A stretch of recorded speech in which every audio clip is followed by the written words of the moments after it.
How are you all doing? Doing pretty good. I got my laptop finally and spending time getting that situated. I did get it situated. Wasn't technically running the operating system I would have liked, but I got something working. And the reason why it's not what I would have liked is I was going for a Debian family of Linux, but a lot of the ISOs that I had, they didn't work out. So I had to go to the other big family out there that you can find everything for, the Red Hat family. And that's kind of easy to use, but the thing that I don't like about them is the presence of SE Linux. It's a security thing that's supposed to help you out with, and I can see the importance of it being present in servers, which is the largest base of where you'll see Linux. The problem is, though, if you're not intending to expose things to the internet, it is just too cumbersome.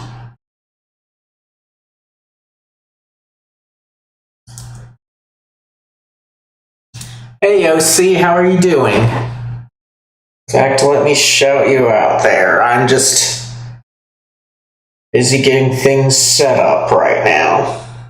But you made it in good time.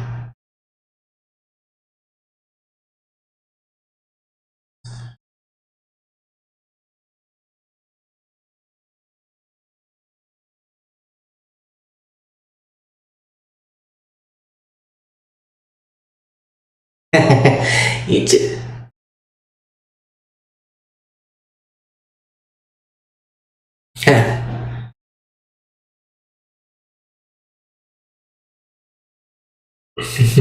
Well, that's good. It's getting things done.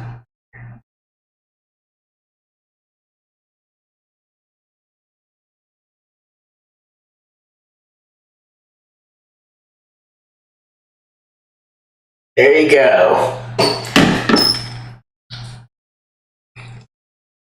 There's a shout out, but I hope work is going well.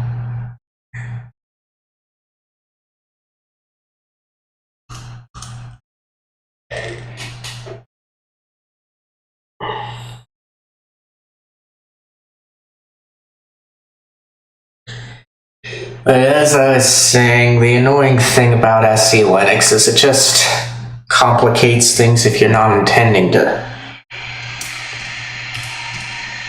make anything public. It makes it easier for using Debian when you want to have test stuff.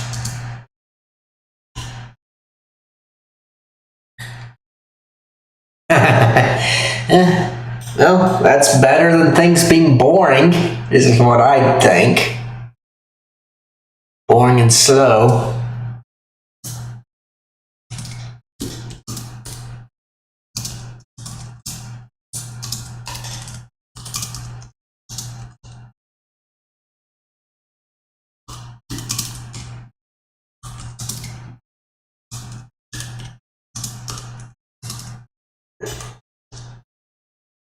Right now, I'm just getting things situated because I have to apparently wait on things a lot.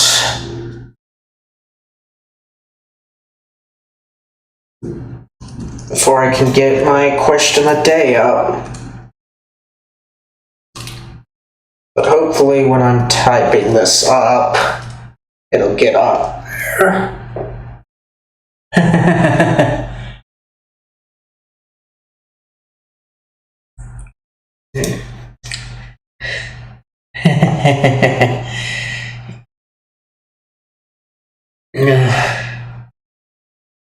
No problem.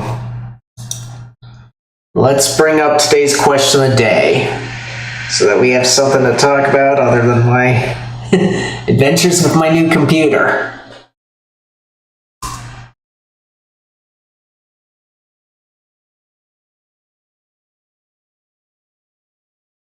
Lived in another state, huh? I have not. I've been to other states, though.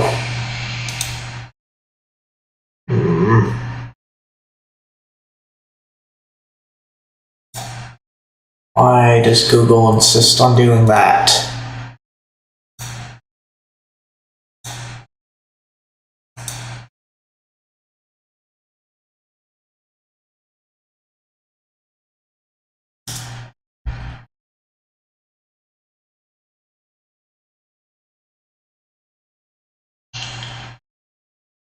But yeah, I haven't been to any other states, at least living in them. I went to visit.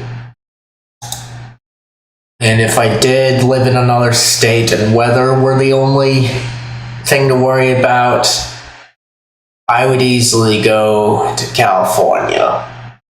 That's not how the world works, sadly. Regardless of if money's involved or not.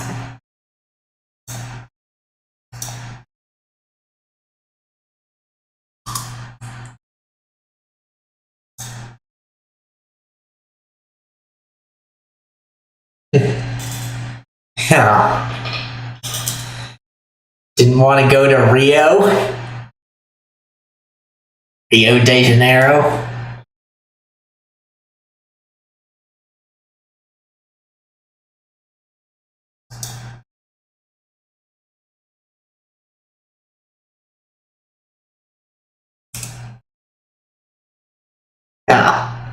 Let's see.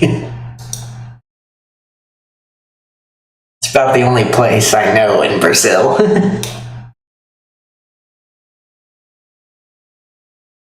I see. That's gotta be pretty good.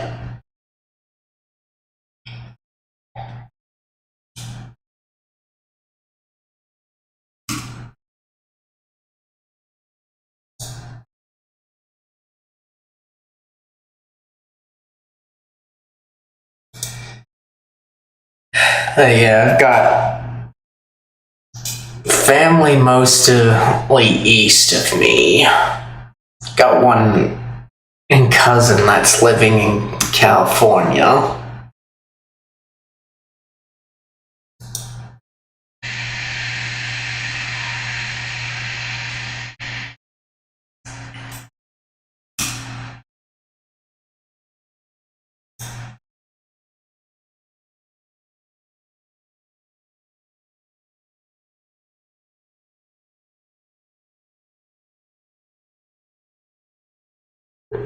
Okay.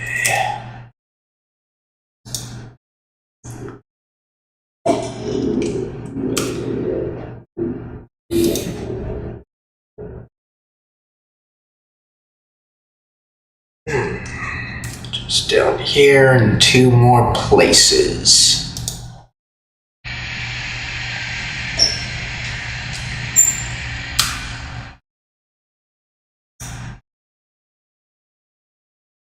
Yeah, most my family is in Utah area, and my mother wants to go that way. And I don't really get it. Her only reason, the obvious, is family's there, and she wants and likes to be with family. But I don't think it's a good idea for numerous reasons.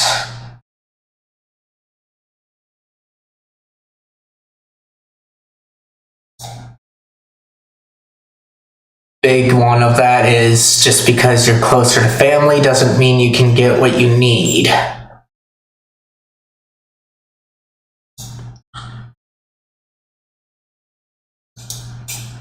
but got things set up here.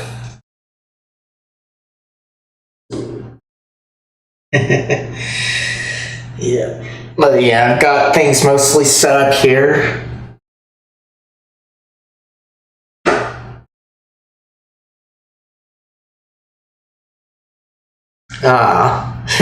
It's too bad she passed away, but hope she was happy in the end, because that's all that matters. And as for me, got most of the setup done, so I'm gonna take this chance to get a drink. You guys do whatever you need to in the meantime, but if you need something to do, be sure to get a drink. I'll get a drink. Alright, be right back, guys.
Okay, I'm back. Let me check on you guys.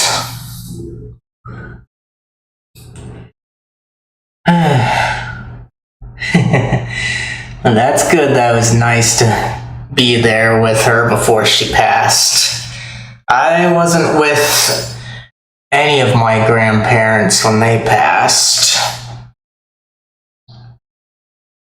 And in a way, it's kind of sad, but also not so bad, because the feelings tend to be quite a bit worse when you're there right at the passing.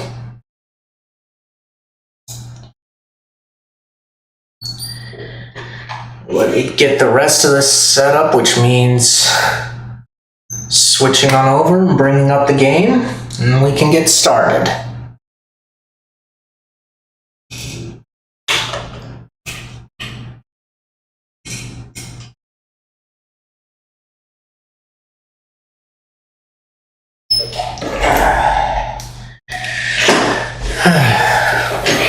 But yeah, I would have been able to get through this quicker if my computer wasn't so close at hand.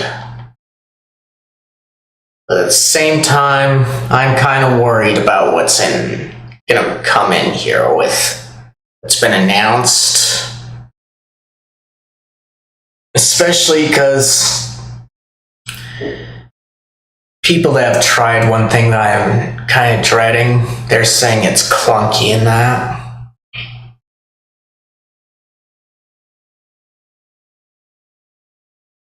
Well, you guys will be able to see what it is.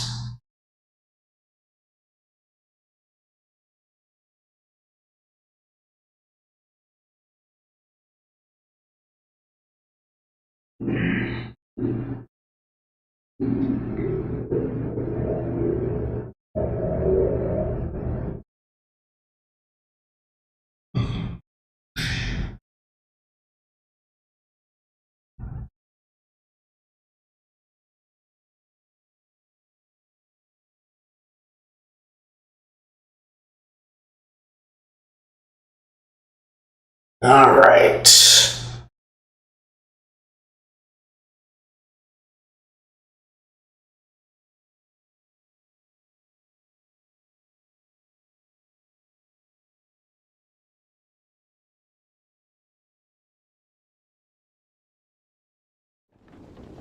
And here we are. Hopefully that didn't take too long, but good afternoon, everyone. How are you all doing? I'm doing pretty good, like I said earlier. Got my laptop this past week, my new one, and got set up with it. Even though it did have kind of its annoyances, like the annoying thing that comes to mind, though, is getting the operating system installed. Simply because I couldn't get the one I wanted initially, but it was still kind of the same class that I wanted, just not the same family. Because, as I said before, that particular family just causes some grief. But hey, now I can check this stuff out. As soon as I get rid of this red stuff that they should stop putting up when you don't care about what they're trying to draw your attention to.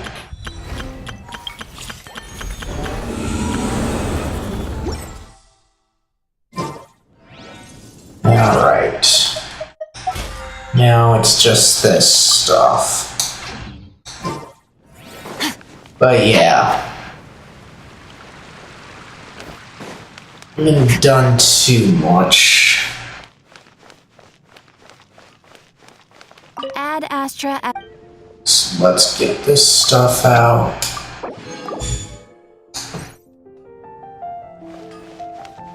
Then should at least get our forging in. Hard work is all there is to the craft. Okay, let's see here. Is that?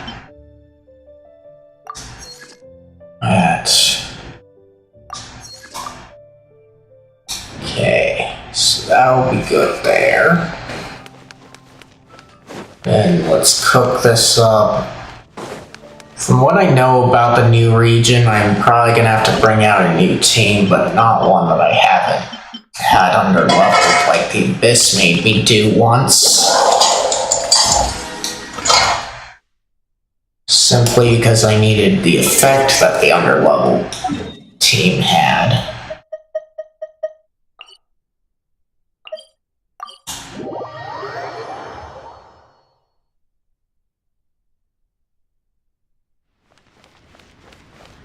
Okay. This realm is. Obviously, there's some new stuff around here, but we don't really care too much right now.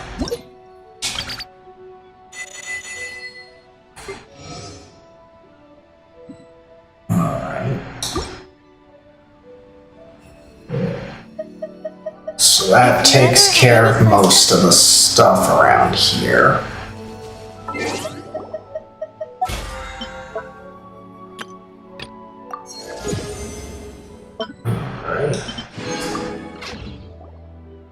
So let's go out to the map here.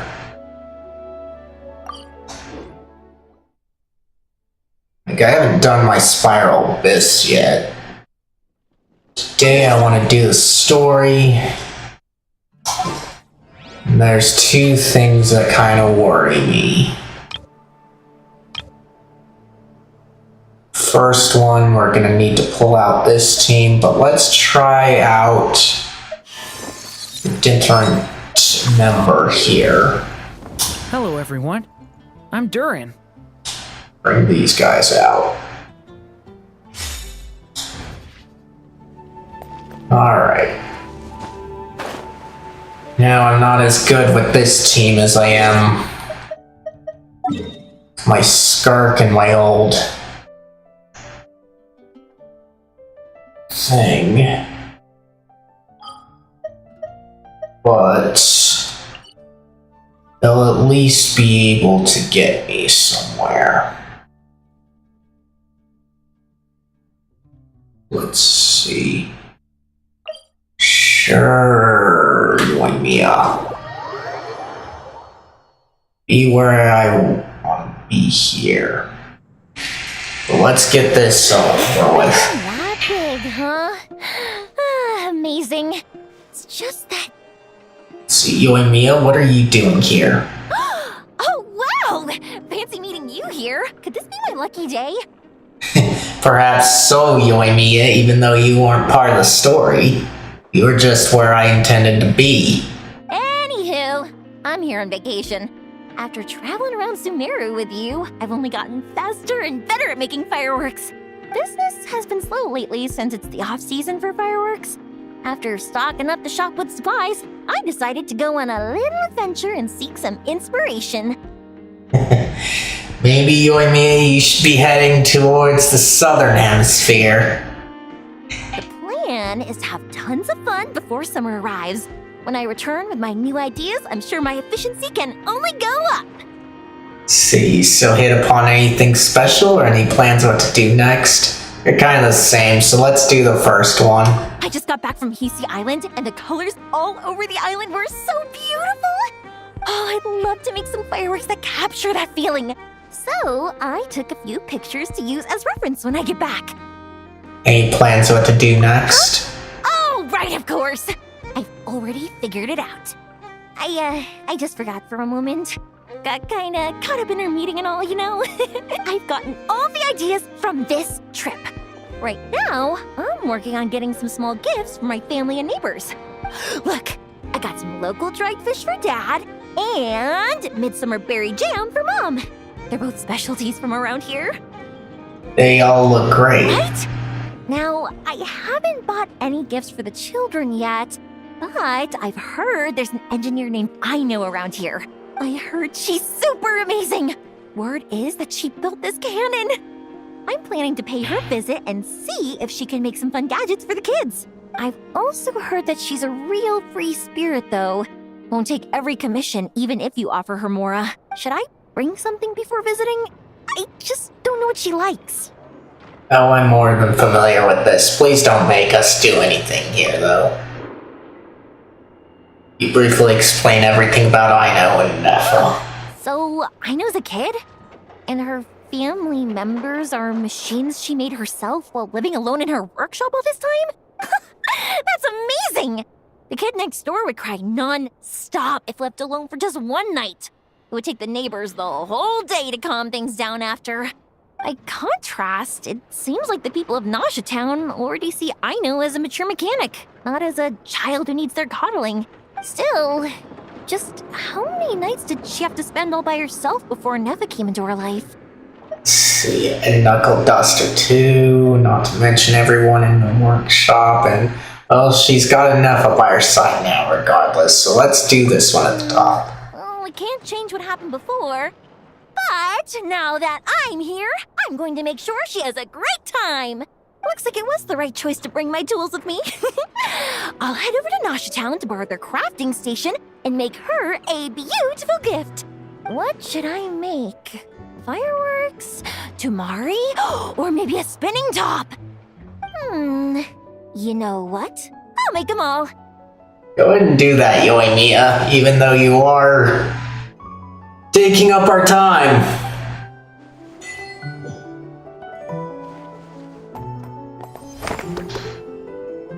Okay, let's see here.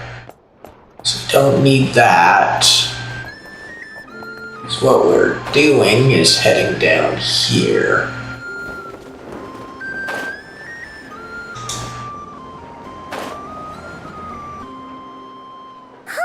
The day's finally come!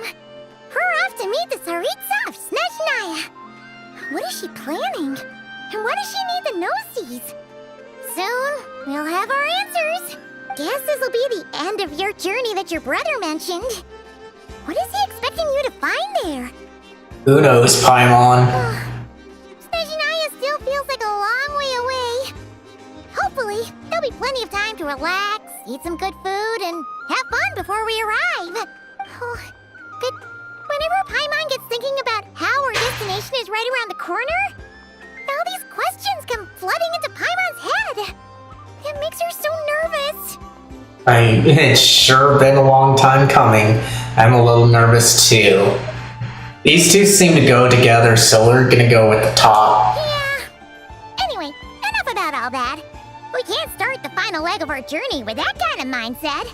Just think. We've fought dragons and sea monsters, defeated creations of the gods, faced prophecies of doom and the threat of the abyss. Heck, we've even been to the moon! With all that experience under our belts, how can we be any more prepared? We've been to the moon, but we haven't finished exploring it, Paimon. Let's see. Great point. Thanks for that pep talk. For the pep talk. Close to Paimon, the best guide you could ever ask for, and let's charge straight for the finish line! Off we go! What about me? Do I get a call out? Columbina? You kind of snuck up on us there. How did he know I was here? I don't think I told anyone. Again, they go together, so let's go to the top one. Don't look at Paimon!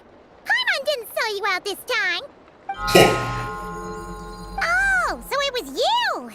Alright, guess there's no hiding it now. All your friends have gathered at the flagship to see you off. I invited Sandrone too, but she said she had to go back to Snezhnaya. She must be busy. She had some nasty things to say about you before leaving. Would you like to hear them? No, I'd rather beat her up. She hasn't changed a bit. Alright, let's hear it. If they're heading to Snezhnaya, I'll bet it's to cause trouble for Her Majesty the Tsaritsa. Attending a farewell party for people like that would not be a good look for me right now. Also, please tell them not to count on getting help from a Fatui Harbinger in Snezhnaya. Our time working together was not terrible, precisely, but we're on different sides. So when you get there, don't do anything to make life difficult for both of us. Well, that definitely sounds on brand for her. The attitude, the reasoning. Alright, we'll do our best to keep our distance then. No, you've misunderstood. I think she means that she'd like you to go see her. How do you figure As long that? as you don't make things difficult for both of you, you'll be fine. Huh. You really have to read between the lines with Sandrone. Go on, get to the flagship. Everyone should be there by now. I told Lauma that you once treated me to a truly unforgettable meal. Today, I want to return the favor. It's my gift to you. It's definitely nice to be treated, but hopefully by this point, you know that you don't owe us any favors. So yeah, friends don't keep score. I'll come back to visit. Again, these go together, so top one. The moon of Nodcry will always give you a warm welcome. Time flies when you're having fun enjoying delicious food with friends and reminiscing about past adventures. After a lovely meal filled with laughter and warmth, it's time to start the next chapter of your journey.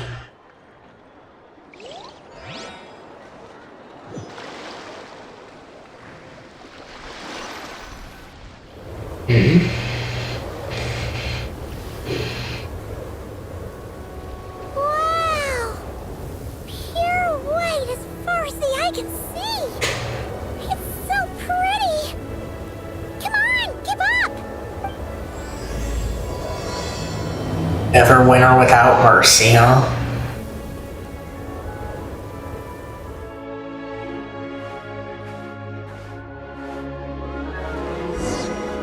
Okay.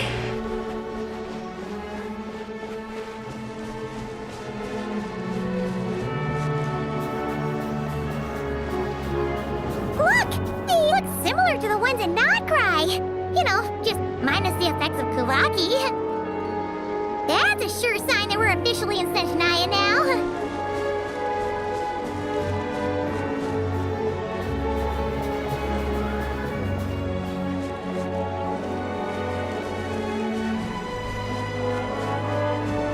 Okay. You please lead us to... Gotta be a treasure chest around here somewhere. No adventure is complete without a chest or two.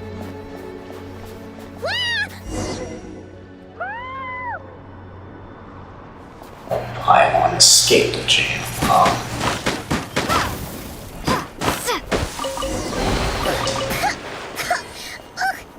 Paimon got a mouthful of snow. You please not make us go towards outbounds, Paimon. I was gonna snuggle up to you for a bit to get warm.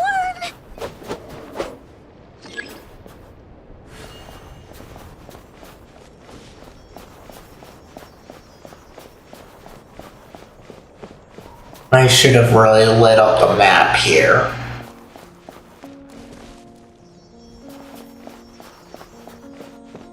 Hey, check it out! Those are bears, right? Oh, look how big and fluffy they are! So cute! We should be this way to go, Before the moment Paimon. passes. Oh my gosh, Paimon. We shouldn't be messing with the wildlife. Let's see how your camera skills are these days. Whoa, wait a sec. Paimon sees something! Come on, quick! It looks like a train carriage!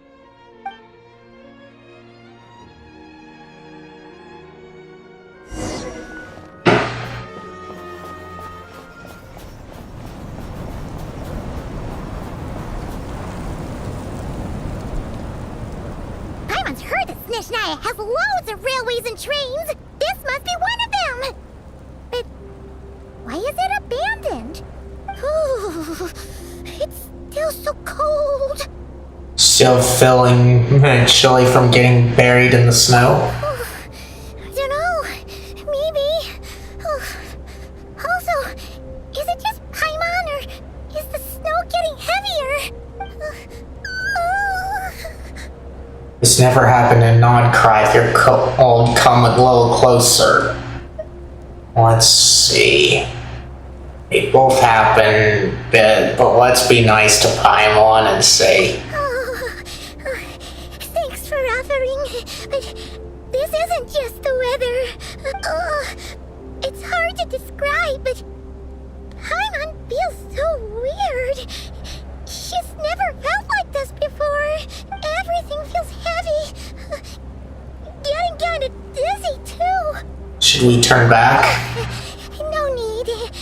Paimon's just feeling a little low on energy. That's all. It's nothing serious. Not worth ruining our travel plans over. Well, don't push yourself, okay? If you start feeling worse, tell me right away. They go together, so we'll do top one again. Sure thing. Snezhnaya, here we come.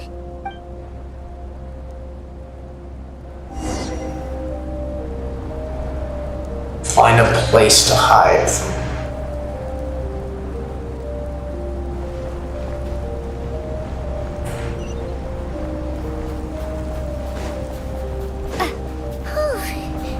Seems like the snowstorm is getting worse by the minute. Paimon can barely fly. It is going up.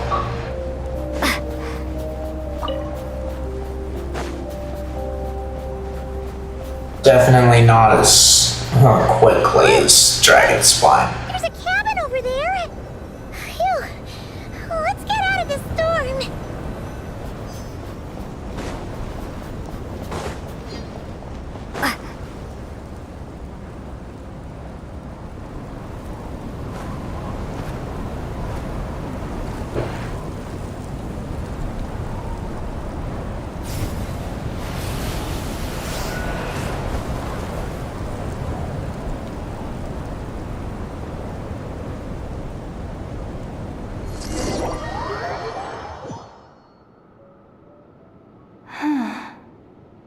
What is this place? Where's Paimon? I need to find her. Fast!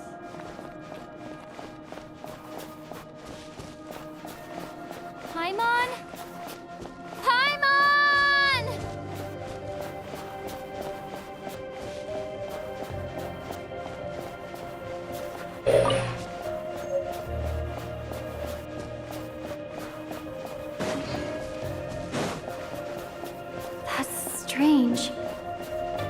could she be? I guess Why am I on fire? hang in there, Paimon.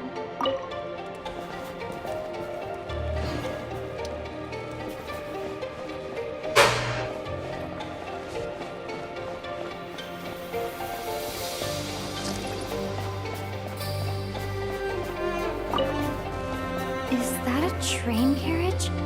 Maybe I can get up from the inside.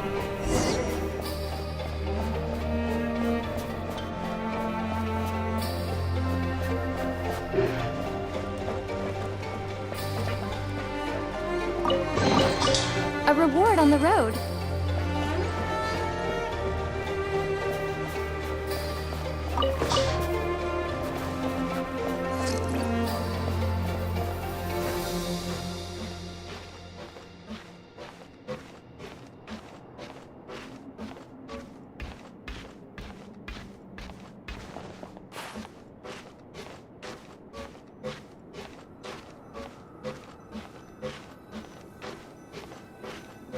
But yeah, it's definitely not going as quick as Dragon's Spine, but I already don't like that mechanic.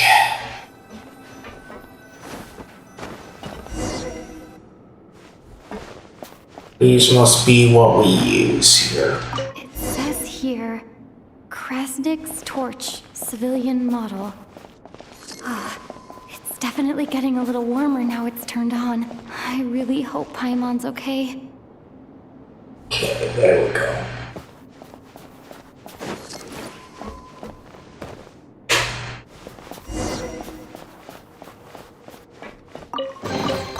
Is this an answer from this world?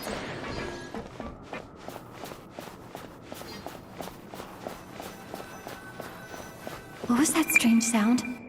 I can't tell if... Paimon? Paimon, is that you?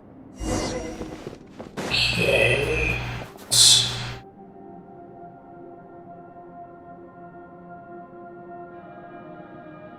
Incoming entity detected. Authorization granted. Initiating original. Hello, Descender, who's reached the eve of tomorrow. Eye of Grey at your service. Time since last activation. Time measurement unavailable due to the influence of... Anyway, it must have been a very long time. Oh, what up? Are you? I was born to fulfill a mission. To reach tomorrow. To this end, I must... Strange. What was it? Wait, my body? Huh? Why is my body like this? I was about to ask you, oh, so you weren't born like this? Let's see, this I one. have been like this since I was created.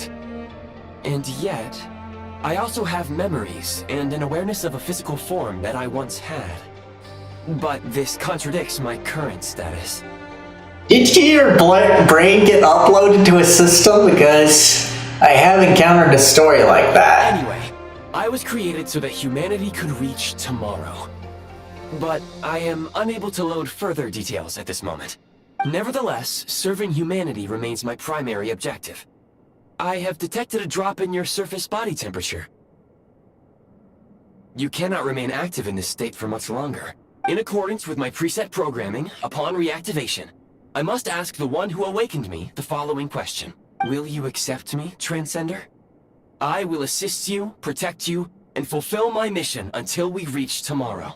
No thanks, this is all a bit too strange for me. That's how I want to answer, but we've gotta take them up on it. I guess we have no other choice, so we'll accept.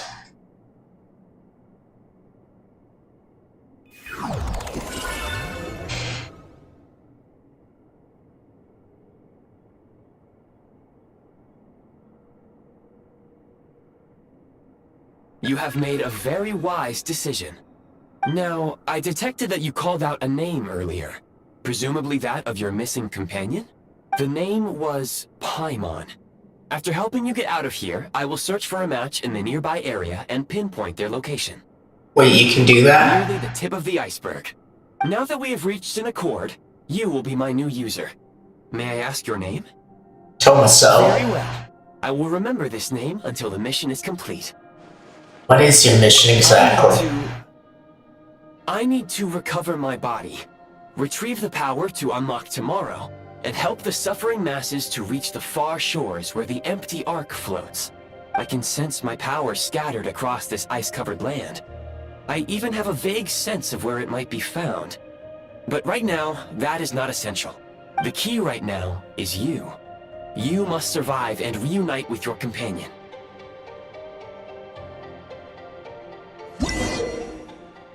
See how to remove Ice Prime constructs. Tap on Fab Vision to enter the Build Prime Ice mode. When a preview blueprint existing overlaps some pre-existing Prime Ice or Prime Ice construct, the affected item will be marked red. At this time, pressing Build will remove the corresponding Ice construct and Prime Ice, removing Prime Ice from refunds Prime Ice resource, while removing Prime Ice constructs will only return corresponding fabrication materials. Okay. You may now execute the command Demolish. Use it to remove the Prime Ice blocking the path and obtain Prime Ice units.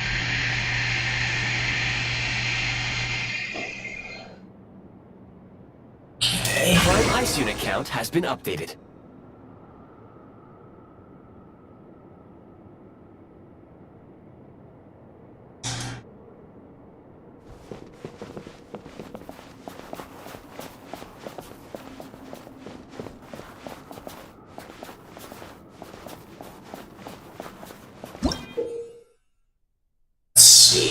Tap on Fab Vision to enter Build Prime Ice mode to build a Prime Ice construct.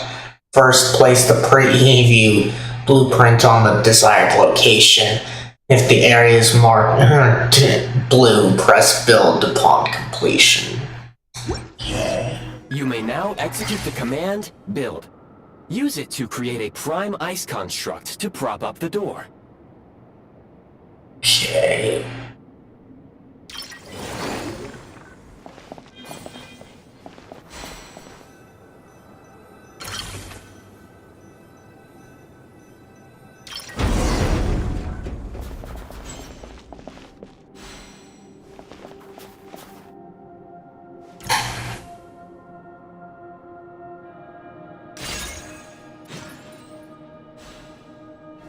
Don't like how we have to do that at all. Is this an answer from this world? So in my mind, it should be automatic.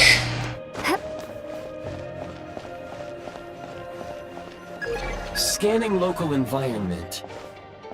Exit has been sealed off with ice. Maybe we can use Pyro? That would not be an efficient approach. One moment. Usable construct blueprint detected nearby. You can use this to clear the solid ice ahead of you more quickly.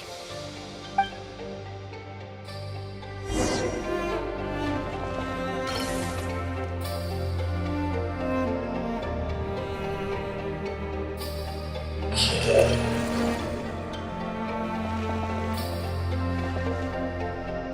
Alright, let's see here.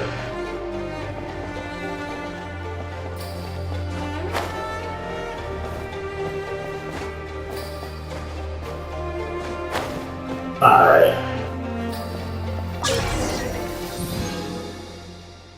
Okay. Construct blueprint added to records. You may now execute the command Build Heat Source. Generate a temporary heat source to rapidly melt the solid ice.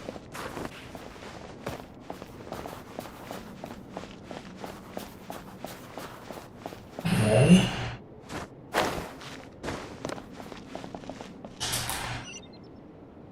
There it is.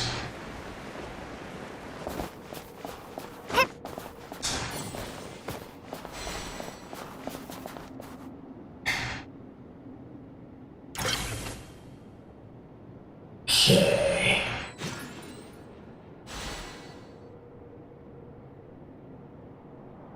We're not trying to.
Create object.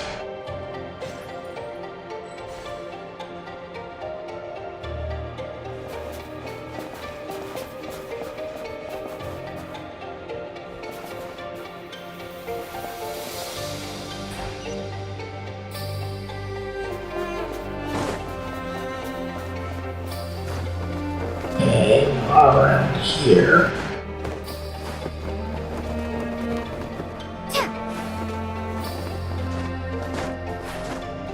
Okay, there we go.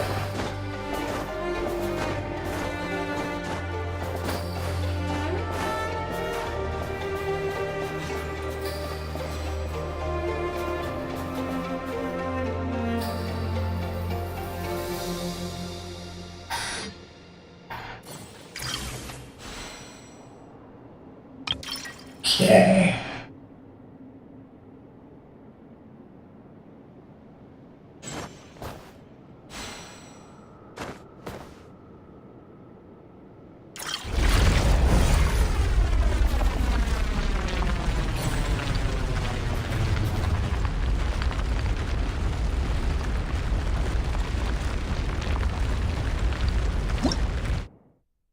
Okay.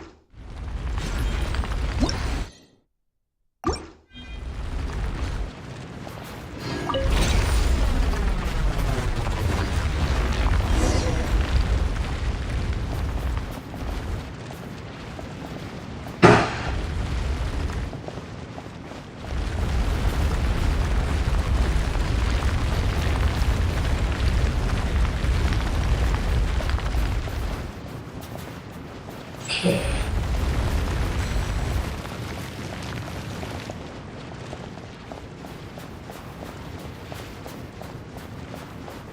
There we go.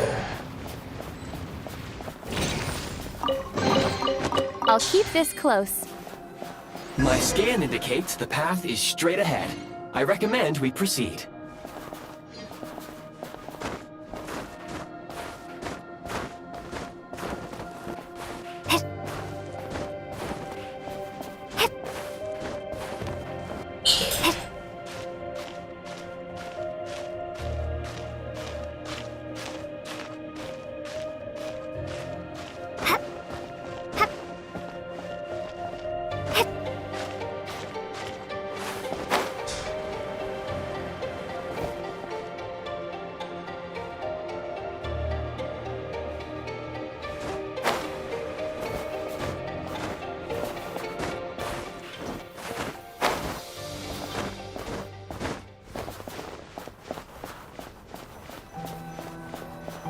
Okay, there we go.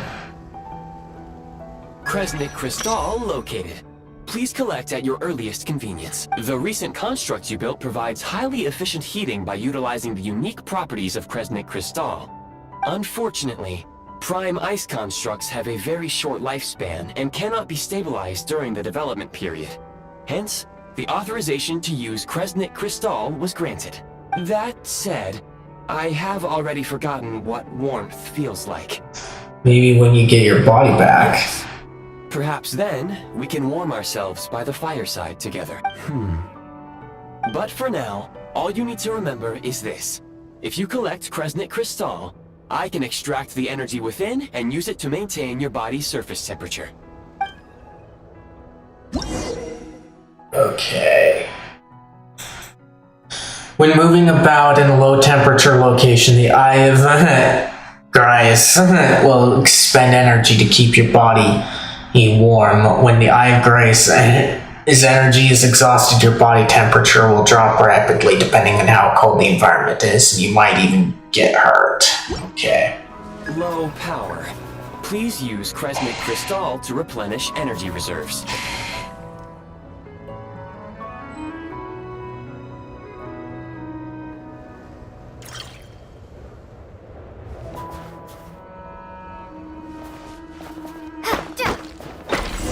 Okay, so they're just like that, huh? Signs of physiological activity detected in the distance. It is highly likely to be your travel companion, Paimon. Go. Go now. be reunited and sing together. May all the people be united as one. May all of life rejoice in unison. Okay. This is definitely better than Dragon Spine, but I still don't like it.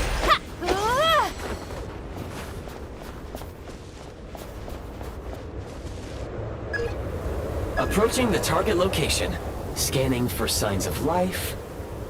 Life forms detected. 2. Does that mean someone else is here besides Paimon? Affirmative. However, that is not the reason for my confusion. According to my database, this location is a train station, meaning the number of life forms is unusually low. Real-time environmental data suggests that the train station may no longer be in use. But whatever the situation, please exercise caution. Let's head inside and take it from there.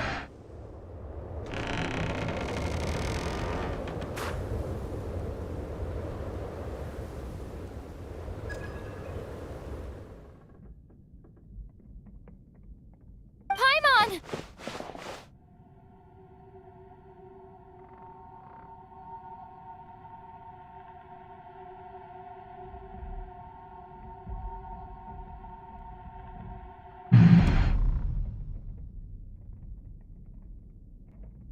We meet the head honcho right off, huh?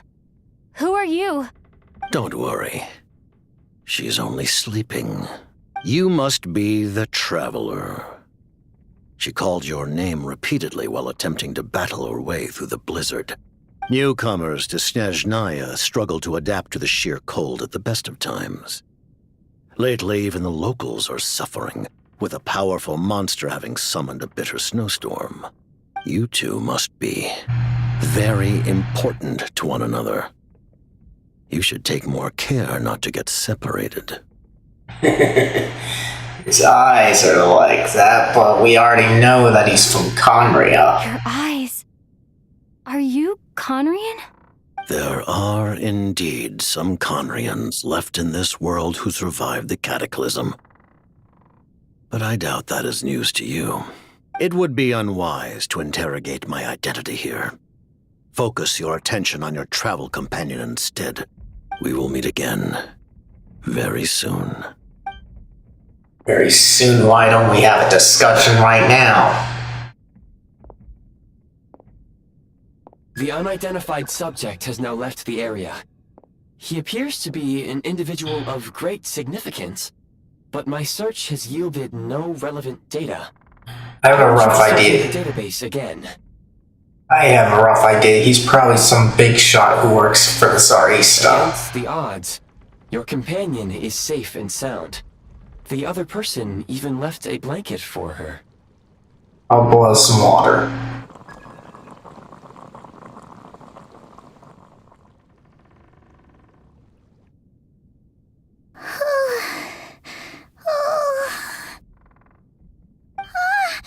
Traveler! Oh, thank goodness you're okay. Paimon was so worried. She looked everywhere for you. It's okay. Take it easy. Are you feeling alright? Pretty much the same as when we first got to Snezhnaya. Paimon must have got a cold. She was feeling so faint. She just couldn't keep going any longer. So she had to lie down and sleep it off. Wait, where did the jester go? The jester? That was the Jester. Yep, the director of the Fatui. The Jester Piero. So, you met him? Yeah, we spoke briefly, but he didn't reveal his identity. I kind of like how they made him mysterious, even though we, as the fans, already know who he is thanks to all the times they showed up in media. The Jester must know everything about the Tsaritsa's plans. But there's no way he'd tell me just like that. We might well have ended up clashing. Well, he was right about one thing. Right now, the most important thing for me is to take care of Paimon while she's unwell. He had no intention of explaining his motives, and he left in something of a hurry. Oh, I found this a nice cave. Looks like half a pair of goggles. How amazing! A self-aware, talking pair of goggles. Snezhnaya was once the land of the Fae. There are many ancient creations here that I'm sure would broaden your mind further still. Mind you, my database is also expanding as we speak. You must be a rare creature yourself. See, the Eye of Graham helped me find you. That's how I made it safely out of the cave. Oh, wow! Well, thank you so much. You've earned yourself some of Paimon's favorite candy. Oh, but by the looks of it, you probably can't eat that, can you? Goodwill detected. Instead of candy, perhaps I can suggest my preferred strategy. Please clean me regularly to keep me operating at peak efficiency. Oh, that makes sense. Every pair of goggles needs wiping clean once in a while. Sure thing, mister. Anyway, back to the jester for a second. Paimon's still confused about something. When he first showed up, he already knew Paimon's name. And he acted like he expected Paimon to know who he was, too. Paimon could tell that he was Conrian from his eyes. And he definitely seemed like someone pretty important. But beyond that, Paimon didn't know anything about him. It was only later, after he rescued Paimon from the snow, that he properly introduced himself. That's the only reason Paimon knows he was the jester. So he knows you? Is that why he was here? He came looking for you? They go together, so talk. It's unlikely. He ran into the snow following the sound of Paimon's voice, with a really anxious expression on his face. He didn't act like someone who knew she would be here in advance. And after bringing Paimon here, he just stared out at the snow. He didn't do anything to Paimon at all. In fact, he barely said anything. Wouldn't even answer any of Paimon's questions either. Paimon didn't feel unsafe around him. And he didn't seem to have any ulterior motives. For all we know, he might have just ignored Paimon's questions so she'd give up and go to sleep. Please allow me to interrupt. Fatui and director are unfamiliar terms. May I ask for clarification? Wait, you've seriously never heard of the Fatui? Oh, they're like the Tsaritsa's inner circle. Really powerful people. And the director is their boss. Understood. Since they hold elite positions and serve their god directly, it stands to reason that they would conduct themselves with due decorum. I am inclined to agree with your assessment, Miss Paimon. I did not detect any ill will from the gentleman in question. I see what you mean. Well, remember to thank him next time we see him. They go together, so let's do talk. Sorry, I shouldn't have encouraged you to talk so much. Paimon, new plan. Let's get out of Snezhnaya for now. We can come back after the weather clears up and you're all better. The jester mentioned that this snowstorm being the work of a monster is worse than most. Even if we made it to Snezhnograd, we'd still have to wait out the storm before we could do any exploring. Oh, well, it's really nice of you to look out for Paimon, but she doesn't want to hold you back. We were really psyched up for this journey when we first set off. Just think of all the burning questions we have. If we turn back now, who knows how long it'll take before we finally get answers. Further information is required regarding the monster situation. But objectively speaking, there is another, more pressing issue at hand. At this point, we have traveled a significant distance into the blizzard. Were we to turn back now, The road would be extremely treacherous, especially since we would need to travel on foot. If, however, we continue onward, there may be a better solution. Well, I like how he's more Do you logical. remember what I said as we neared this location? I told you that this is a train station. While it has evidently fallen into disuse for unknown reasons, we can break through the blizzard and forge ahead by driving a train. That is the Snezhnayan way. There is a small town up ahead, which would be the perfect place for Miss Paimon to rest and recover. Paimon thinks Goggles here makes a great point. Let's do that! Are you sure you're up for this? I don't want you to push yourself. Oh, come on. Don't worry. Think of all the traveling we've done so far. When has Paimon ever gotten sick before? Practically never. 'Cause she's in great shape. Sure, she's a little tired right now, but it's sure to clear up on its own. See, fair enough. We'll stay the night in the town, then take it from there. So again, top. Should you ever need my assistance during your future adventures, please call for the Eye of Grey whenever you wish. Otherwise, I will remain silent to avoid causing any unnecessary distraction. Now, please follow me to the train tracks. Okay. A reward on the road.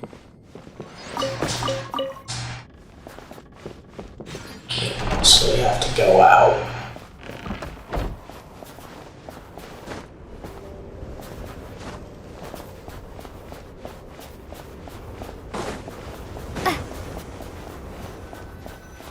Please confirm when you are ready to depart.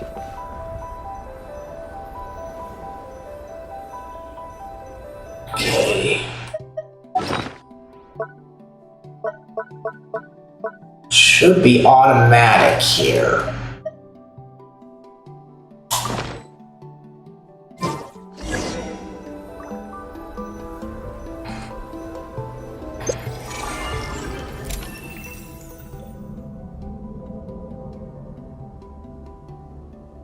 Let's see here.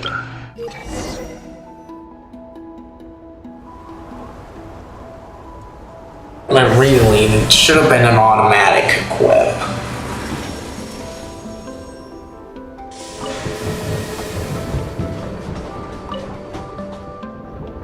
Heading north from here, we will soon arrive at...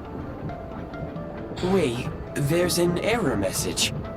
Could not detect clear tracks. What exactly does clear mean? And yet we're moving. Brace for impact, friends! Preparing to enter impromptu flight mode.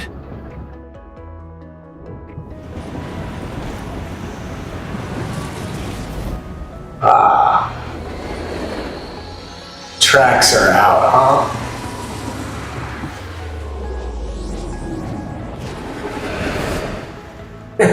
Flight, we're falling to our death.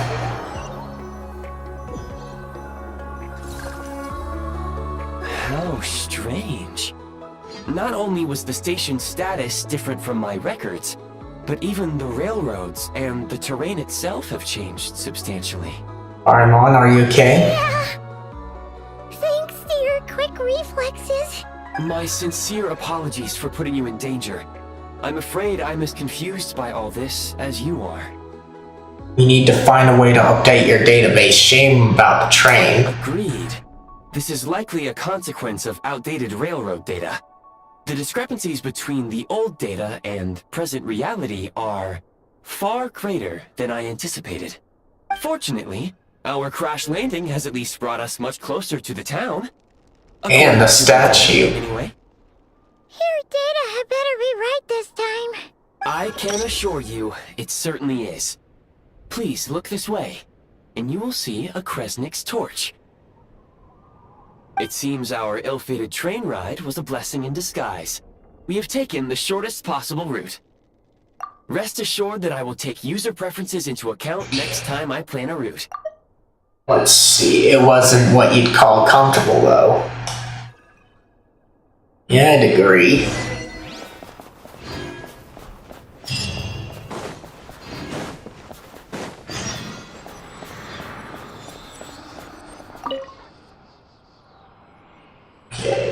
go. We got thing up.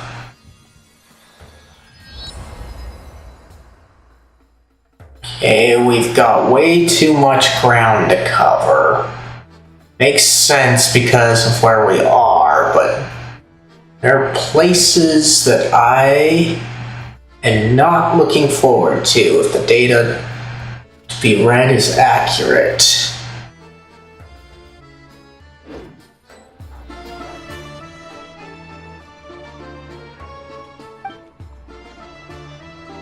Just leave it.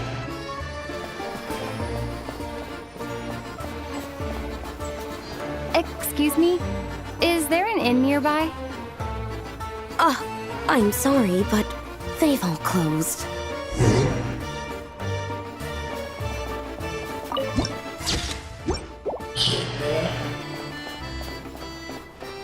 Oh, sorry to interrupt. We're looking for a place to stay. I can't even afford to warm my own house, let alone run a business. Let's see.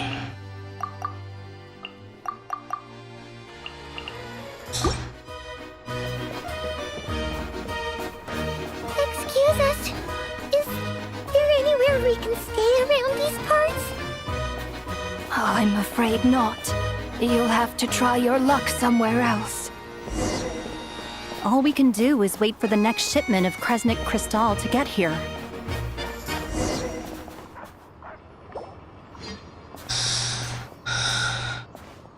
Hi there. Do you know if there are any inns still taking guests in this town?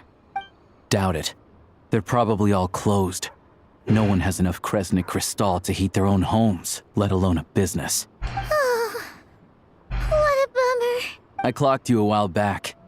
You adventurers or something? We don't get many tourists in inland Snezhnaya these days. Why is that? Because of the snowstorm? In part. But the bigger reason's Project Stuja. Since it's Her Majesty's will, we have to put up with it whether we like it or not.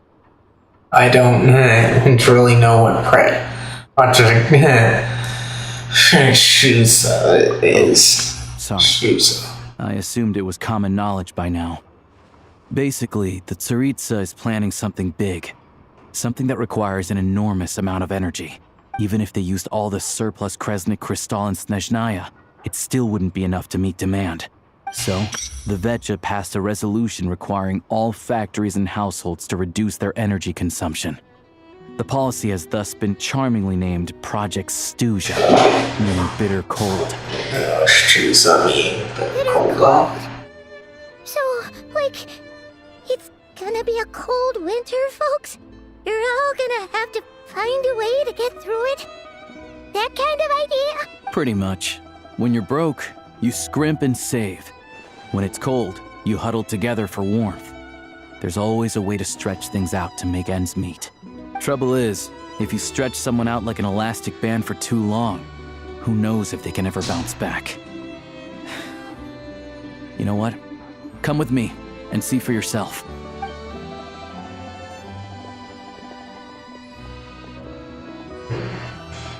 There's something with warmth. Can you please explain to me why the price of Kresnik Crystal has gone up by 1/3 again? Even as our purchase quota has gone down. You only come here twice a month. This won't even last us a week. The supply and pricing of Kresnik Crystal are based on current production volumes and price data. We Fatui are only responsible for delivery and security. I'm not in a position to explain to you how the figures are calculated, but I assure you, they are as fair and reasonable as possible. Oh, so our lives mean nothing to you? How can you expect anyone to survive a single night in this weather without heating? Since you insist on making me repeat myself every single visit, I will remind you again. There is no monopoly on the trade of Kresnik Crystal. You are free to purchase the shortfall from elsewhere on the market. What market? Nobody else is selling. And when they do, they charge 8 times the normal rate. It's robbery is what it is. Which is why the Snezhnegrad Veche passed a resolution to support border communities, without which you wouldn't even be able to buy Crystal from us to begin with. So if you're here just to argue, move aside and let the next person in line come forward.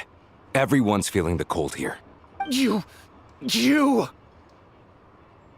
kind of a tough situation. I understand his anger. All right, everyone, let's calm down for a second. A few words, if I may.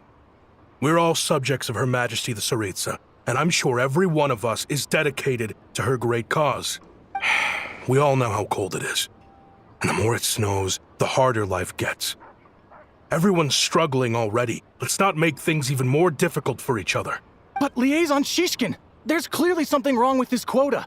I have a family in Marepasak who tell me they can buy at least double our crystal allotment. Oh, believe you me, I had the same reaction when I first saw the numbers. Couldn't believe what I was reading. I even wrote a letter to confirm the true figures, but I'm afraid the quota really is as low as you've been advised. Still, you must understand that calculating these energy quotas is a complicated balancing act. They have to factor in population, town size, industrial application. Our top priority must be to keep the largest Kresnik's torch burning continuously. Only then can we sell the remaining crystal for household use, and in doing so, we must make sure that everyone is treated fairly. As our Fatui comrades said, they are only responsible for delivering the goods. They need to keep accurate records, and they do not have any authority to modify the rates or quotas. That's right. Our duty is to do things by the book. Yeah, that's kind of why I could feel for him. Like, I would agree with how he's feeling. It's just, this is a complicated matter because it gets on to survival. Tell you what, listen. I know how anxious and upset everyone is. As a matter of fact, I was just discussing it with the mayor. What we can do is open the lower combustion chamber of the Kresnik's torch to the public. You can come to me directly to register, and I will allocate time slots accordingly.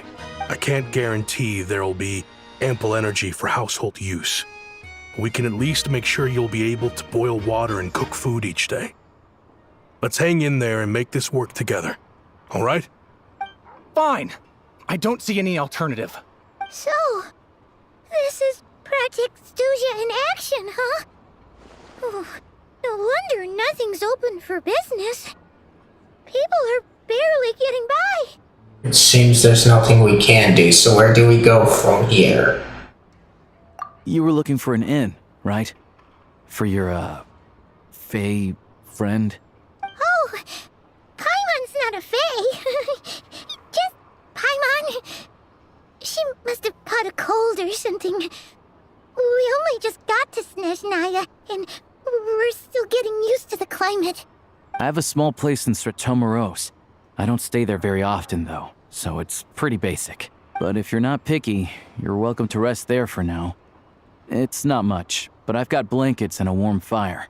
Are you sure? Oh, that's really kind of you.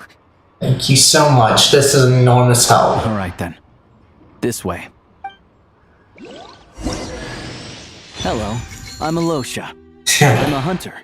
Though, if you've talked to any highwaymen, you might have heard a different side to my story.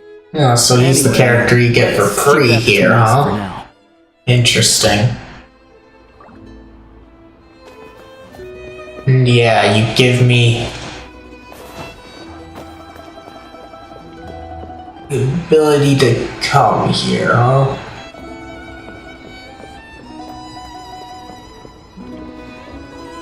Oh, that's not it. That is.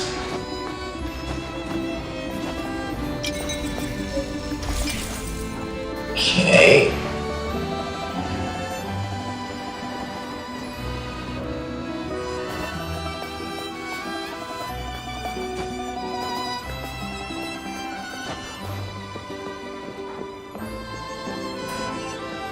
Okay, this way.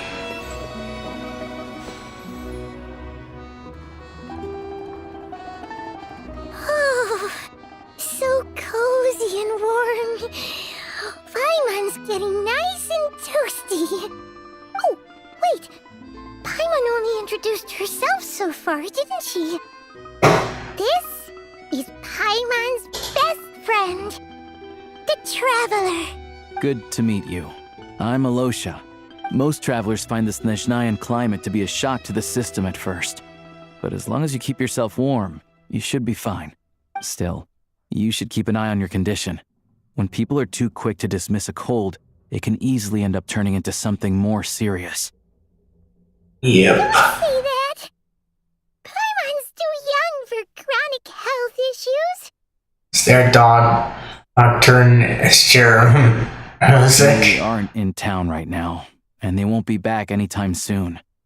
The train station has been closed ever since these power shortages began.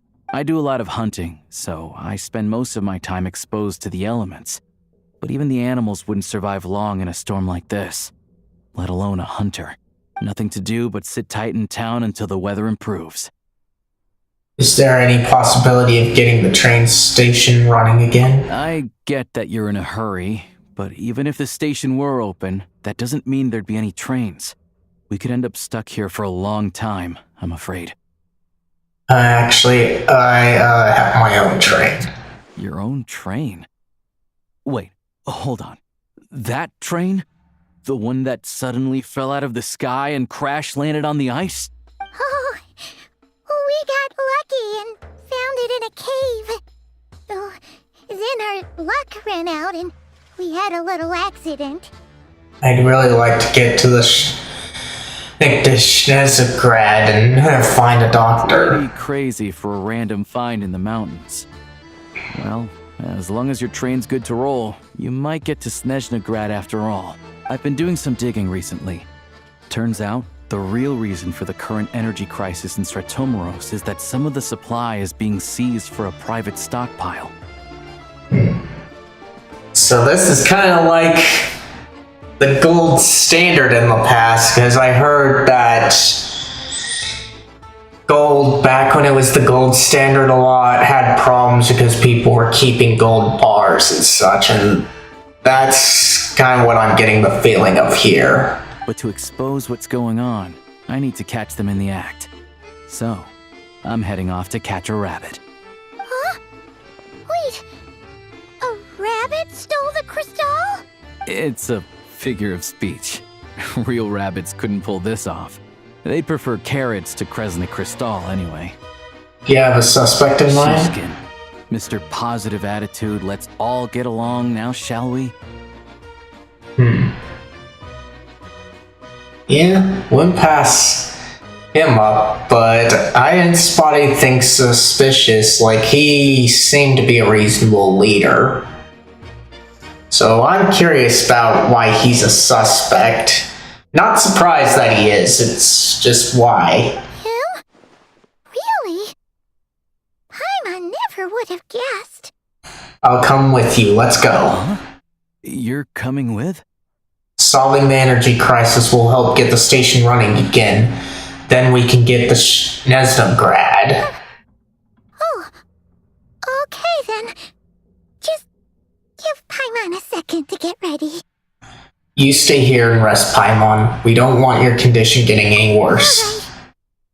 Guess there's no point pushing myself. Paimon will stay here and hold the fort then. Be careful, you two. Oh yeah, there's one more introduction to do. Tagarin, get in here. Oh, a doggy. Oh, angry doggy. Oh, Tagarin doesn't like being petted then. He likes to think he's above that kind of thing. He's my hunting partner, so he'll be joining us when we head out. Carrots aside, we'll need to stay completely undetected. We can't risk spooking our rabbit, but there's no telling which burrow he'll scurry back into. First, we need to find a way into the train station and see if we can find any real freight data. Shishkin's figures can't be trusted. Then, we get Tugarin to catch a scent and find out which way the crystal went. What are you eating? Check it out. When you're all out of carrots, try turkey. Good doggy. Good doggy. It's kind of funny. It's like a happy dog, but happy in dogs isn't necessarily happy from what I've heard. A fellow dog lover, huh? confirmed rabbit lover. Carrots are great too, you know. Good to know. Eat up, Tagarin. We got a lot of work to do. Okay.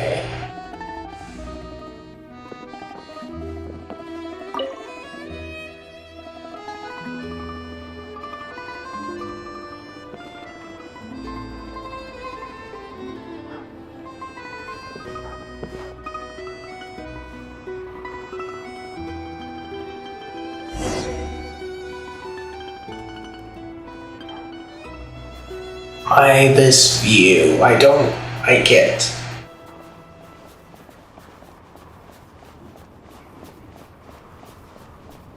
Wait.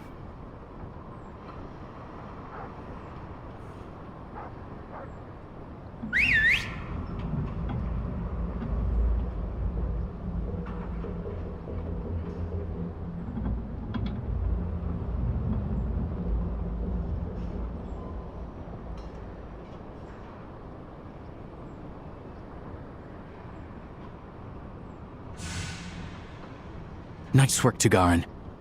Come on, we'll go around.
This way. We'll enter from the upper floor. Okay, thank you. Okay, good. We didn't have to do that.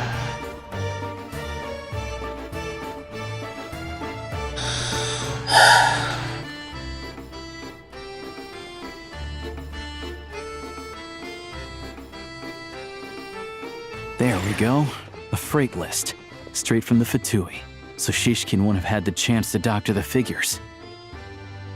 Looks as new as the day it was printed. I guess no one bothers reading these unless they have ulterior motives. If they did, there'd be no loophole for them to exploit. Yeah, this is all we need. Come on, let's get out of here. Then go track down the crystal. How do we do that? Tagarin's a keen hunter, and catching rabbits is his specialty.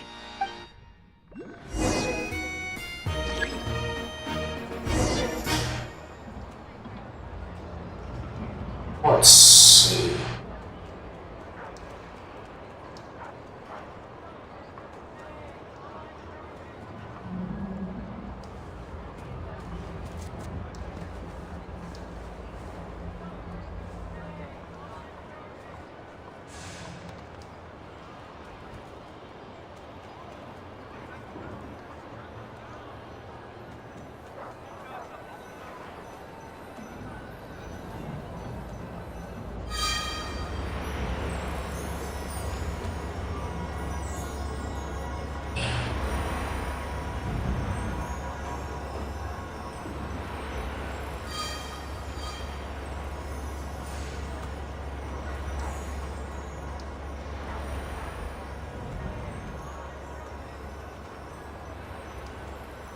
Anywhere there's a stove, there'll be the scent of crystal.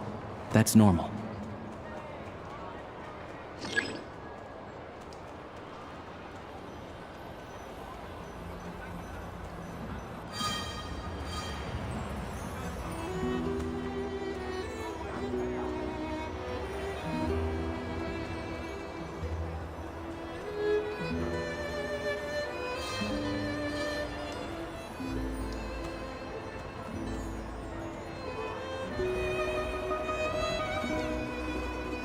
But if he picks up the scent of Cristal somewhere and there's no stove around, that's how we know something's up.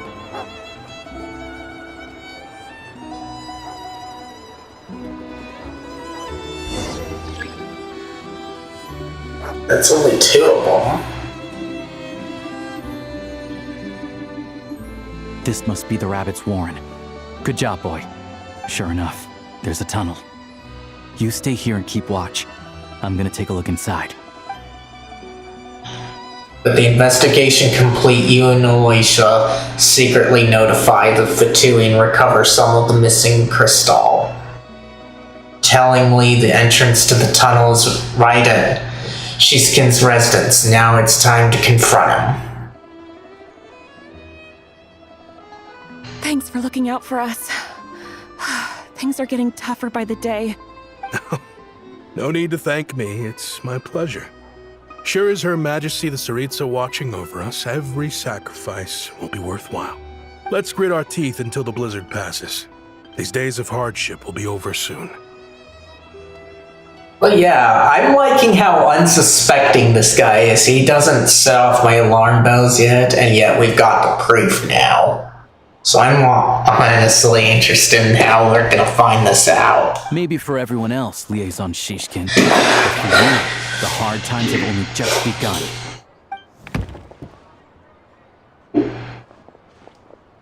Huh? Who are you? What's the matter?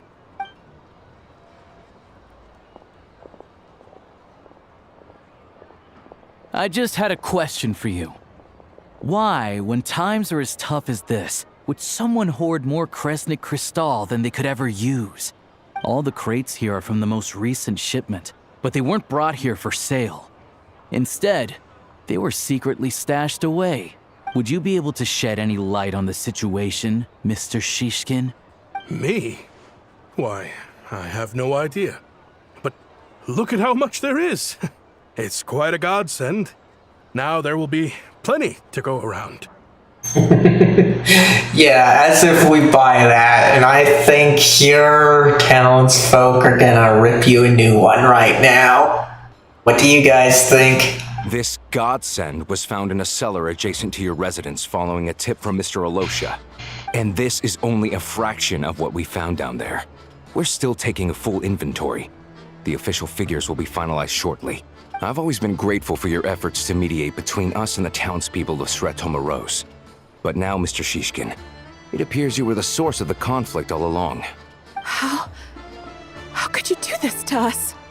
We trusted you to have our backs. You've been lying to us this whole time? Hey, And thus, a king without his people is no king.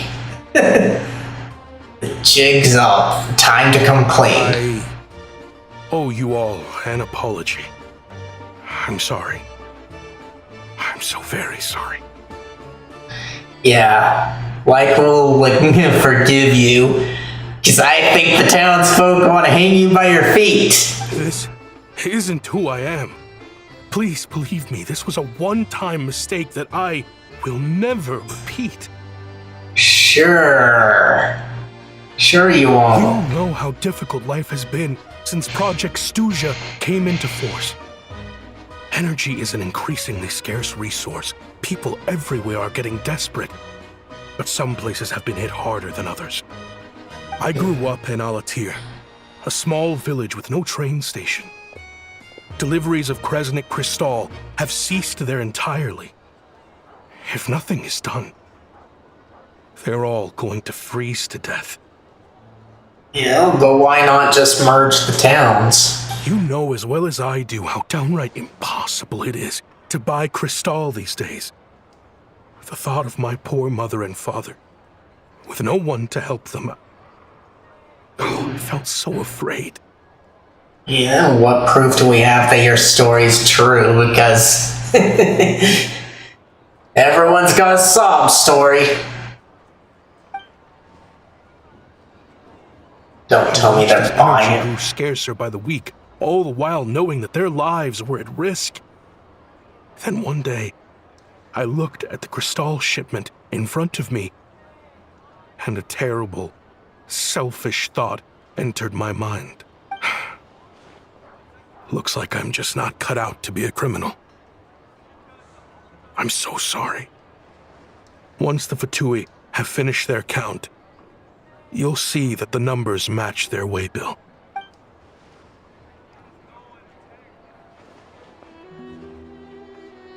I have the official Snezhnayan quotas here. Anyone who has already purchased energy, please make your way over here to correct your transactions. I'll make a batch purchase of crystal worth 3 months' salary for you all to use free of charge. As for Alatir, I'll think of something else.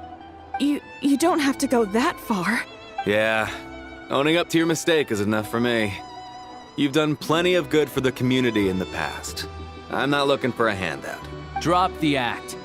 You claim this was a one-time mistake, but the real reason there's only 1 shipment's worth of stolen crystal in your basement is that you have an accomplice. Do you, huh? Well, I'm glad he's being called out. Reporting in, sir. We've conducted a full search of the mayor's house. As expected, we found many crates full of crystal, half of which were still in their original shipping containers. This wasn't your first time at all. You've been colluding with the mayor of Stratomeros for a long time now. The train station's currently out of service, but it does open for a short window every time there's an energy delivery. And every time a train pulls in, you're there on site to take inventory and oversee the workers unloading the cargo. The mayor handpicks said workers. Per his instructions, they transport the crystal by tunnel at night to the mayor's house, and he sells it out of town. But since he can't get the goods out of town by train, he had to arrange an alternative method of transportation. This meant slower sales, which gave me plenty of opportunity to catch him in the act. Wait, the mayor's involved in this too? Shouldn't be too surprised. Usually a lot of people in the higher-ups are all corrupt at the same time. Preposterous. What proof do you have of any of this? Basic math. I've spent a lot of time lately counting carriages as the snowstorm rages. Counting carriages? What? The energy consumed by a train depends on its total weight. And since energy is a limited resource right now, it's fair to assume that every carriage is packed full. So, if we take the energy required for the Kresnik's torch, add the sales figures you provided, then compare that figure to the train's theoretical cargo capacity, guess what? The numbers never match. It's always off by 1 or 2 carriages worth. This time, you set a new record. 3 carriages missing. You mean to tell me that you sat around outside, counting carriages, in this weather? Well, yes, he did. Someone has to. But of course, now you're showing your true colors. I'm a hunter. I have 2 options. Hunt or starve. And that's pretty much life in general. Like, yeah, you could say that almost anything is hunting. But you've also got to remember there's other methods like fishing and that, and some saying or adage that people like to throw around a lot is to teach a man to fish, but they can't fish in the desert. They can hunt in the desert, but not fish. And you have to learn a different set of skills. Well, I've heard enough. The evidence speaks for itself. Take Shishkin and the mayor into custody and escort them back to Snezhnograd. The other point in it is that you've got to have the tools for whatever you're doing, too. So you don't know if anyone has the knowledge already, is just missing the tools, or what.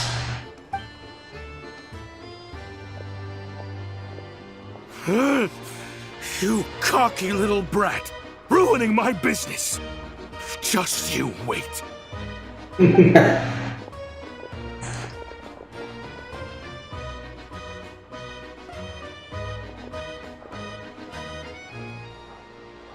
So you've been investigating this for a while, huh? Yeah, something felt off. So I just followed my gut. Math isn't my strong suit, though. I'm lucky my dad made me learn enough to get by, but all this number crunching was a million times harder than the aim and fire work I'm used to. Thank you for your assistance. You're a brave lad. Shishkin was quite the cunning criminal, As I'm sure you can tell, he did all of this right under our noses, and we never suspected a thing. A wolf in sheep's clothing. He had everyone fooled. Even with that sob story he fed us. He was probably trying to keep the mayor out of it, not just mask his own motives. Without the compelling case you put together, even I might have fallen for it. Alosha, was it? Tell me, are you really a hunter? Oh, that's a good question. Maybe he's the hunter detective. We can go find some wild animals if you want. I'll fire off a couple of shots, and you'll see whether I'm the real deal.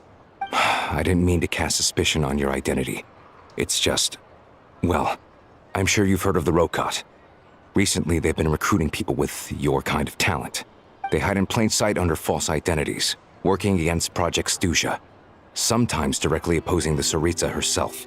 They aren't a violent organization, and their goal is to improve the lives of the common folk. But still, as a member of the Fatui, I wouldn't be doing my job if I didn't keep tabs on them. First I've heard of this. I don't really keep up with what goes on in the city. All I know is, people who don't mind their own business in the city end up paranoid about everything. As for me, I just couldn't stand Shishkin. I'm from Alatir myself, and I can tell you, nobody's lived there in years. Why would an abandoned village need Crystal? Of course, no one really cares about the fate of that place. I'm guessing today is the first you've heard of it. I see. It does sound quite tragic. Really. Well, thanks again for your assistance, and your friend here too. I will report this incident to Snezhnegrad. The Fatui will take over energy distribution until new officials are appointed. We'll also ensure that the train station resumes normal service as soon as possible. Looks like it's my turn to brush up on math now. I never liked it as a kid either.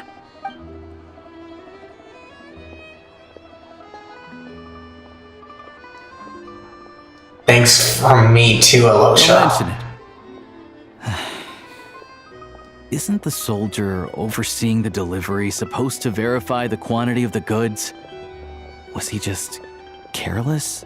Or was he being paid off too? Who knows? Excuse me. I'll take a share of Kresnik Crystal too. Thanks. I need to take a detour before we head back. There's someone I have to deliver this crystal to.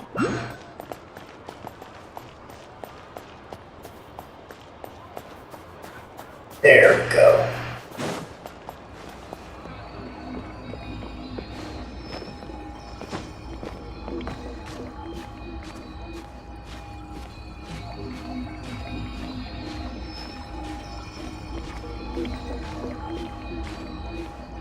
Oh, what do you know?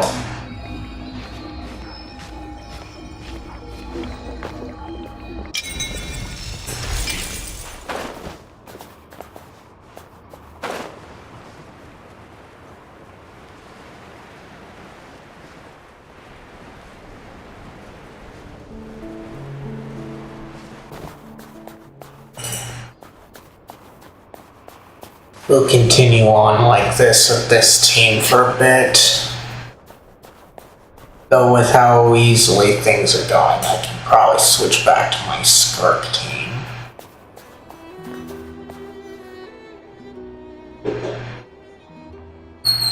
Hang tight for a moment.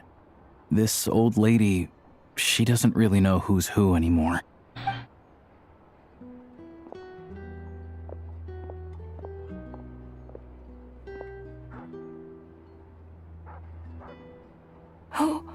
Oh, grandson. It's so cold today. You must be freezing. Ma'am, it's me, Alosha. Alosha? Alosha who? You know me. I came by earlier today. Cleaned the ashes out of your stove, gave you some warmer bedding, and washed your back.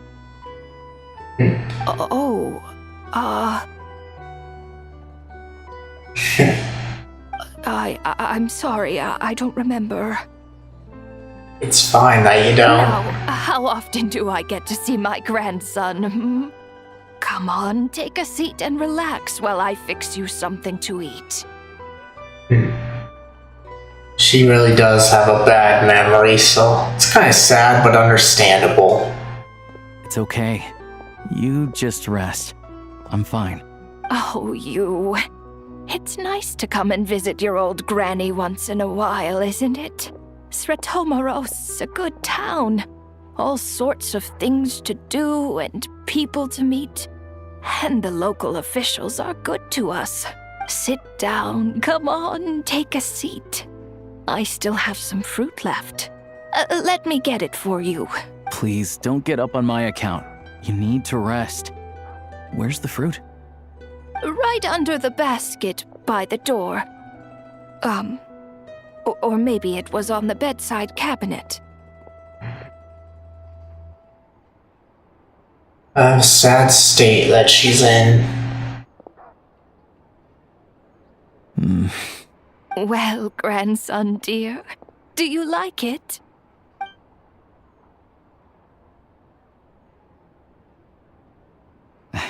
Very much, ma'am. It's delicious. Good, good. Wonderful. You don't need to save any more for me next time, all right? Fresh fruit is hard to come by at the moment. You should eat it as soon as you get it. Oh, I don't need it.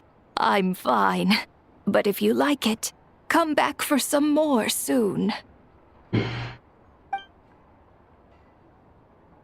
After a long chat, Alosha tidies up the place, Some kind soul must have given these to her. But she always saves the nicer things for special occasions. How do you know her? I met her at the market back before her health began declining. She was a lovely old lady. We're from the same hometown.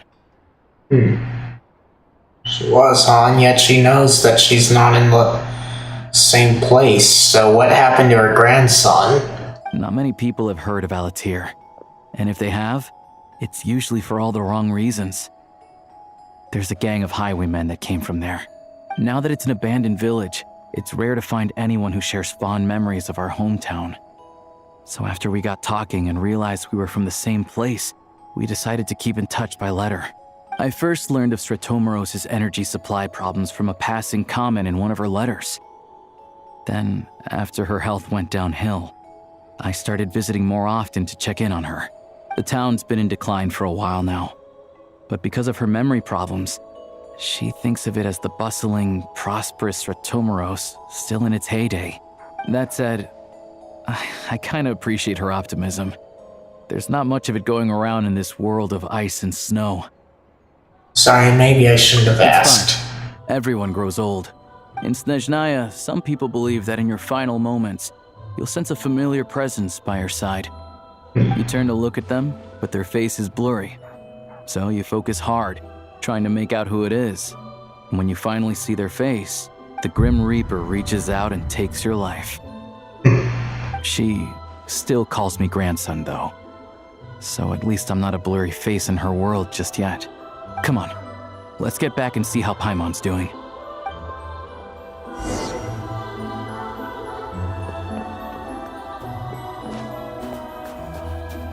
But yeah, things definitely aren't bad to the point where I need a fire team.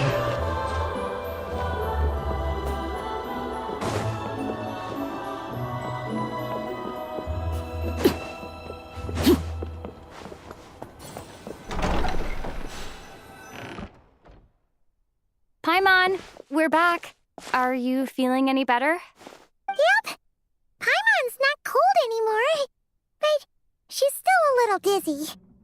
Flying probably isn't a good idea right now. Paimon might lose her balance. But Paimon's sure she'll be fine. It's probably just from getting hit on the head by that pile of snow when we first arrived in Snezhnaya. Her complexion's looking much better. Let's keep an eye on her. I still think we should see a doctor when we get the chance. But enough about that. How did everything go on your end? Are you all set? Did you have any trouble? I'll explain. It's a bit of a long story.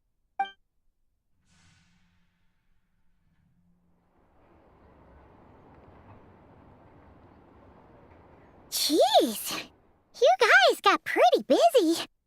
Sounds like the liaison officer and the mayor were running quite an operation. Good riddance to both of them. It's a good thing you managed to catch them. Well, what's scary, Paimon, is not the criminals that act weird, it's the criminals that act very much like an everyday person. And when they're caught just like he was. So, you said the train station will open again soon, right? And everyone has enough crystal now? Yeah. Well, enough to survive at least. Project Stuja isn't going away anytime soon. People will still have to scrimp and save to make ends meet. I've been meaning to ask, what exactly is the Tsaritsa trying to achieve? Don't know. The goal of Project Stuja is to gather energy for the Tsaritsa, but no one knows where that energy's going. It's never been made public. The thing is, we were told that the project would only last for 6 months, but time and time again, they keep extending it. Extending it? Does that mean the Tsaritsa's plan isn't going very smoothly? Possibly, That's what Paimon. everyone suspects. In principle, any proposed extension needs to pass by majority vote in the Snezhnegrad Veche. But even though opposition has been growing, any detractors end up caving into political pressure from the rooster, Pulcinella. Wonder why he's got the pressure there. We have heard that he's kind of the head honcho around here, second only to the Tsaritsa, but it does seem weird. He's the chair of the Snezhnegrad Veche and a key figure in the voting process. He has the backing of many powerful and influential people. Sounds like par for the course for the Fatui. How come the Fatui are picking on ordinary people even here in Snezhnaya? I don't see it like that. Fundamentally, the Fatui will always think and act in the Tsaritsa's interests, but that doesn't mean they don't care about the plight of the common folk. The only reason Sratomiro still receives crystal shipments is because of a relief proposal put forward by the rooster himself. Then there's the Fatui soldiers providing support in every corner of the nation. Even the Northland Bank provided some mora for disaster relief, and they're as conservative and indifferent as they come. It's just that the rich and powerful in their fancy palaces live in a completely different world from us. There's always going to be some conflict when those worlds collide. Yep, they certainly do. I won't say that I grew up in a poor house or anything like that, but when you grow up around the groups that I have that spout off things like pay your tithing, and even when you're struggling financially, and that kind of get a disgust for them.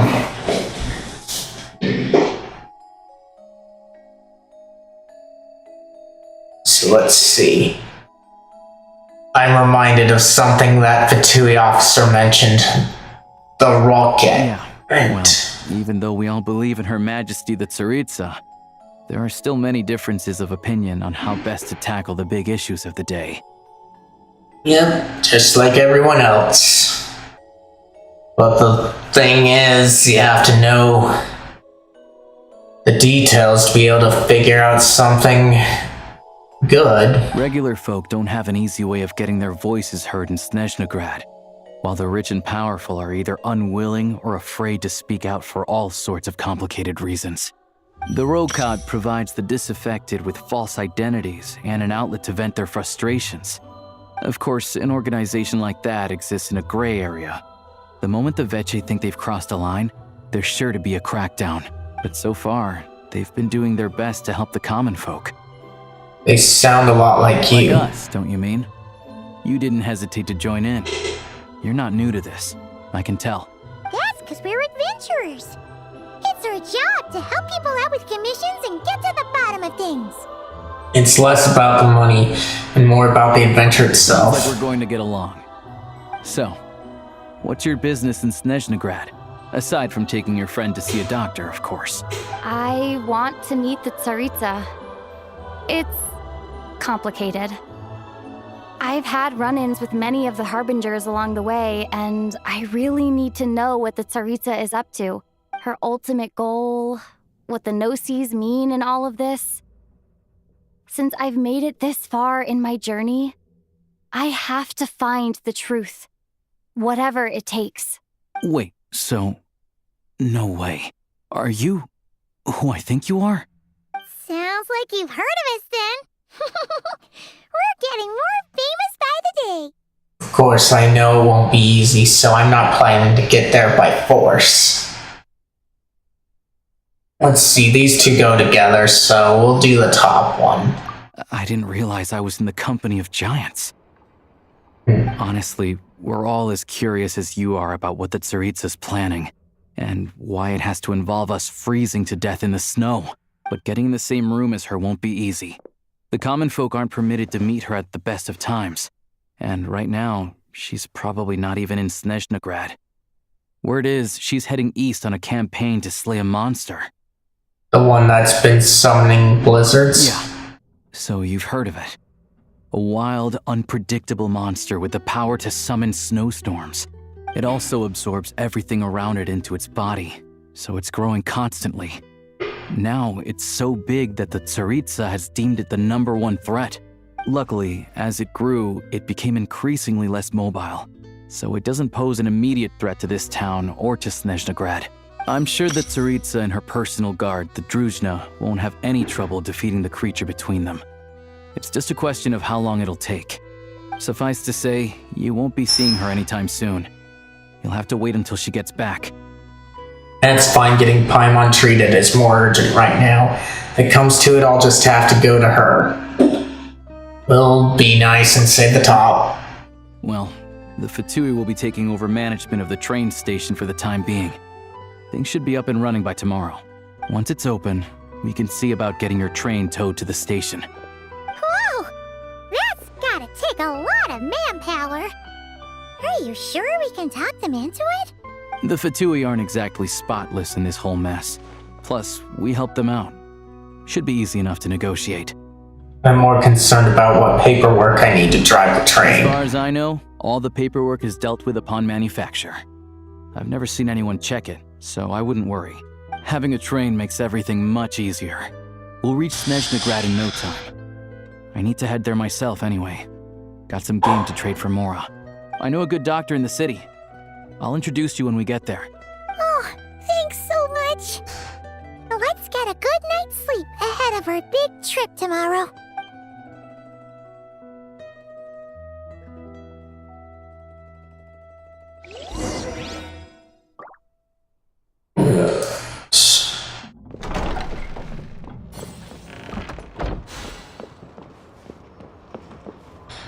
Station, huh? Let's claim our things here.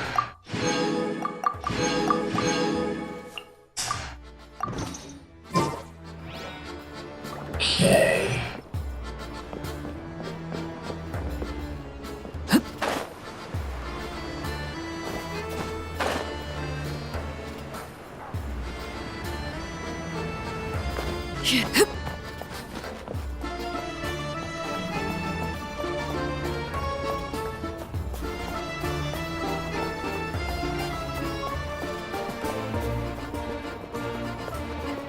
Are there any teleports around here? There's one over here, so let's...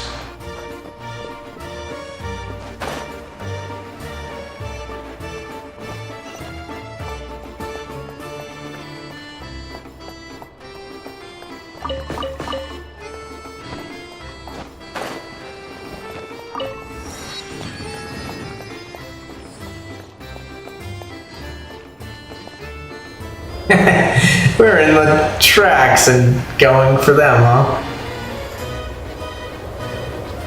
Drive carefully, all right? You don't want to end up in this situation again. Also, I don't think I've seen a train like this before. Is it a new model or something? Yeah, I guess. Not a fan of small talk, are you? Anyway, take this. It's an up-to-date map of the Snezhnayan rail network. All the track switching is automated. So, as long as the train's moving, you don't need to worry about collisions or anything. We'll leave you to examine the train's conditions yourselves. Fingers crossed nothing's broken. I doubt Sratomaros has any engineers with experience working on this model. Shouldn't be a problem. Thanks for everything. All right then. Have a safe journey. And make sure to check everything's working before you set off.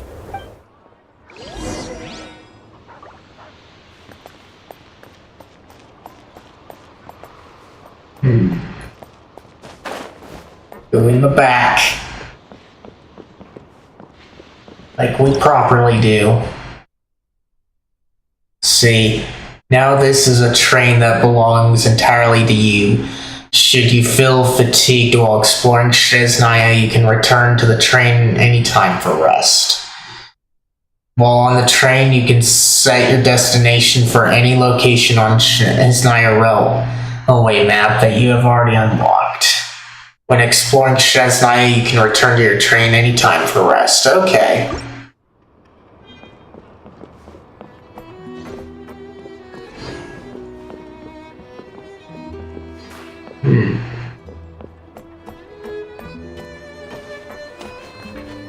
Activate.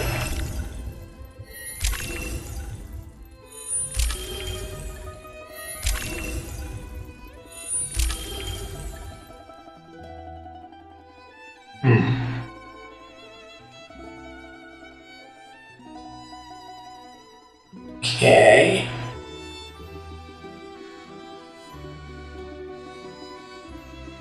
So weird, but still here.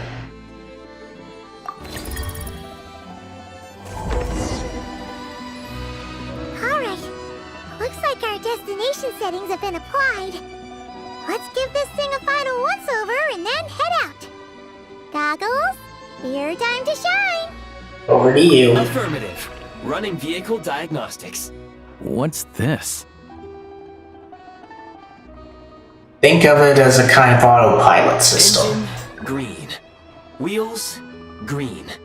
Frame, minor damage, but no impact on function.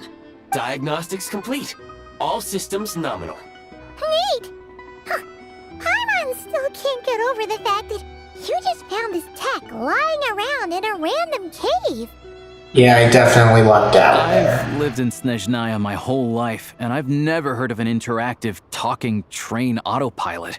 Strictly speaking, I wasn't designed purely to drive trains, though I doubt you have any interest in navigating the practically unreadable operator's manual yourself.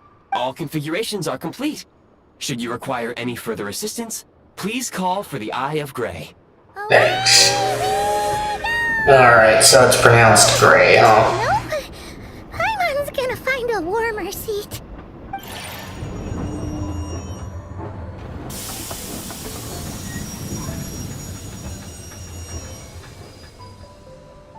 Huh? What's going on?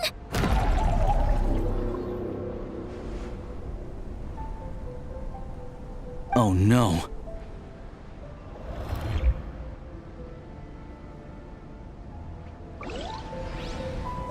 Is this what I think it is? Equipped. What is this place? Traveler, are you okay? I'm alright. You okay, Paimon? Paimon's still airborne, but it feels like swimming through thick, gloopy water. Ugh, that's horrible. Just our luck. Of all the things that could have gone wrong. Halosha, you're Snezhnayan, right? Any idea what the heck this place is? It's called the Shadow Realm. A place where no wind blows, no light shines, and no elemental energy flows. Even time itself doesn't exist here. It's a world where everything seems to come to a standstill. I've only seen it a few times before, and this is my first time inside. It's a dangerous place. Most people who get sucked into the Shadow Realm are never seen again, and the few who do make it back, they're never quite the same. Huh? Then what the heck do we do now? We fight. Maybe Goggles knows something. Goggles?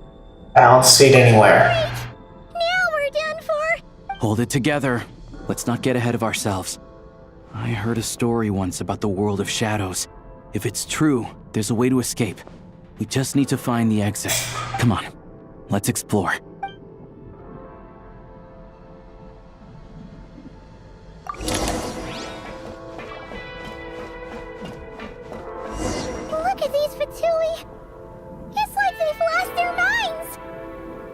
Their shadows have been devoured.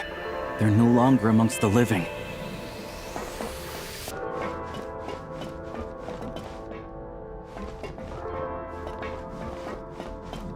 Go now! Advance! I can't channel elemental energy here, but I have a few gadgets that still work.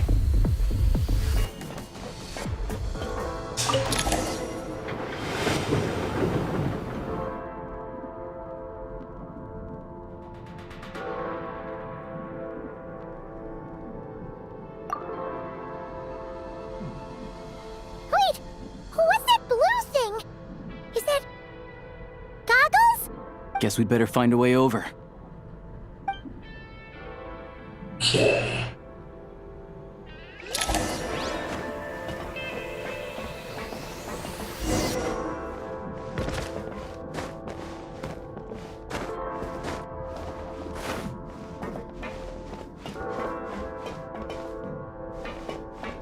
I'll take point. You've got... This is the last one. What do we do next? Play it by ear.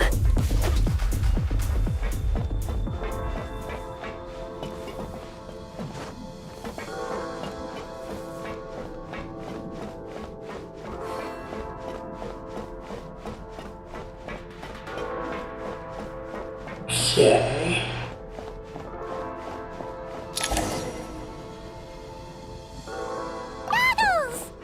Hello. I am glad to see the three of you safe and sound. For now, at least. But things aren't looking too good. Correct. We are now inside what is known as the Shadow Realm, the darkest space in the shell, where even the Most High is loath to cast its gaze. Time and space hold no meaning here. It intersects with the world of the Light Realm only rarely, like an air bubble that rises to the water's surface. We must leave this place before it sinks back down into the depths once more. Sounds like you have a plan. Yes. In fact, the very purpose of my creation was likely to... From the Shadow Realm. It appears that key data is currently inaccessible. But now is not the time to resolve that problem. I have marked the exit to the Shadow Realm for your convenience. In addition, I have prepared some equipment to aid you as you traverse the Shadow Realm, Traveler. There's specialist equipment for this? How do you have that ready? They go together, so we're gonna go at the top. One of my core functions. Scan complete. Construction in progress. Hold on, guys. I need to take a break to use the bathroom and get a drink, and it looks like my phone possibly needs a charge too. So I'm gonna go ahead and take that break. You guys do whatever you need to in the meantime, but if you need something to do, be sure to check out today's question of the day. If you're watching this live and you don't see it, the command in the title of the stream should bring it up, and I will check on that when I get back. But if you're not watching this live, if you rewind towards the beginning of the stream, you should be able to see what the question was, and you can leave your answers in the comments. And with that, I will be right back.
Alright, I'm back. Let me check on you guys.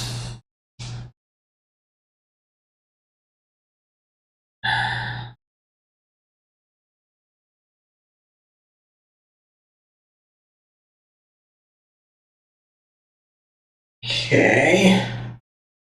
Nothing there. And what about over here?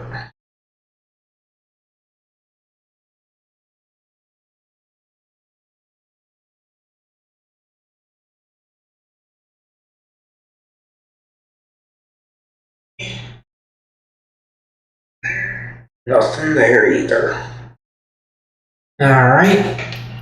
Let's check on my controller too. Okay, looks like my controller needs a charge, so it's going to be a bit longer.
Alright, back, and my controller's charging, so let's check another controller.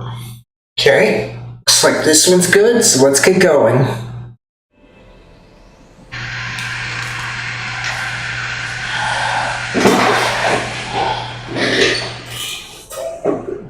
Let's see, it may well be one of my core functions. Scan complete, construction in progress. Activation code? We once peered into the past from the ruins of the shadows. This is what remains of the Golden City, Hyperborea.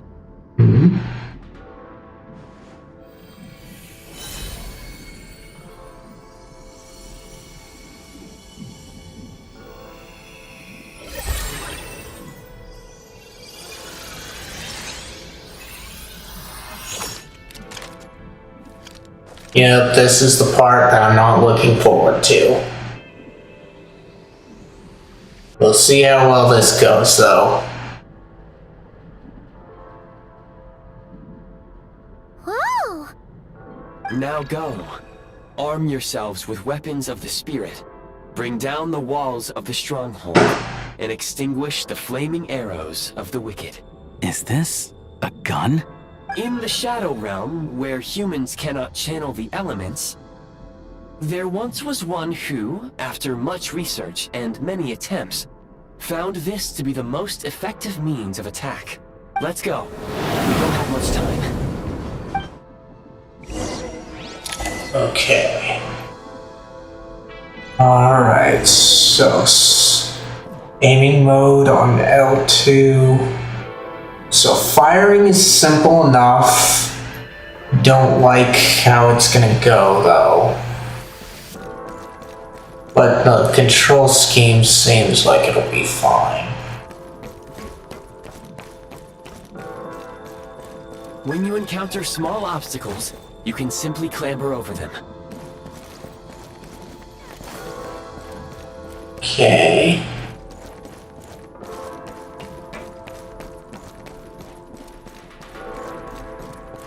You can slide to navigate through low, narrow tunnels.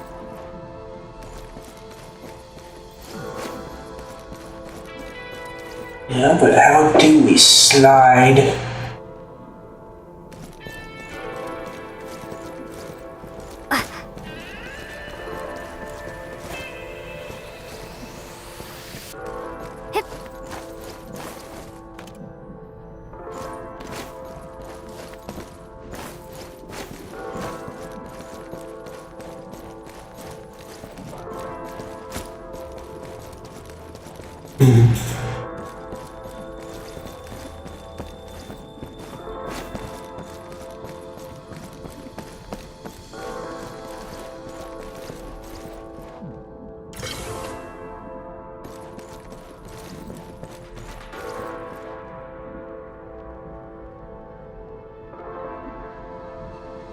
Okay, not there.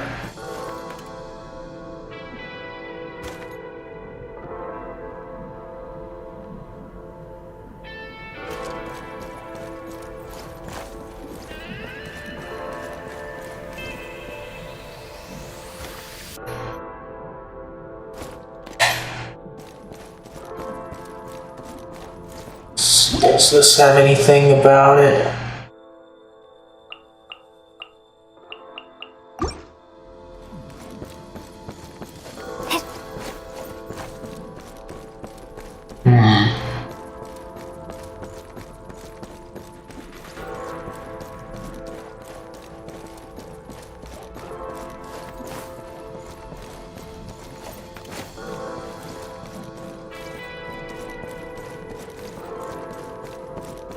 How the heck do I do that?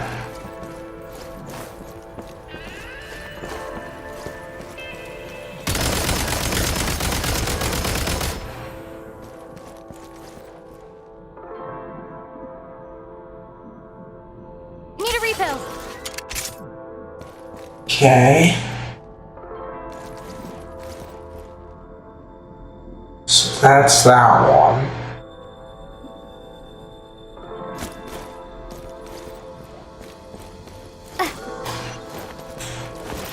There we go. Obstruction ahead. You may be able to use...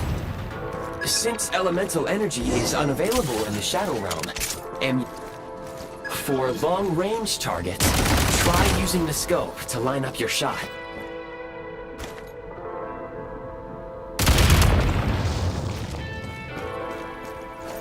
Okay. Many hostile units approaching. I suggest a new strategy. Take cover, and pick them off one by one.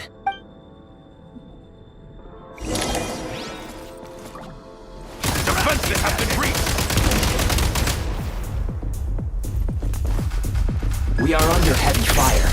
I suggest taking cover to avoid enemy attacks, then waiting for a suitable moment to counterattack.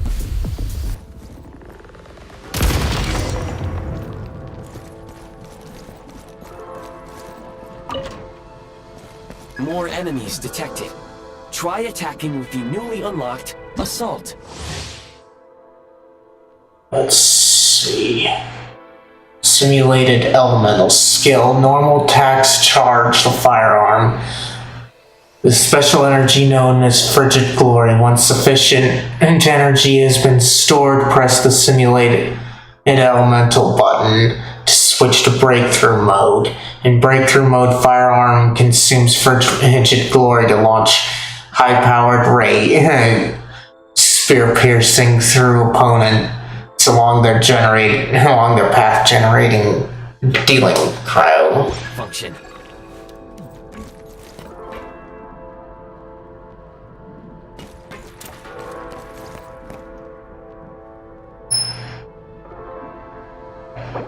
Okay, no. Well, Light him up.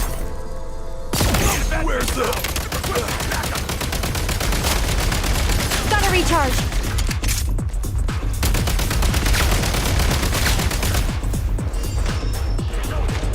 Cover me! This is still a bit hard. Fall back. One shot is all I need. Okay. Freeze mark. A sigil that hovers in midair. Aim and fire at the sigil and you will be able to use the power of the freeze mark to move quickly around the Shadow Realm. Aim at the freeze mark and pull the trigger to move using the rope.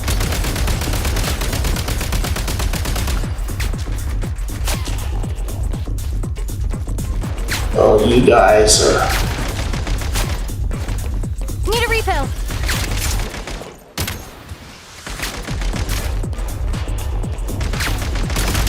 Where's the back?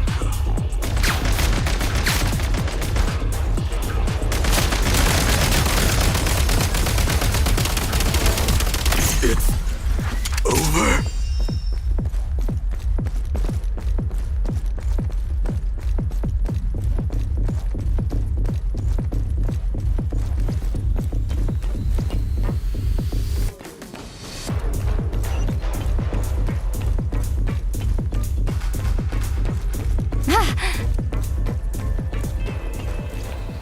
Okay.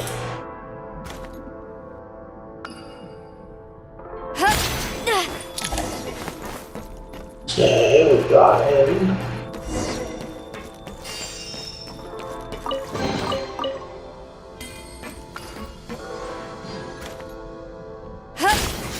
Defenses have been breached. Die! Back in business. Taking cover. Taking cover.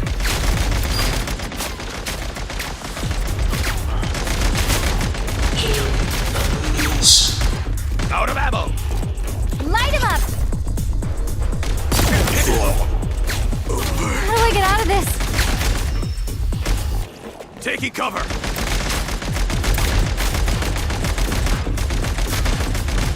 Cover me.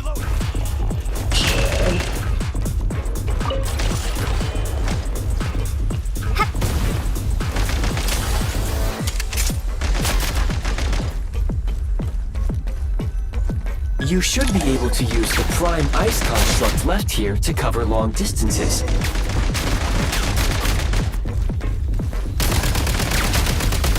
Out of ammo. Reloading. I really messed this up.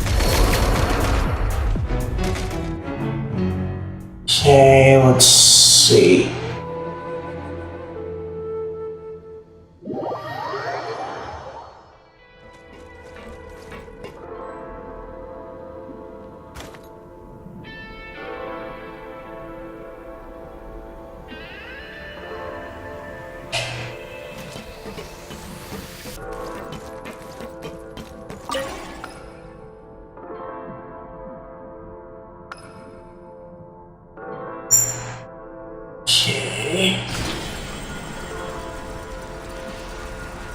I definitely don't like this new thing. Not just because it's new mechanic, but because it's such an awful system. Oh my gosh.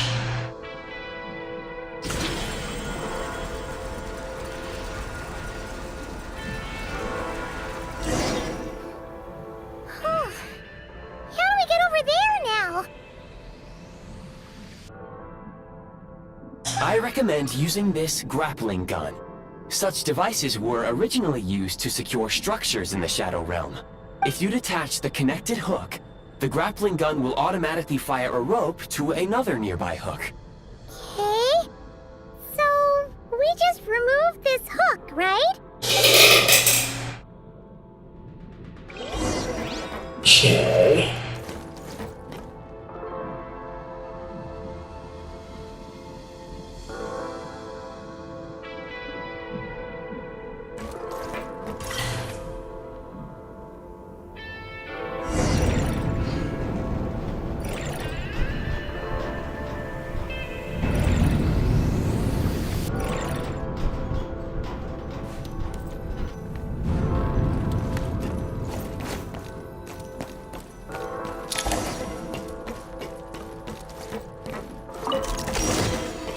Now that we know what these boxes are,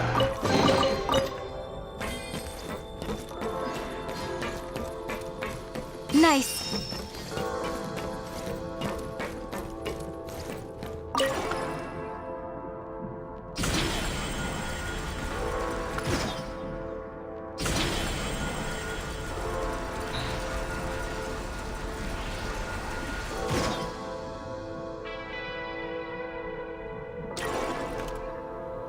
so yeah, I kind of get the feeling of what I'm supposed to be doing in these shooters. It's just a lot of times it's harder to do than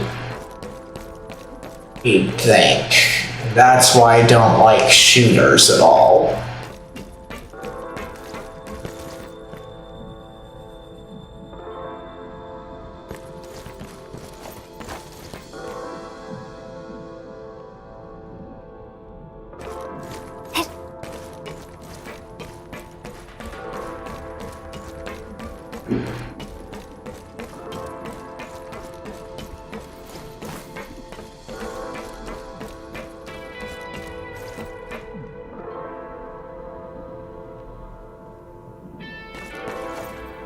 Sprint at the prime ice launcher to reach high places with ease. Okay. Those guys are gonna give me trouble.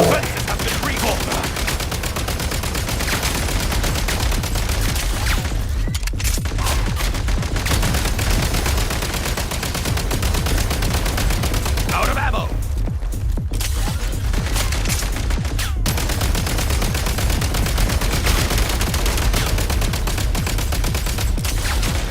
Reloading. Can't take much more. You thought I was gonna miss. Cover me. Taking cover. Color's not gonna help you. It's over. Back in business. But yes, it's kind of hard for me to aim like that and do that. Usable munitions detected. Frag crystal.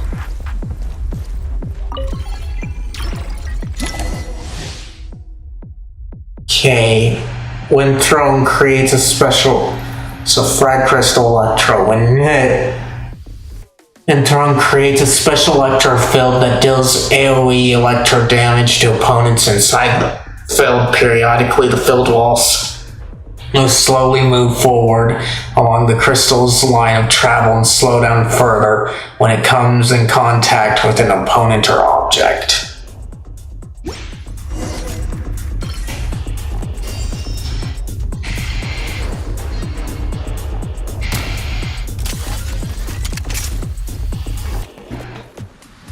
Defenses have been breached. Unhit.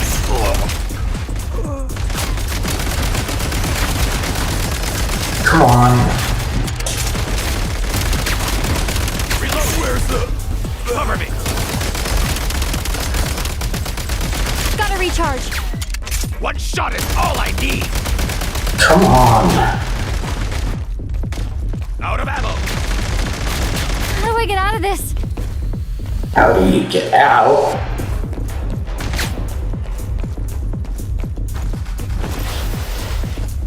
Taking cover. Ah!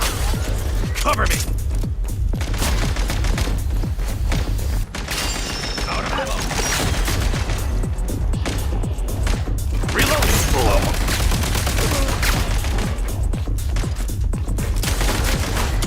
Cover me. Where's the back? It's over.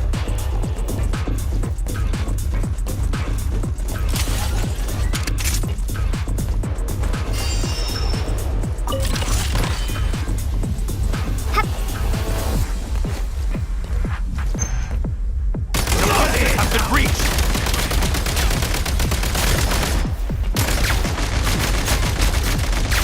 I'm on my last leg now. Well then, don't. Fall back. Cover me. Out of ammo.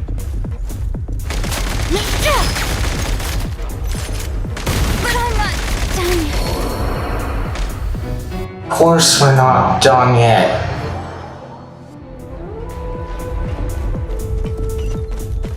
Resuming search.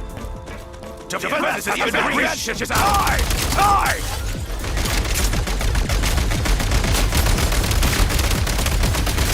Reloading.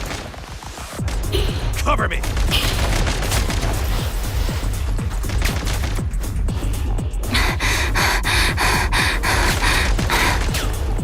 Fall back. Can't take much more. Out of ammo.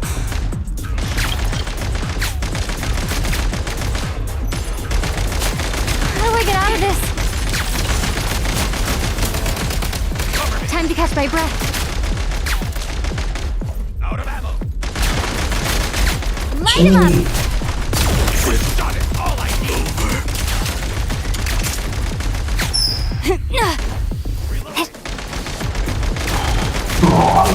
I really missed this.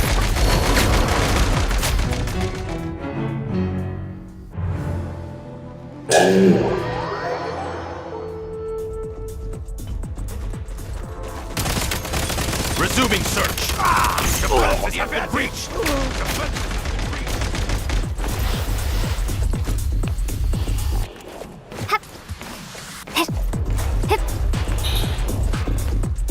Back in business. Can't take much more. Cover me.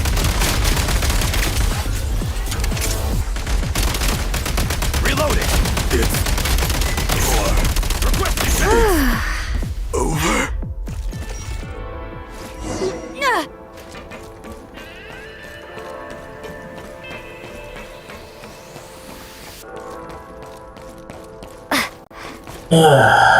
But yes, I'm not liking this.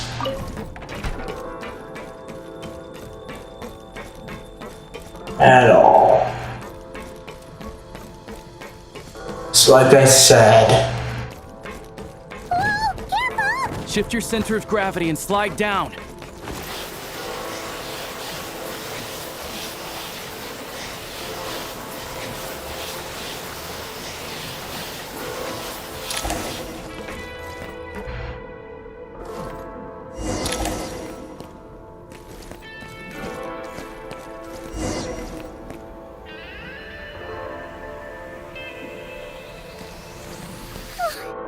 How much longer is this gonna take? The exit is right ahead. We are very close now. However... It's like they're trying to keep us trapped here. That platform and the carriages are swarming with undead Fatui. Guess we gotta storm through.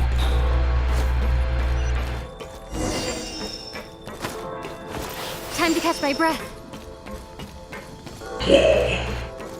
Got an idea of how that happened, but definitely not happy.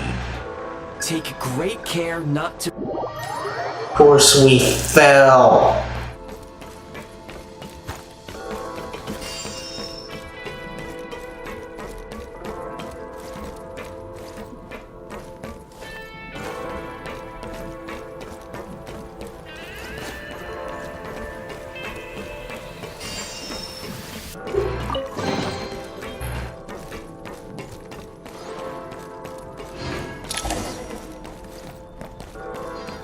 Nice.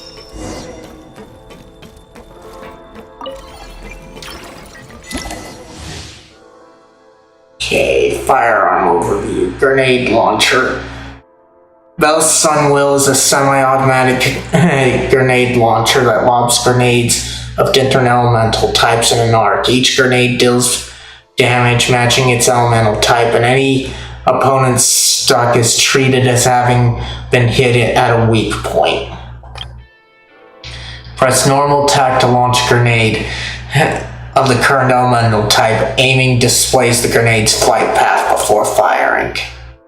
Press simulated elemental skill button to switch firearms to different elemental type. Okay. You may find switching to assault mode makes your attacks more effective.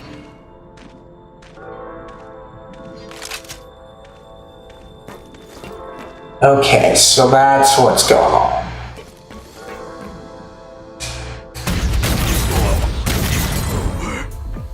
There we go. Back in business.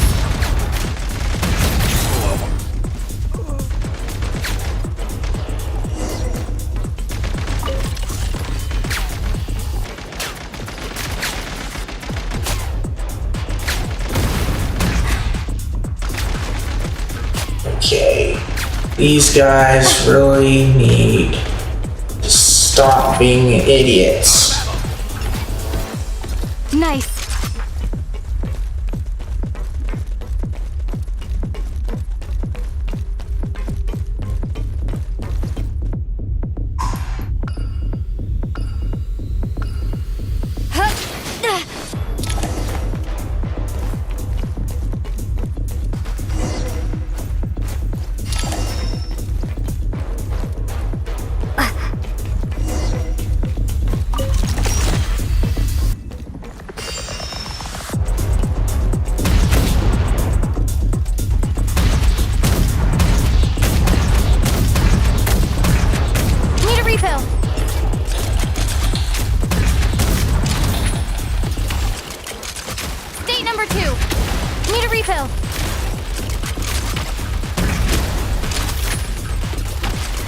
I'm in over my head. Come on! We're almost there! But we killed him. He tried.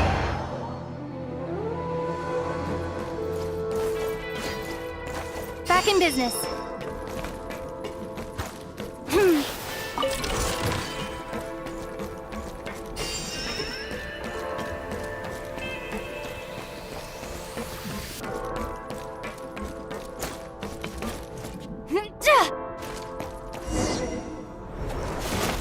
Huh? Why is everything shaking so much? Looks like the Shadow Realm is about to sink back down into the depths. The exit is right here. You mean this weird bubble thing? Wait, how exactly do we... No time to think. We just gotta go for it.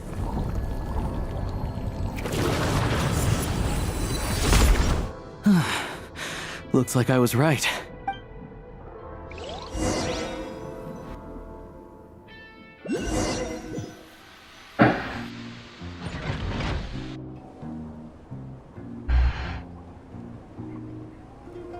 I can't believe the Shadow Realm manifested right on the railroad tracks. It's almost unheard of. Lucky we made it out. All thanks to you and that awesome gun. While we were in there, you mentioned Hyperborea. So you have heard of the Golden City before? Yeah, it came up a whole bunch in Nocrai. You're a pretty neat surprise in that sense, aren't you, Goggles? We had no idea they left cool gadgets like you behind. Thanks for saving us again, Eye of Grey. Make no mistake, it was a team effort. For a first-time firearm user, your performance was quite outstanding, far beyond my expectations. As Alosha said, it is highly unusual for the Shadow Realm to manifest in a place like this, but we should still watch out for similar dangers ahead. Let's hope not. If anything else goes wrong with this trip, Paimon's gonna have train trauma for life. The Shadow Realm can appear anywhere, not just on the railroad. I am simply advising that we take sensible precautions. Now, if you wish to further calibrate and upgrade your firearm, you may do so over there, provided you have the necessary components. Please take a moment to catch your breath while I repair the body of the train. Amongst other things, this will ensure Paimon is a little warmer while on board. Oh, thanks, Goggles. You're a trusty train conductor. Well, maybe trusty isn't quite the right word, considering... The gun can be... Ways to get the job done. So the gun can be upgraded? Yes, of course. And just like the Eye of Grey, I am sure it will be a great asset to you in your future adventures. If not the trustiest, then it will at least get the job done. Let's get some fresh air while the Eye of Grey fixes the train. Will you be okay, Paimon? Sure. Paimon wants to forget all about the Shadow Realm. It was so creepy in there. Stretching her legs might help take her mind off things.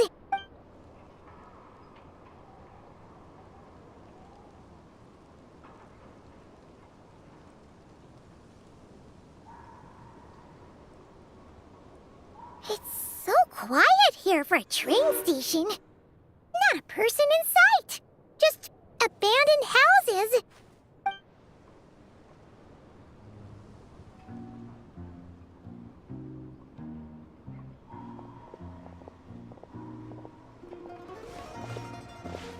Huh? So much for repair. You've swapped our train out for a whole new model. My plan was to restore the train to its original appearance per my records as quickly as possible. Now that the repairs are complete, the train offers optimized performance and a significantly improved trendiness level. Huh. Didn't know trendiness was a parameter. According to my calculations, parameterization is the most effective way for the Eye of Grey to understand trendiness. Hyperborea, huh? I'm sure I've heard of that in a story somewhere. What an incredible little gadget you are. Okay. Shneznaya Adventure Journal has been unlocked. Okay, in the Shneznaya Adventure Journal, you can view your ongoing and available quests in Shneznaya. This is also where you can collect corresponding rewards after completing Archon quests and world quests. The experience section of your Shneznaya Adventure Journal.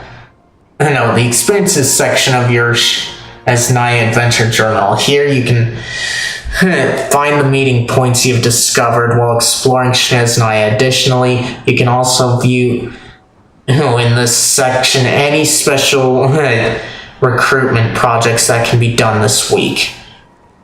The Shadow Realm History section of your Shneznaya Adventure Journal. Well, here you can find the Shadow Realms and even more dangerous Shadow Realms you have uncovered while exploring Shneznaya, and quick travel to any of these realms for a good old cleanup operation.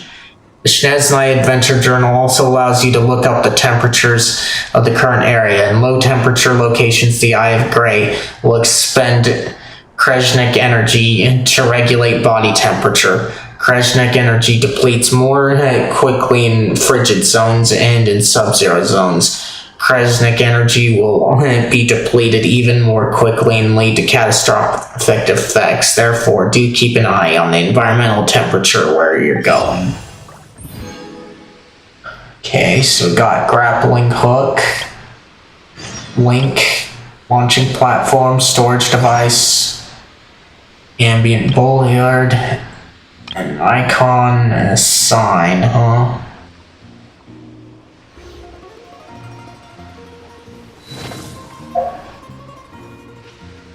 I got a better idea.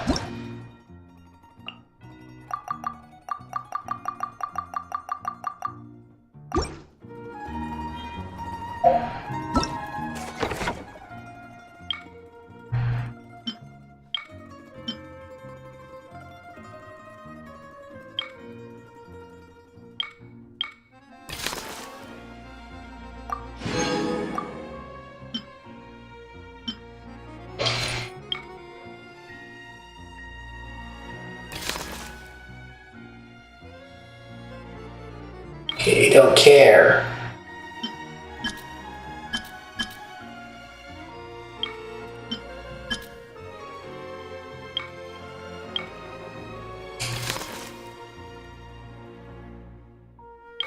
Don't care again.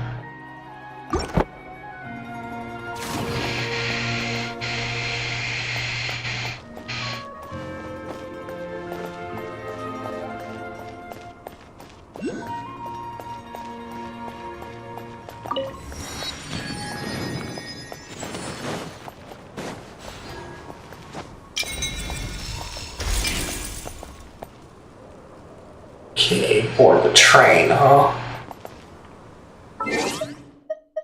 What do we have over these guys, huh?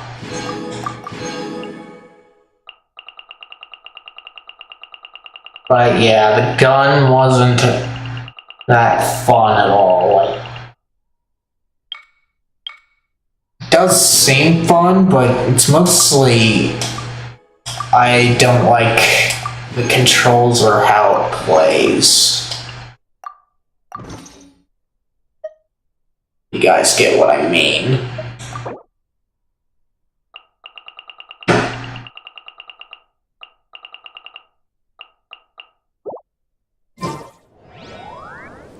Okay, so we got something in here. Okay.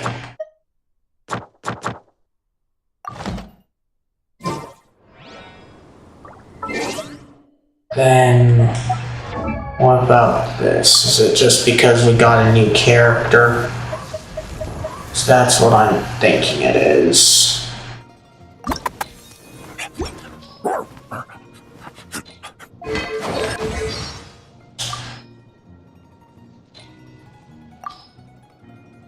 Okay, we do not care about these guys. The nice thing though about playing on PlayStation is you don't have to listen to any of those. You just scroll through them and they'll be claimed.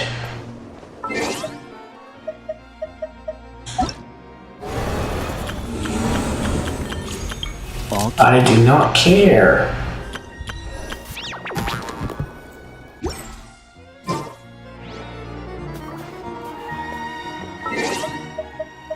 Now,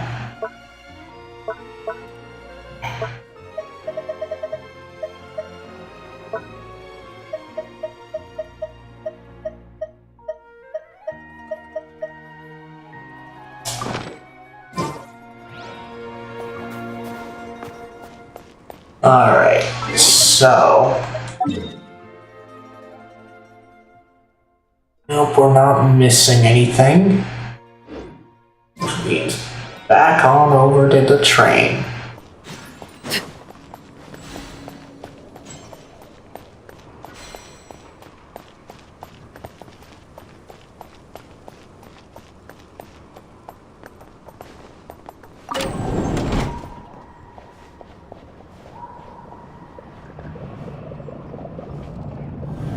Okay, no way, Jose.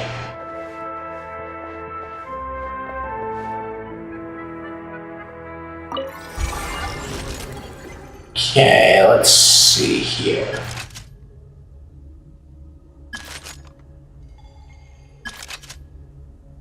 Six rounds of ammo. Oh. Alright, let's see here.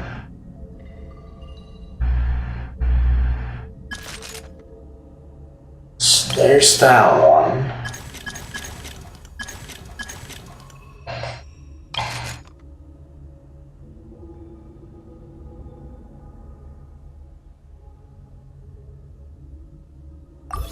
Okay, what does assemble do?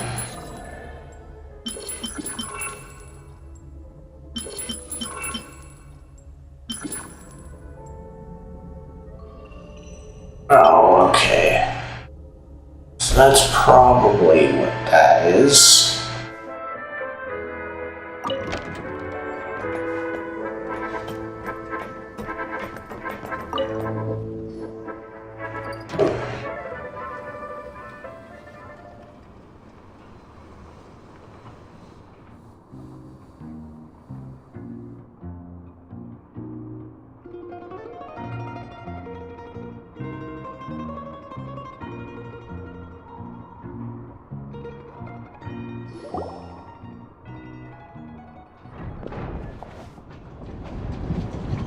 Okay.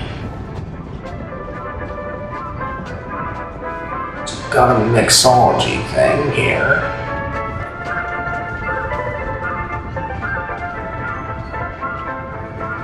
Of course we can't. Really had to build the railroad over a canyon, huh? You might want to avoid looking down if you're afraid of heights. No, it's not that. Paimon's just praying that we don't have yet another accident.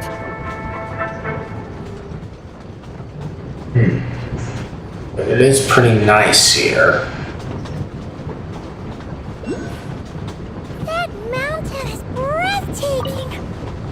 Reminds Paimon of Dragonspine. They say this mountain's the domain of a Snegovic lord. A lot of the Snegovic retreated there to live in seclusion, so it's a pretty mysterious place. You hear all kinds of stories. Even the residents of the nearby town of Svietla Lidovka steer clear of the summit, and they make a living off of harvesting prime ice.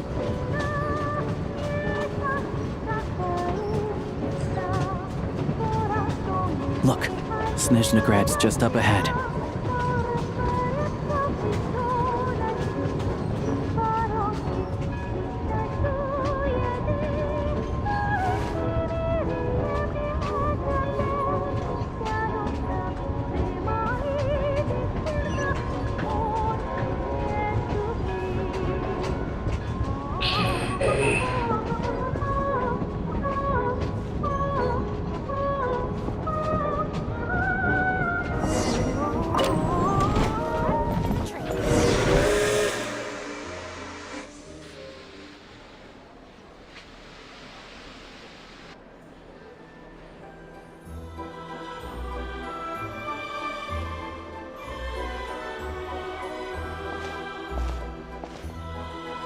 Here we are. Welcome to Snezhnograd train station, the biggest transport hub in the nation. Wow! It's so majestic! Just flying from one side to the other would probably leave Paimon out of breath! It's built for maximum efficiency. But yes, transferring trains here can be a little tiring. In the future, you can use this train station to travel anywhere you want in Snezhnaya. For now, though, come with me. Let's get Paimon checked out. This way. There's a lift car that goes straight to Sapoliarny. Well, what we should be doing is getting this waypoint here. Look!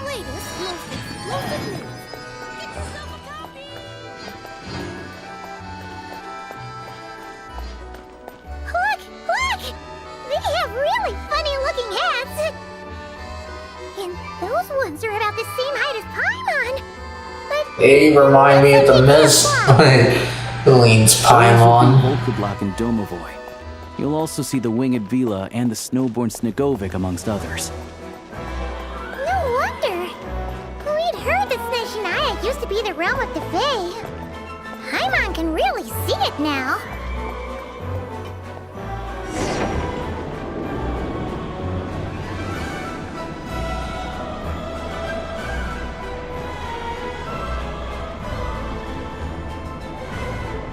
Only in the grip of winter. To the left is the market of Zolny. They sell everything there. You can often find some nifty little trinkets. To the right, you'll see the Korolyevsky Theater in the distance. Look at that!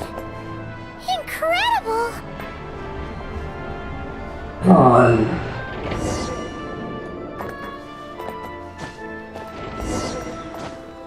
It's nice that the stories take us right to these places. See, the world opens up, huh?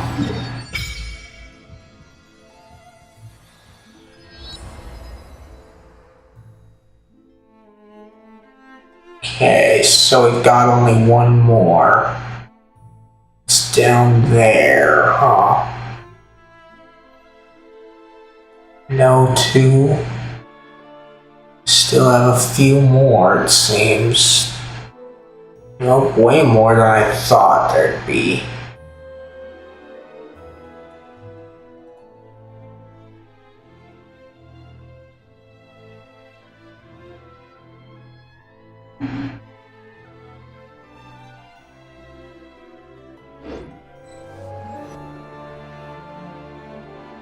Okay, let's see, what do we have here?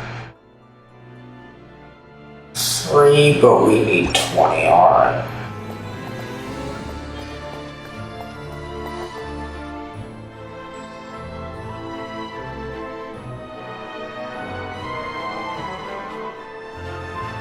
Yep, we got the Kremlin.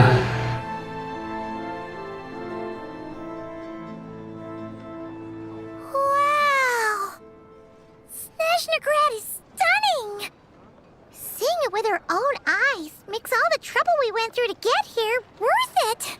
I found it pretty stunning when I first came here too. But I soon found out that stunningly beautiful means stunningly expensive. The prices here are crazy. I'm just a small-time hunter, so Zolny is where I spend most of my time. This way will take us to Podvorier restaurant. They offer food and lodging there, so you can get settled in while I fetch the doctor.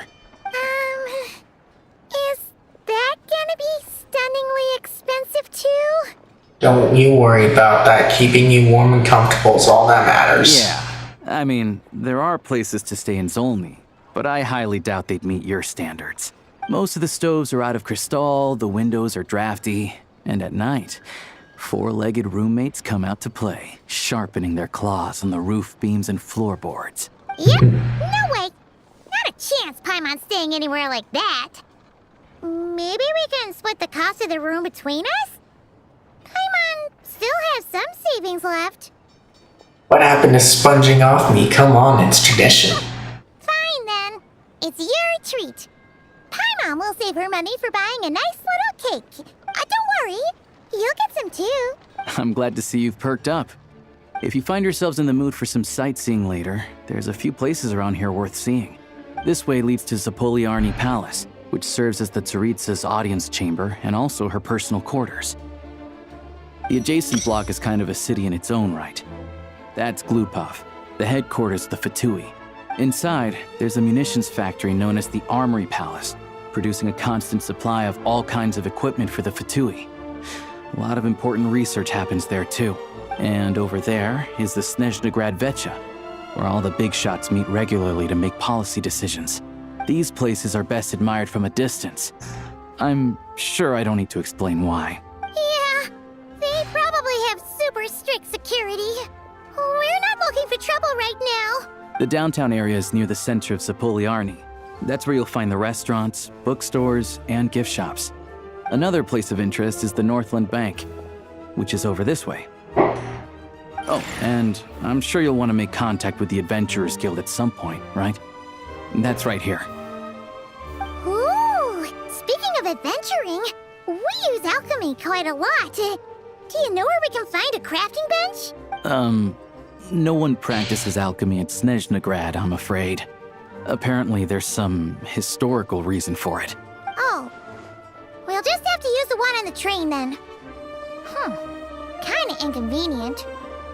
Wait, how come there's one on the train if that's Snezhnayan too? Yeah, that's weird. Maybe we can look into historical reasons later. I don't know. Not my area of expertise. Still, I wouldn't say the absence of alchemy makes life here any less convenient. Anyway... Finally, there's Zolny in that direction. It's mostly residential buildings and factories, but there's a few shops too. Worth a look around if you're interested. That's about it. You guys go ahead and get checked in while I track down my doctor friend. Sounds good. Thanks for all the recommendations. It'll be good to get out of the cold wind. Paimon's starting to feel another headache coming on. Let's get you inside. The Fourier restaurant is right this way. Okay. You all missed the good times.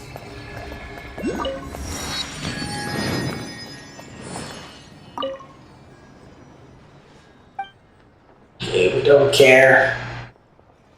Oh.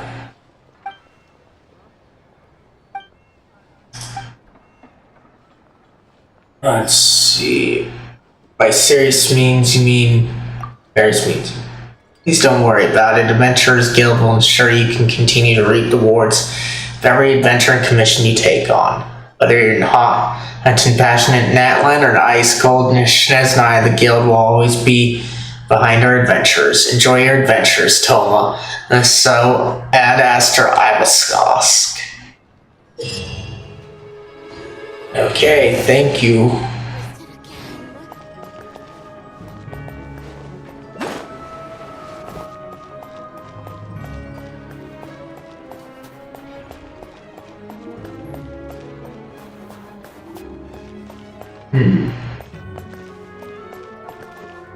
So that's underground.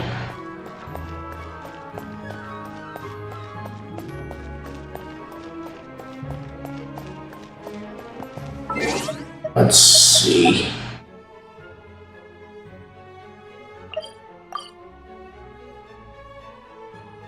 Okay, it's an underground network.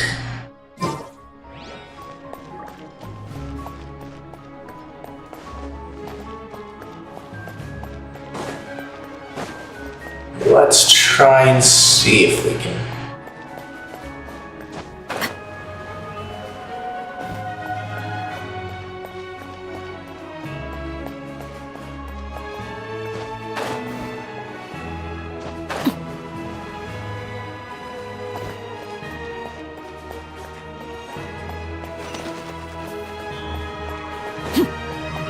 goes.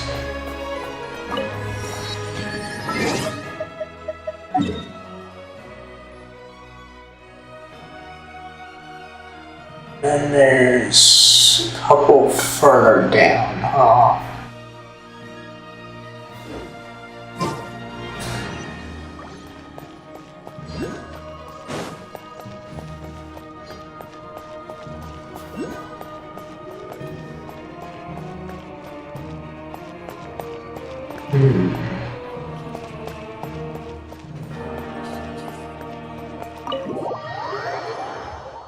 Hard to determine what's around the marker there.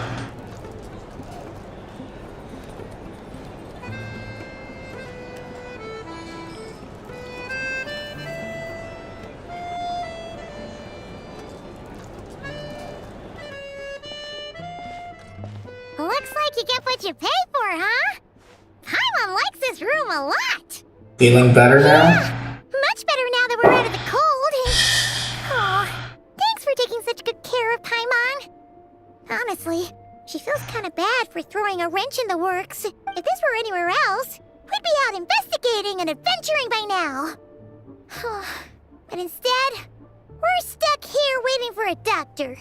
It's okay, we aren't under any time pressure. The sooner you recover, the sooner we can start exploring. Right. No need to push ourselves too hard for no reason. A lot happened on our way into the city. Let's review what we've learned so far and try to figure out what to do next. Obviously, the million more question is, what is this Aritza planning? Everything else leads back to that. Yeah, that was our main goal in coming to Snezhnaya. Sure was. And so far, we've learned that in addition to the 7 Gnosis, her plan also requires a ton of energy. But we won't get to see her anytime soon.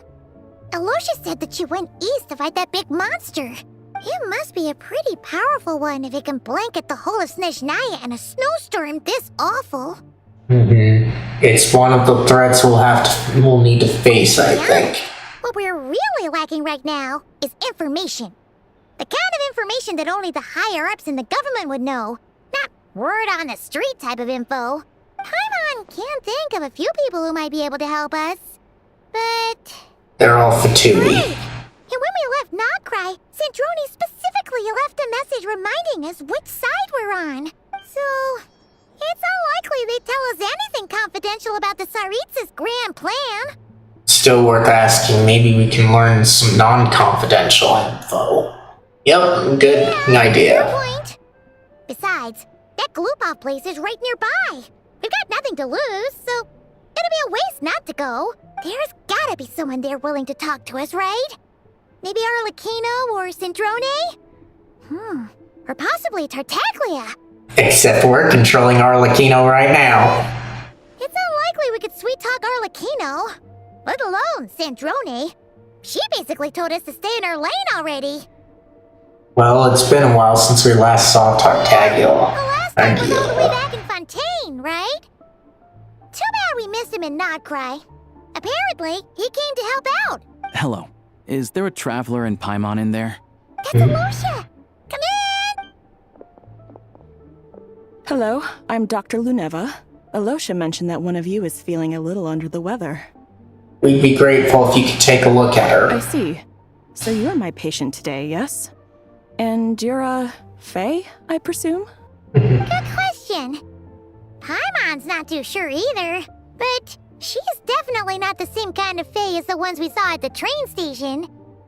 Is that gonna be an issue? Not exactly. It's just, I'm used to treating human patients.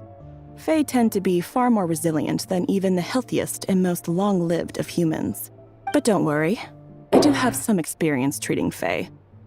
I've even diagnosed plenty of cats and dogs in my time. Safe to say, I have a fairly eclectic range of expertise. It'll be fine. Paimon's basically the same as a human, right? We're no different when it comes down to it, are we? Our taste in food is a little different. The biggest difference is probably your appetite. More like you don't eat enough. The more talking you do, the more you need to eat. I'm not convinced by that logic. Now, please take a seat.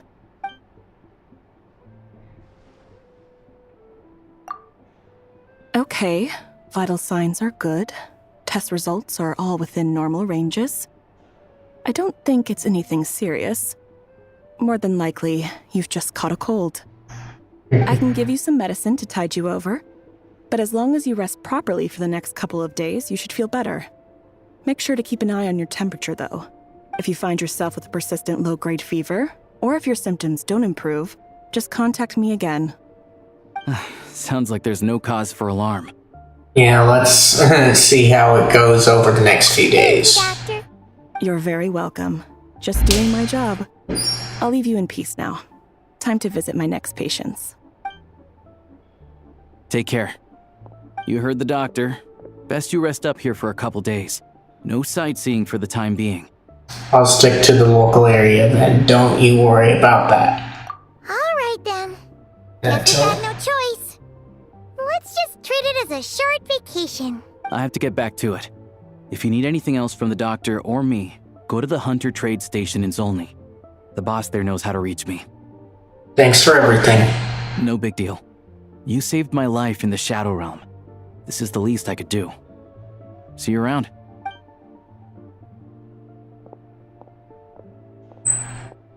All right. Time to find Child and see what he can tell me.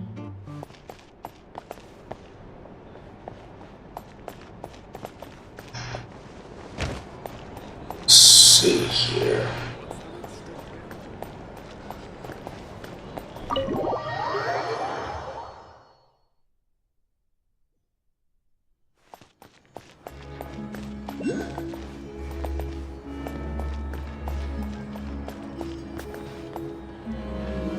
Okay.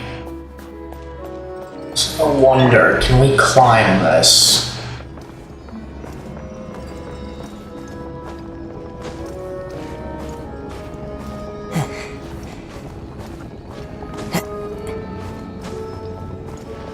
No, it doesn't seem like it.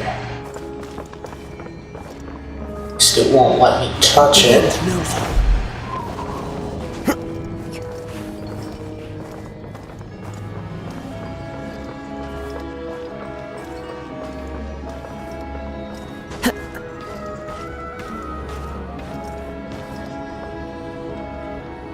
One with nature. Okay. So that's just kind of weird.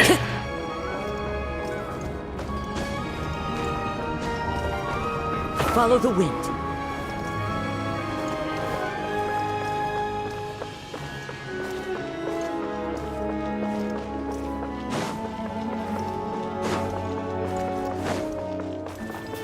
Maybe. Into the wind.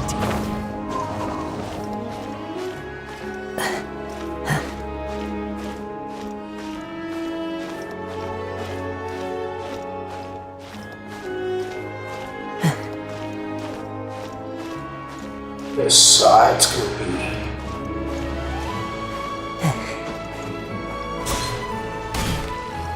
Okay.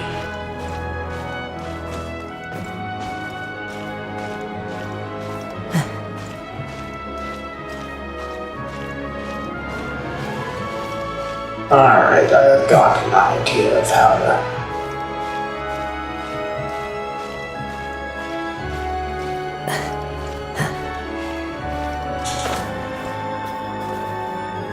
The wind knows me.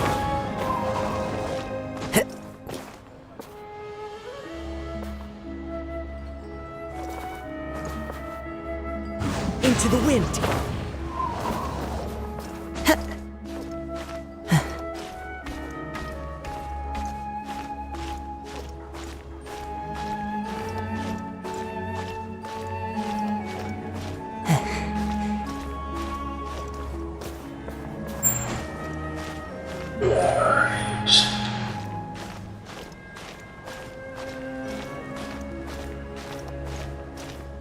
We might be high enough.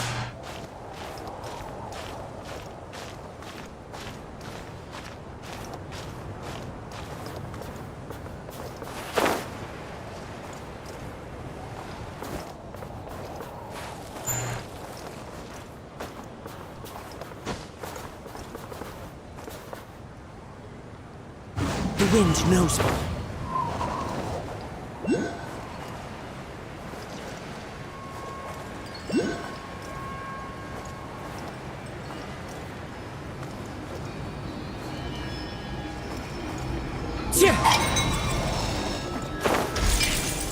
Okay, there we go.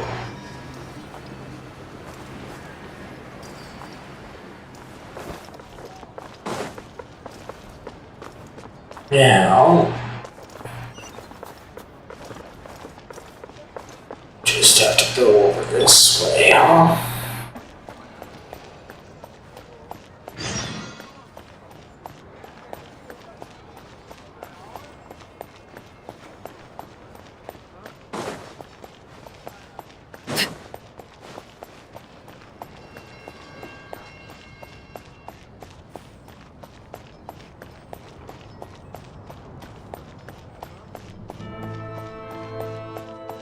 Okay.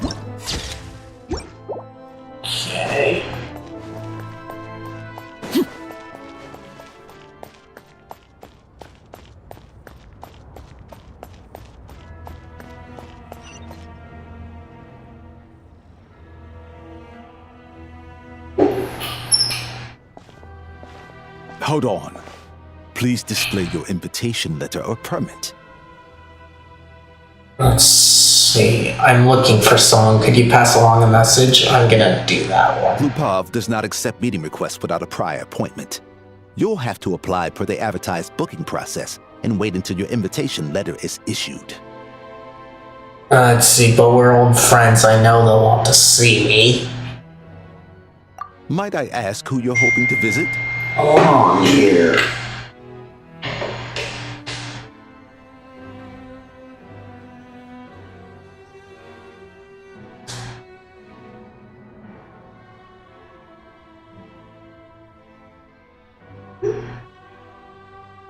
Alright, it's just something about tomorrow. Harbinger child Tartaglia. Thinks the rules don't apply to them.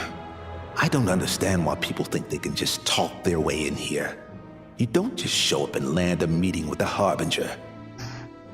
But I have to go through the motions for protocol's sake. Honestly, it's such a waste of time asking when I already know what the answer's gonna be.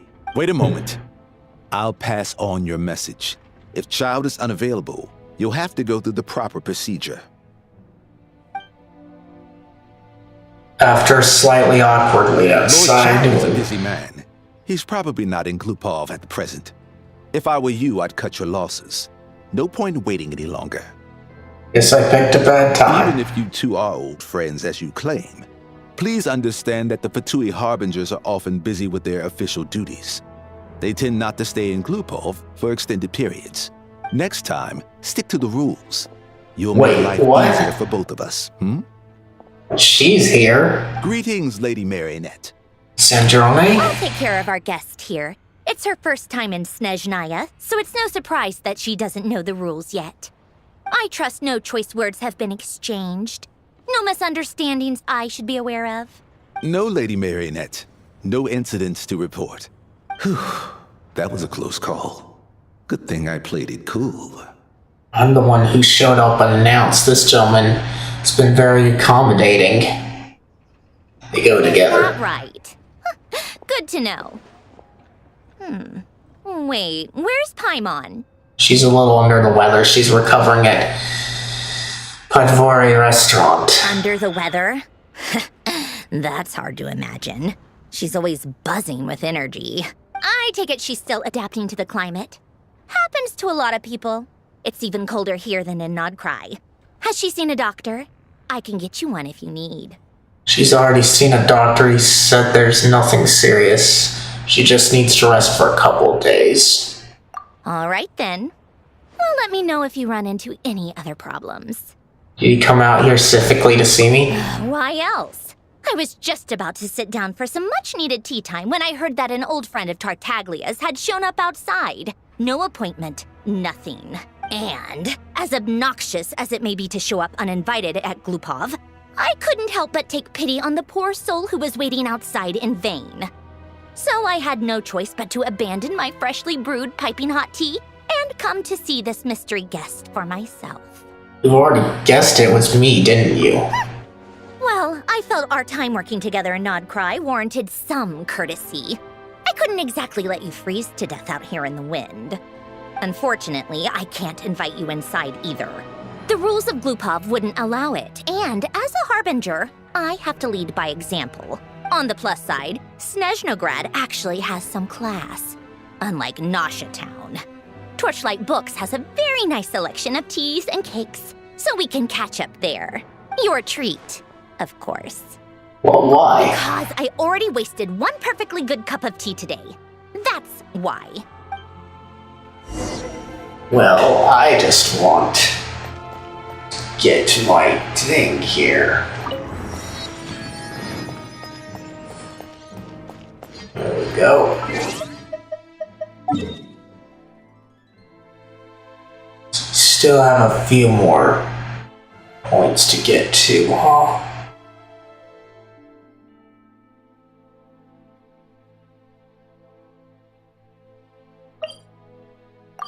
We'll go here since it's already...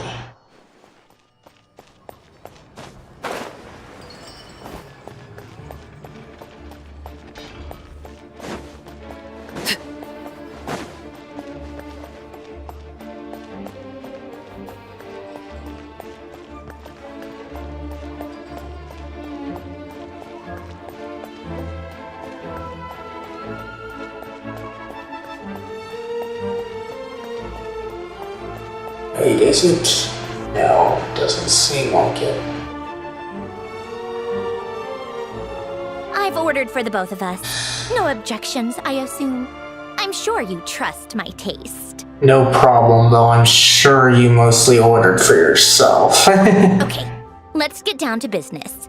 I'm guessing you don't actually have any urgent business with Tartaglia, per se. You just want information, right? Yep, you got it. But how is he doing anyway? What's he been up to lately? Wanna take a guess? Has he been picking fights again? Of course you'd say that. You shouldn't underestimate Counselor Tartaglia, you know. Counselor? That's what I'm thinking too. Right. I'm sure you've heard of the Snezhnograd Vecha by now. Well, he's busy preparing some paperwork for their next meeting. They'll be discussing yet another extension to Project Stuja. It's basically all anyone cares about in the Vecha these days. Tartaglia? Counselor, sorry. It's just a little hard to imagine. He doesn't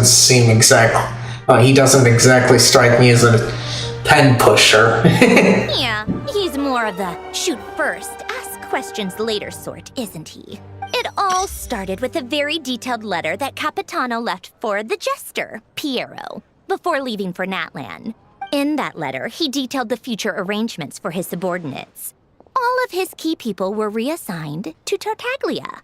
I guess he'd already prepared to leave us for good all the way back then. But Piero didn't reveal the contents of the letter until the events in Natlan had concluded. Why Tartaglia? That was his reaction, too. Why me? With a bewildered look on his face. He'd always assumed Capitano looked down on him. He was a man who kept his thoughts to himself and barely spoke to him the whole time they'd known each other. But he occasionally brought Tartaglia along to my tea parties back in the day. So to the rest of us, it was clear that Capitano had quite a lot of respect for his young comrade. By the rest of us, I mean my tea party regulars. Arlecchino, Rosaline, and... actually, not Columbina. She was probably oblivious to it. Anyway, then the Liues situation happened. Normally, it took a lot to get under Capitano's skin, but that time he was furious. It's not really my place to talk about it, though. You can ask Tartaglia about it sometime. So he was mad about Liue? I wonder why. Basically, Tartaglia probably had the wrong idea about Capitano all along. Right up until Piero revealed the letter he'd left behind. Capitano believed that despite Tartaglia's immaturity, he showed great potential. Plus, he possessed a kind of purity rarely seen among members of the Fatui. That makes sense. It's one of the few things that I'd agree those two have in common. But there's one other reason why Capitano chose Tartaglia to assume command of his troops. He knew that after he was gone, several of the others would swoop in on his army like vultures, with the ones who stood to benefit the most being the rooster Pulcinella and Regrator Pantalone. Once they divided Capitano's troops between them, they'd be more powerful than ever. No one would be able to stop them. So, you can see why Capitano chose to hand that letter to Piero, right? Because the Jester needs to maintain a balance of power? Exactly. Piero also needed to back a Harbinger as soon as possible. And, all things considered, Tartaglia was the best choice. Even though Tartaglia has had the support of Northland Bank for a long time, he and Pantalone are ultimately not cut from the same cloth. I'd say Capitano made a good judgment call. Anyone else caught in this situation would probably feel like they'd been hung out to dry. His best course of action will be to distance himself from any shady business, while still maintaining friendly relations with Pantalone, but seeking Pulcinella's support at the same time. Are you sure it's okay to tell me all this inside information? What's the point in having a tea party if you don't spill a little tea? Besides, none of this is confidential anyway. Ask any journalist out there. They'll give you all the lurid details. You'll see it firsthand if you ever sit in on a session of the Snezhnograd Vecha. All the factional strife, whether open or unspoken, it plays out for all to see in that one little room. Having a voice in the Vecha is the only way to steer policies in your favor. So, every person in that room represents a particular interest group. Pantalone, for instance, represents the financial sector, and Tartaglia represents the Fatui soldiers. Personally, I have no interest in political jousting. But since I have a number of engineers and researchers under my command, I have to make their voices heard. Then there's Pulcinella, the linchpin of the Vecha. He represents politics itself. Everything involves him, so nothing can bypass him. Any issue that comes up, he knows how to mediate. That's what the Tsaritsa values most about him. This explains a I'm lot. starting to see why everyone is so frustrated with the way things are, but also powerless to change it. A complex web of interests connects all parties involved, and the Tsaritsa sitting at the top adds another layer of complexity. It must be nearly impossible to come up with a perfect solution. There is no such thing as a perfect solution. All right, I'm done carrying this conversation. Time for you to answer a question of mine. You must have known that you can get the info you needed from me. So why was Tartaglia the first person you asked to see and not me? What makes you ask that? You're not jealous, are you? Let's see. So these are essentially the same thing, so let's see. Do I poke her, or do I be nice? Probably say... I just don't understand, that's all. Anyway, do I really need a reason? Wait. Oh, I think I know what it is. Columbina passed on my message to you before you left Not Cry, right? I only meant you should be mindful of which side you're on. Is that actually why you didn't ask for me? Because you took that to heart? I guess that's part of the reason I wanted to make sure I wasn't being disrespectful. You... fair enough. It's not your fault. I blame all these politicians I've been hanging around with lately. Always beating about the bush when they talk. I guess it must have rubbed off on me. Anyway, just ask for my help next time, okay? Little things like this are no problem. Lady Marionette. What now? Can't you see I'm on my break? Whatever it is, just leave it on my desk. I'll look at it later. Sorry to disturb you during your break, ma'am, but I'm afraid it's an emergency. Isn't it always? I've told you before, fixing the tracks and transporting ice blocks does not constitute an emergency. The equipment in Svietlolaidovka is in urgent need of maintenance. With how the weather's been recently, we suspect that the cause is a buildup of snow, exceeding the maximum weight limit. The supports on one of the machines broke and fell, awakening a dormant beast and leaving many of the ice miners trapped in a nearby ice cave. Luckily, Odette's team was nearby and launched a rescue operation, but we're still facing a severe manpower shortage for both the rescue and engineering teams. I guess that's it then. Our tea party will have to end here. I'm the only engineer you'll need.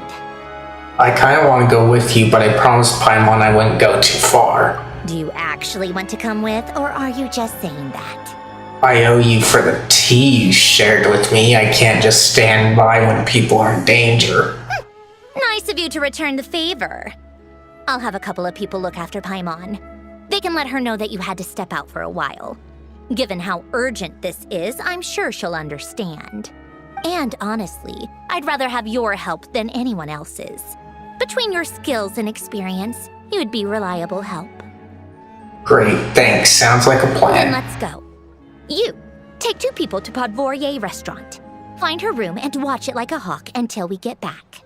If anything happens to Paimon, you'll be answering to me. Yes, Lady Marionette.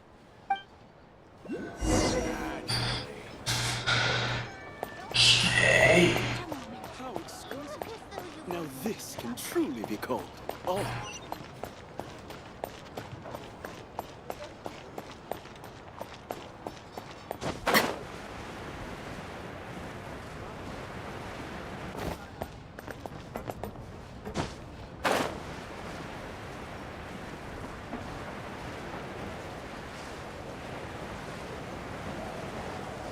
Only in the grip of winter do people truly appreciate the warmth of flames.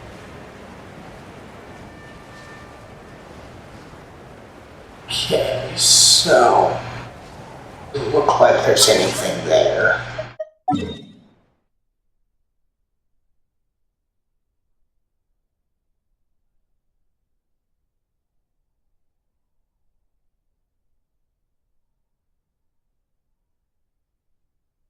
There's something over there, though.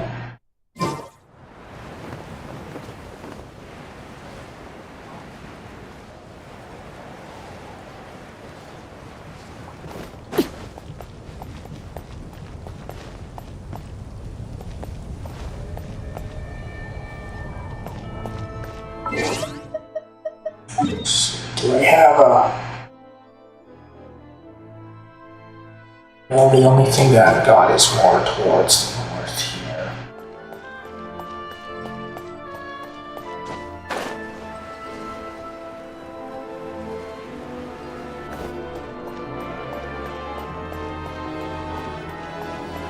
Okay.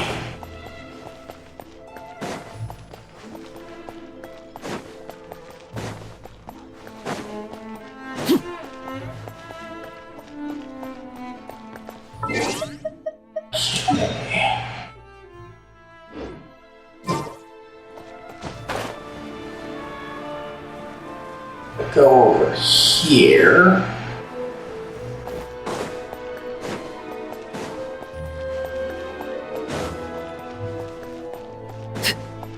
Don't care about your little message there, people.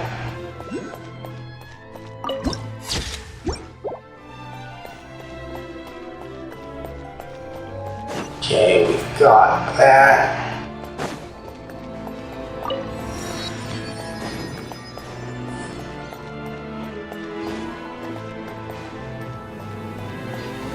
And apparently we can run all the way here, huh?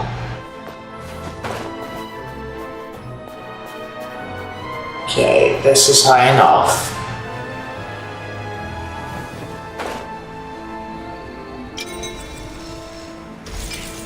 Okay.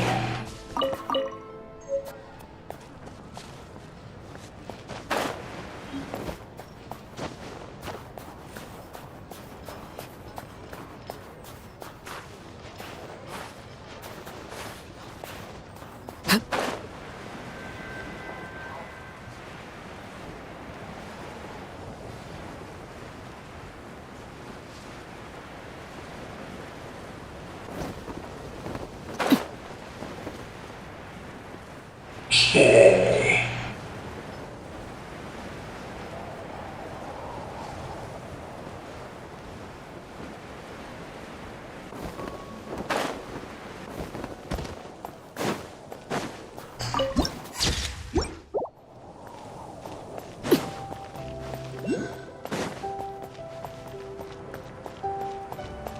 You're kidding me, I can't get that high.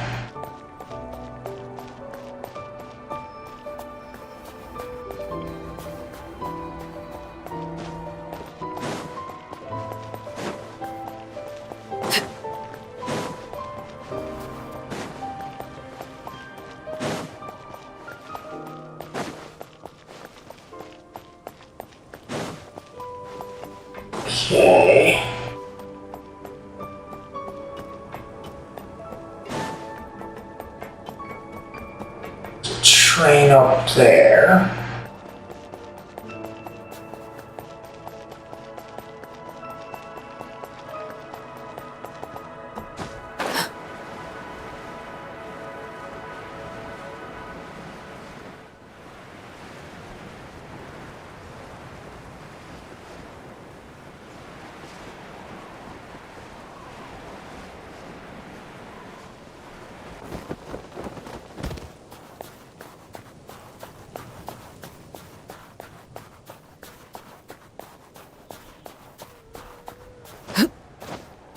Wait, our train is over there?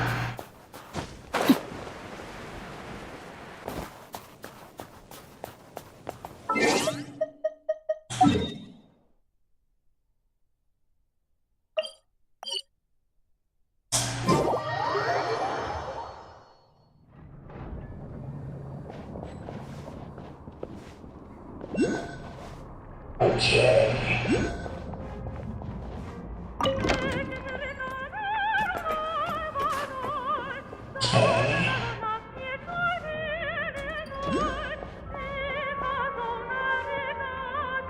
This is where you Okay.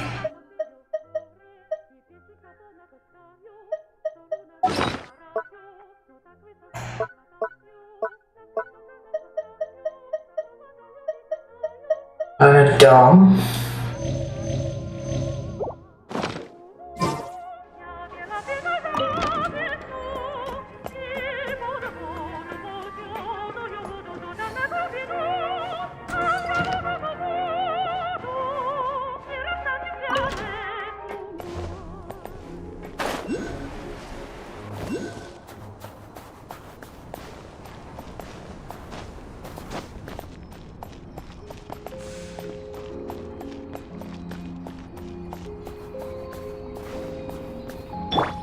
Into the wind.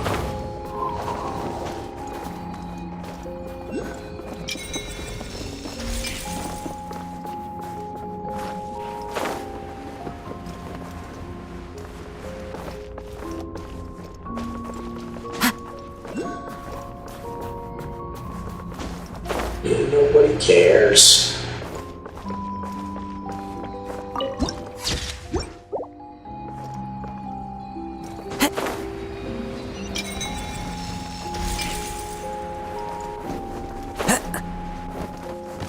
There we go.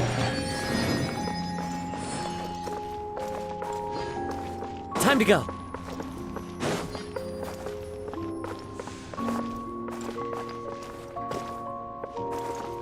One with nature.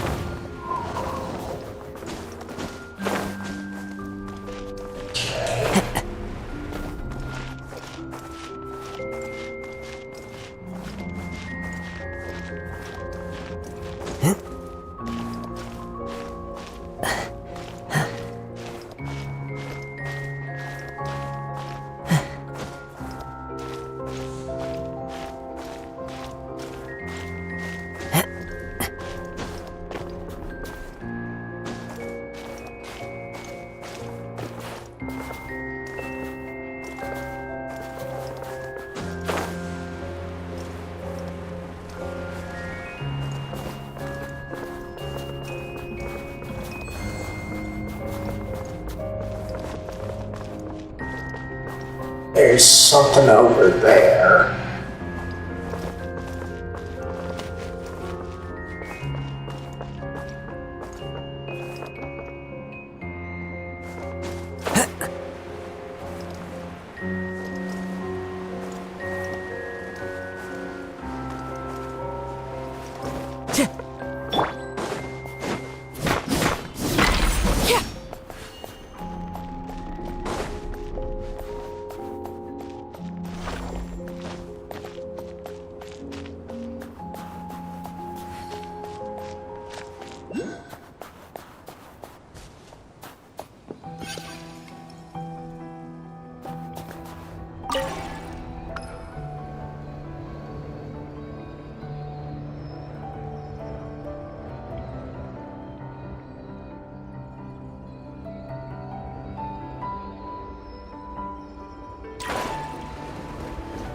Okay.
Okay. Don't care. Please don't bother us. We're just here for the thing.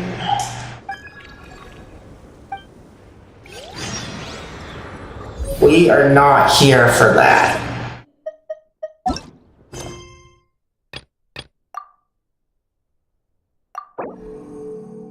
Enable.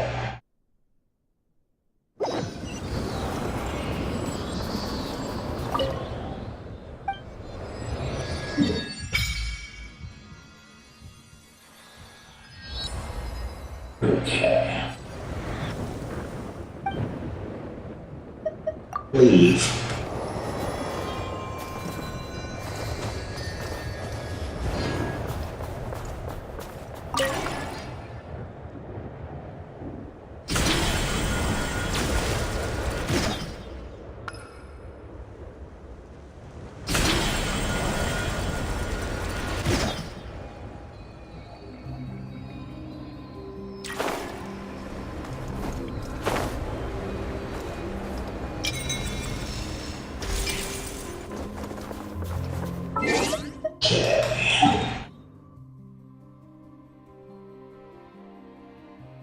Now that we got that area filled in, back to here.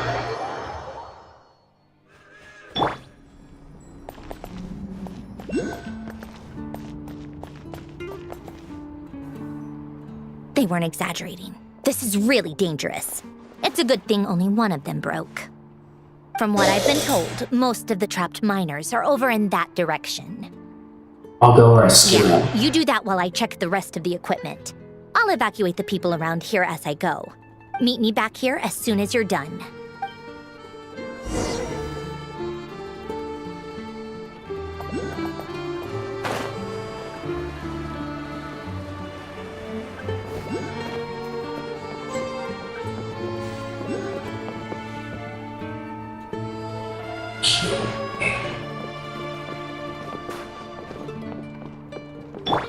The wind knows me.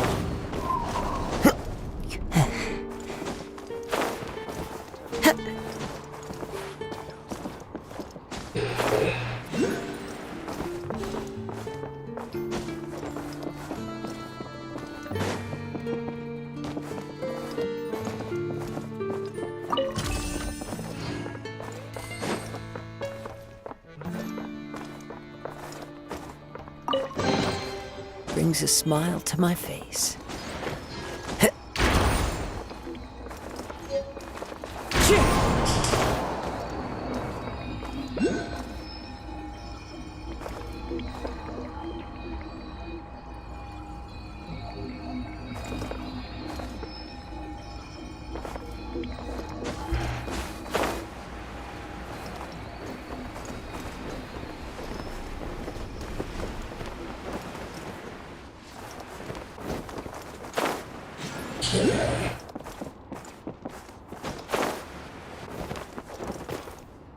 Follow the wind.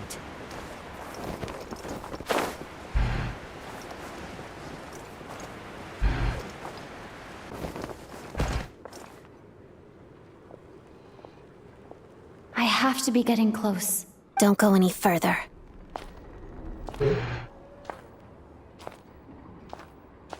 It's too dangerous here. There's a highly aggressive monster on the prowl. You need to leave, now. I'm here to help with the rescue effort. I'm with Sandra. Ah, I see. You're the backup from Snezhnegrad. Well, I'm Odette. Good to meet you. Ah, so this is Odette. She was the first member of the Fatui on the scene. There are 5 people trapped in the cave. Monster type is unknown, and so is its location. Let's go. Every second counts.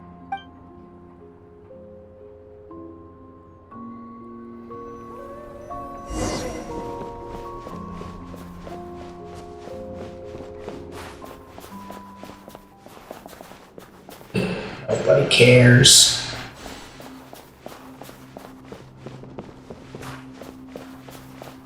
Careful. Something's moving.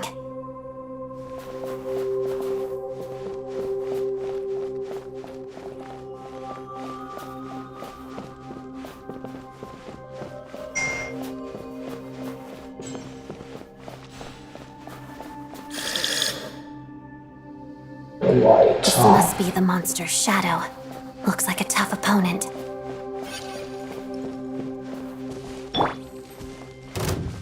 Shadow Moon. Crystalline Adagio.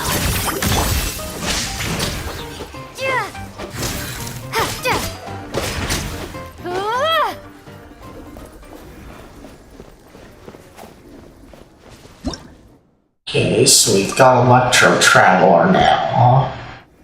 Interesting.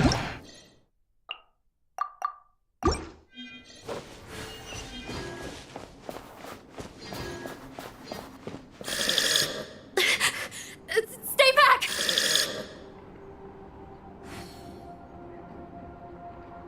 So...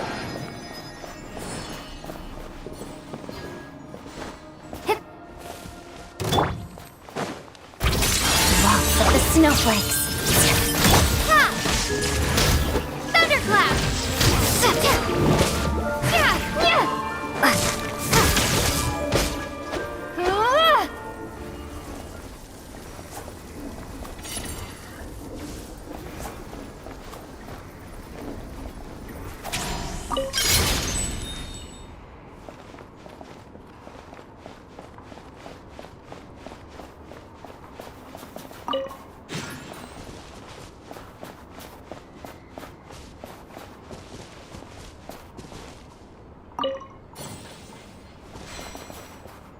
Okay.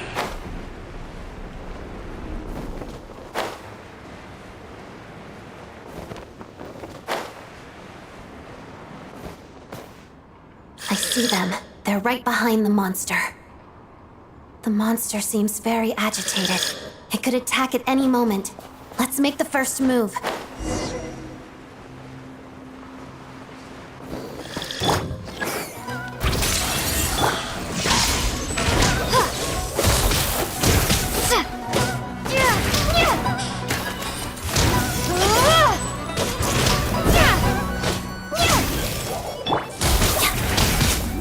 Let's begin.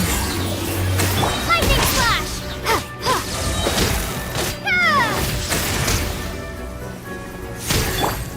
Witness the snow swan's grace.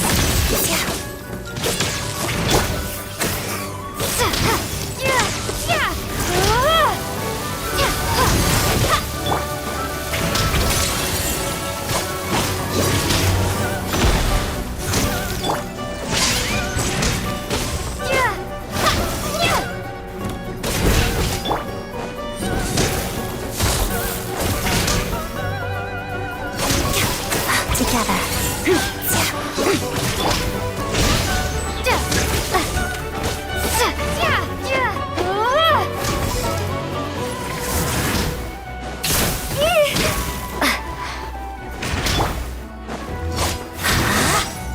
me. Crystalline Adagio. Take this! Bellowing thunder!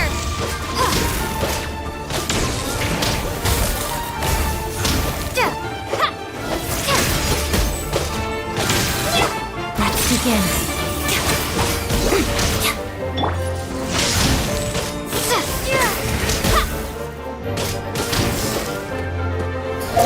This is why healers should be required.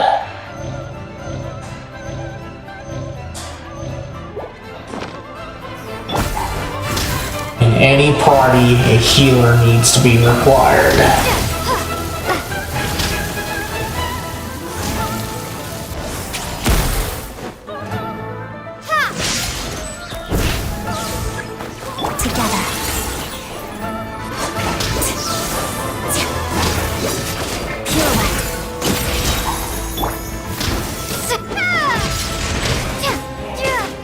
Witness the snow swan's grace.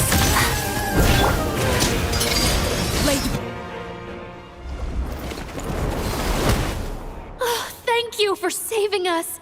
We'd have been monster fodder otherwise. Thank you. Thank you. You're welcome. You should be safe now. Follow the front out. She and I will stay behind to watch the rear. That's been cleared. Thank you. Come on, let's go.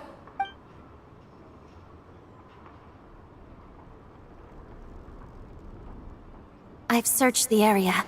Pretty sure the monster made a tactical retreat. Is this its lair? Yeah, but with us here, it won't be coming back anytime soon.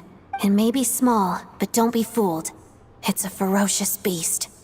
People are just food in its eyes. It's lucky we got here when we did. The trapped miners have been successfully evacuated. Time for us to leave. Wait, this place... There's... something unusual about it.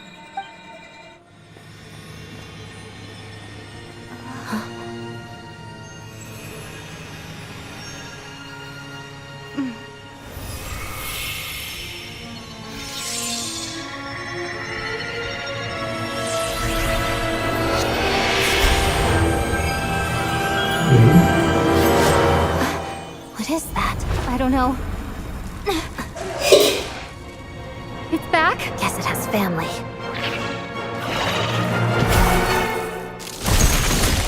We're gonna get our full party. This way. Run!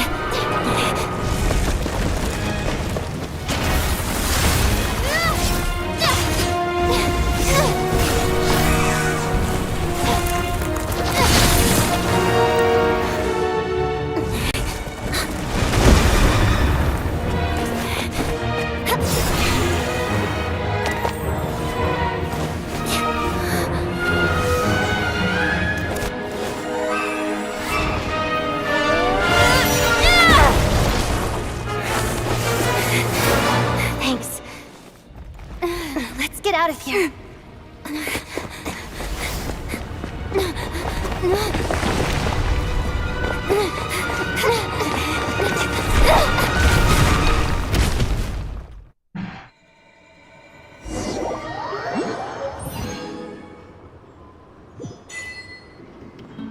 Let's see. Experience. Xphane's Blade. You obtained the special weapon Xphane's Blade deep within a cave. Its origins remain a mystery and further details may be uncovered. May only be uncovered through further adventures. It's 5-star though, huh? Interesting. Wasn't expecting them to give us a free 5-star.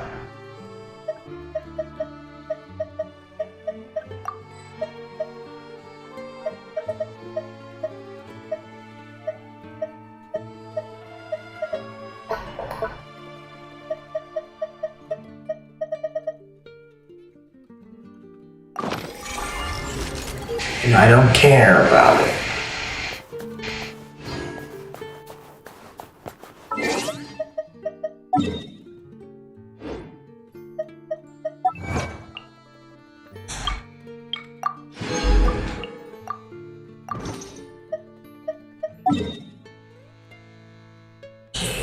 back up to here.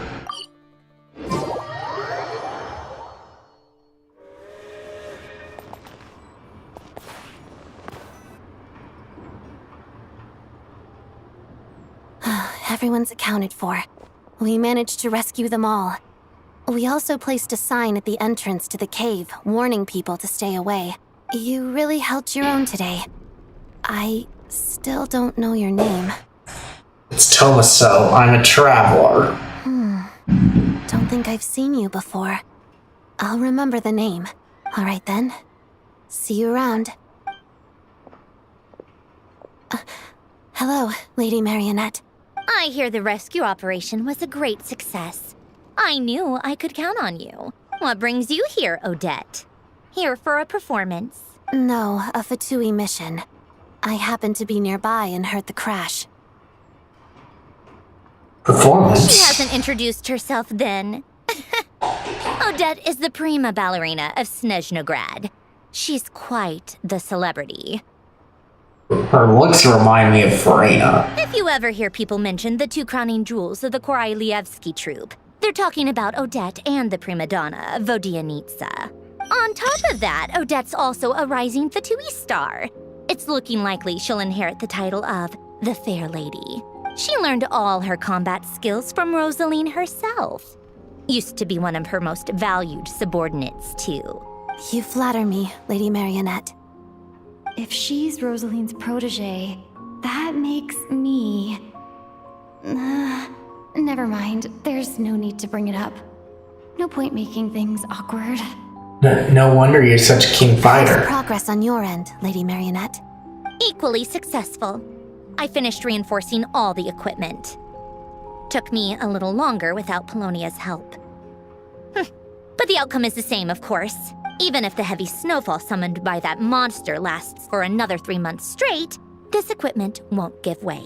All right, now that we're done here, it's time to get out of this blizzard. That's it?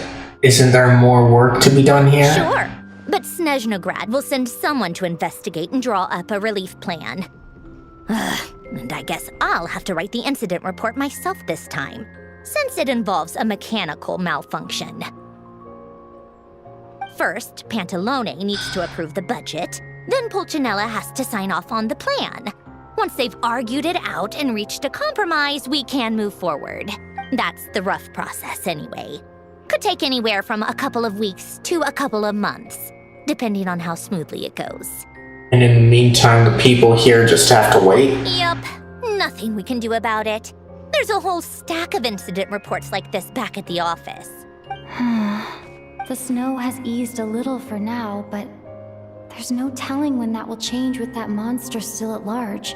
Fuel for heating is in short supply, and relief is weeks away.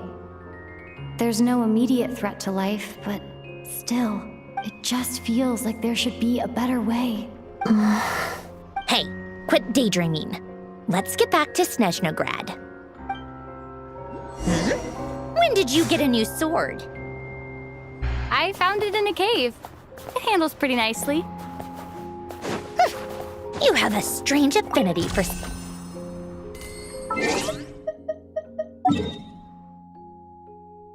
Okay.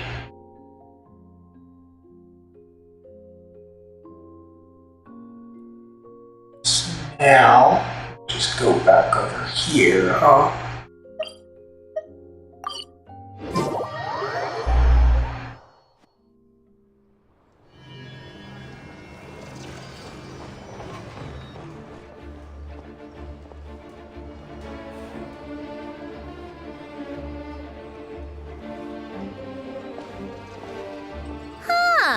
Well, if it isn't Counselor Tartaglia, Mr. Big Shot himself.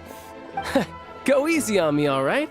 I'm still recovering from the interrogation the real Big Shots put me through. Hey, comrade, it's been too long. I heard you came looking for me earlier. Nicest surprise I've had in a while. Good to see you too, Odette. I'm guessing you guys just got back from Sviatlo-Laidovka. How'd it go? Crisis averted? It went fine.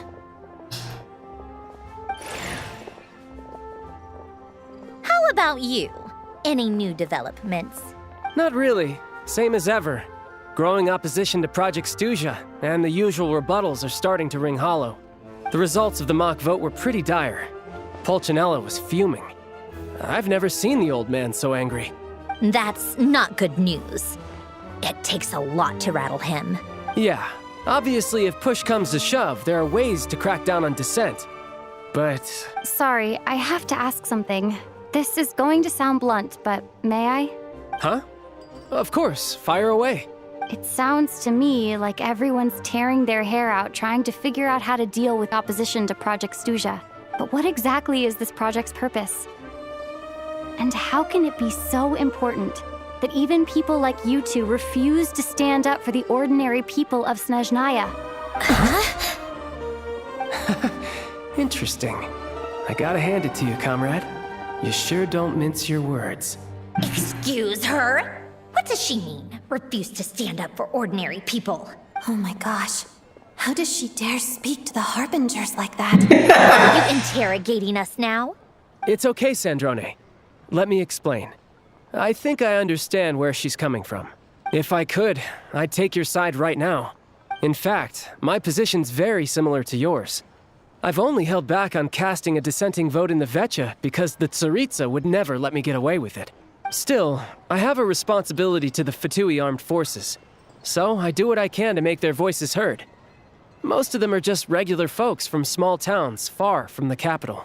I'm sure you've seen how much those kinds of places are struggling right now. Oh, and for what it's worth, I'm from Arepasak myself. Things aren't going so swell there either.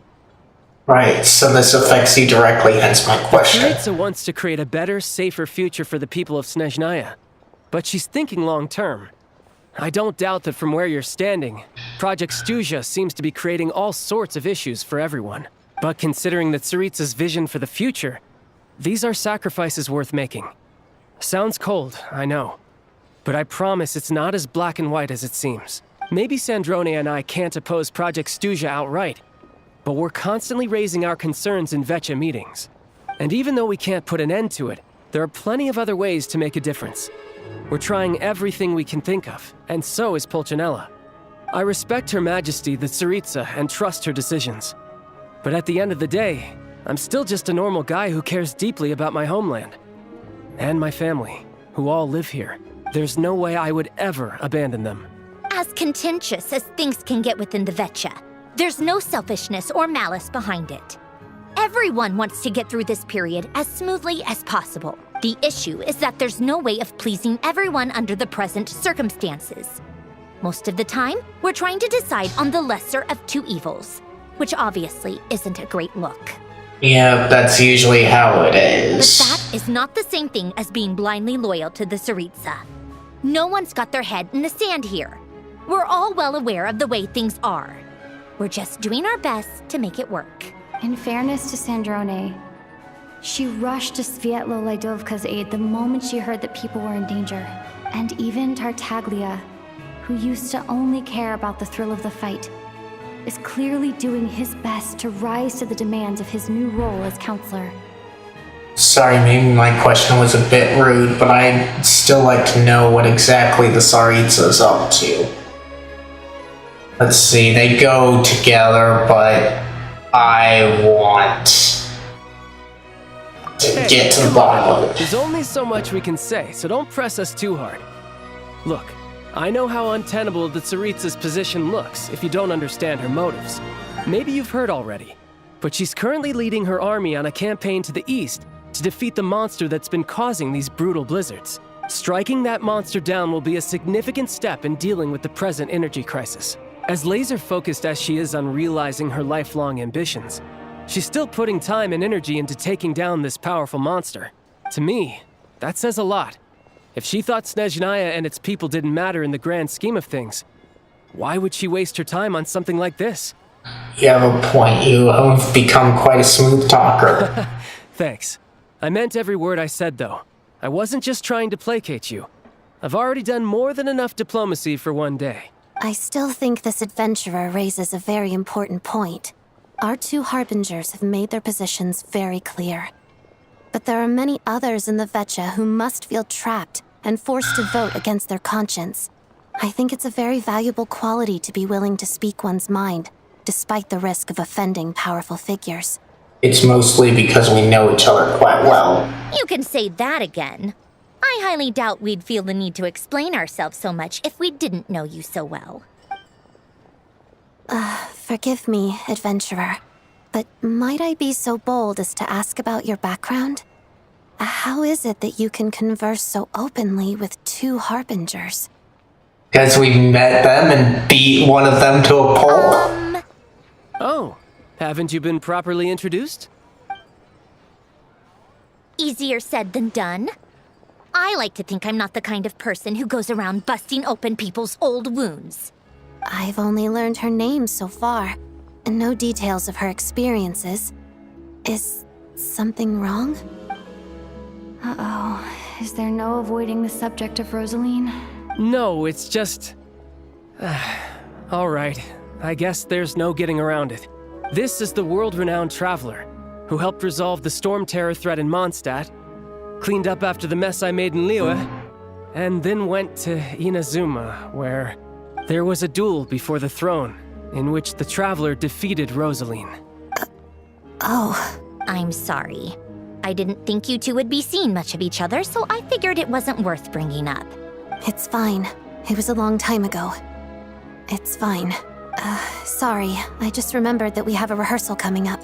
Please excuse me. I should get going. Well, she's gonna become a comrade. Somehow. I've mentioned this to you before, remember? She was Rosaline's most valued subordinate. But they didn't actually get along. Not that Rosaline was really the type of person to make friends, but death has a way of resolving a lot of conflicts. Don't let it weigh on you. Like she said, it was a long time ago. It's in the past now. Odette has a very different personality from Rosaline. Give her some time. I'm sure she'll work through it. Oh, by the way, where's Paimon? It's not like her to hide away. She hasn't been feeling well, so she's resting at Podvorier restaurant. I got a couple of my people to look after her while we were gone. Oh, right. Sorry to hear that. Poor thing. Reminds me of when Tonya was little. She really felt the cold back then. Used to get ill all the time. I felt so bad for her seeing her lying in bed, coughing. She was so mature for her age, though. Whenever someone came to visit her, she'd greet them with a smile and would never complain. I'm sure Paimon's a good kid, too. You're a little short on manpower, right? Let me have a couple of my people take over for yours. I'll send my most capable and reliable. They'll make sure Paimon can recover in peace. Well, that would be great. Your people are more qualified. Thanks. Don't mention it. I'm sure you have things to do. Hopefully this takes a load off your mind. So no more accusing me of not being on your side, all right? One last thing, I just remembered something. So I met the Jester when I first arrived in Snezhnaya. That was quick. He seemed to know who Paimon was. I want to see him again to clear things up. I'm afraid I can't help you there. Our director's recent movements are confidential. Even we're not in the loop. If you hadn't told me, I never would have known he'd gone south. I assumed he'd been in Glupov this whole time. Oh, I see. Got it. Well, I guess I'd better go sort out Paimon's security situation. I have some other work to catch up on at Glupov anyway. Me too. I have an incident report to write up. Let's leave it there for now. Sure thing, see you. I guess everyone's in a difficult position. But Tartaglia's right. I have things to do.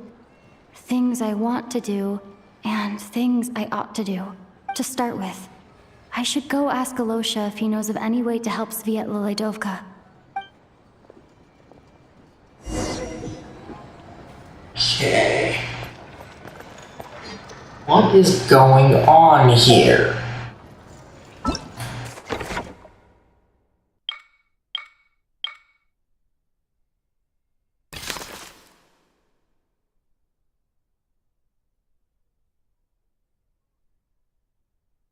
Okay, just that thing, huh?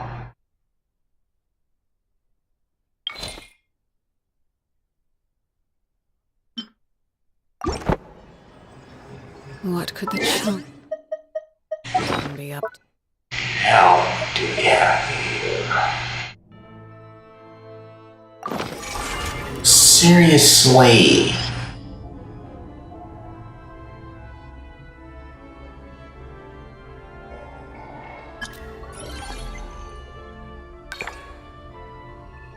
I do not care about your messages.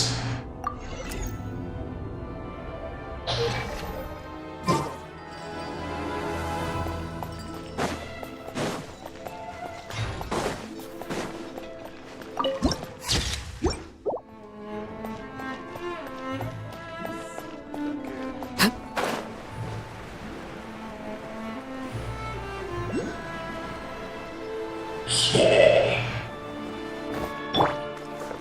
Into the wind.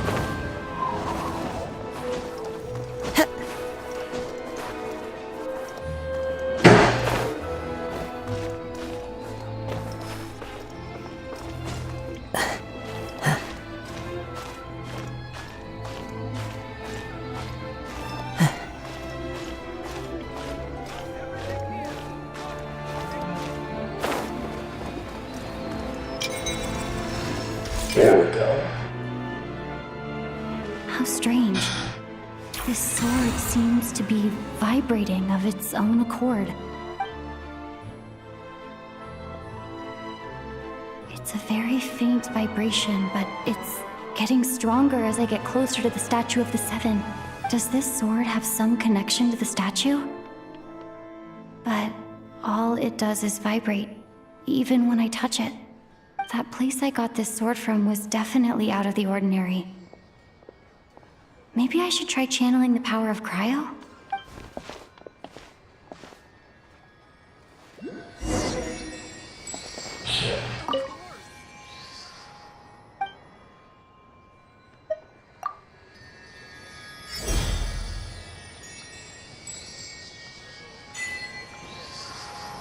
Okay.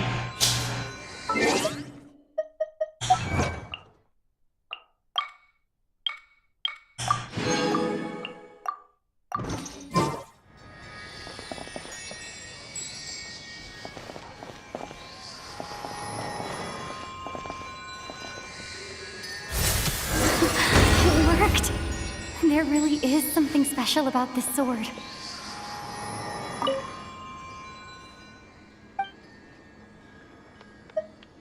That's it.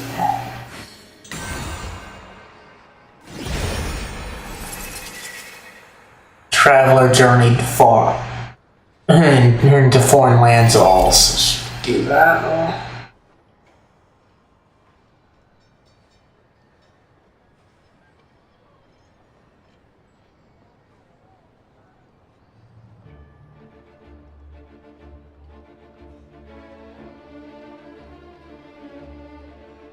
Okay.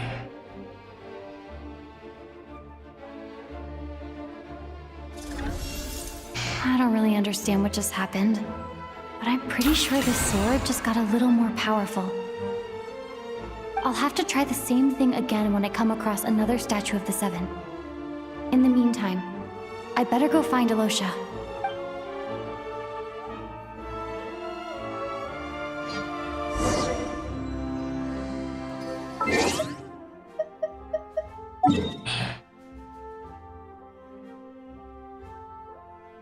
Over there, and I've got a few more. So.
There's something here.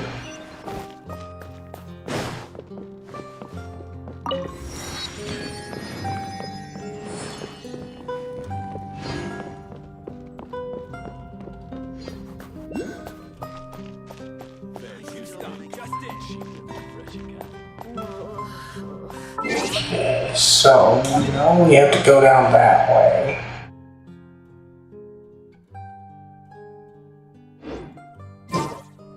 There's something up here.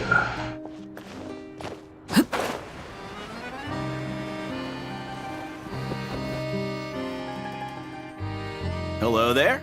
How can I help? You can get help by getting out of our way. Ah, sure thing. Give me a second. I'll go fetch him for you.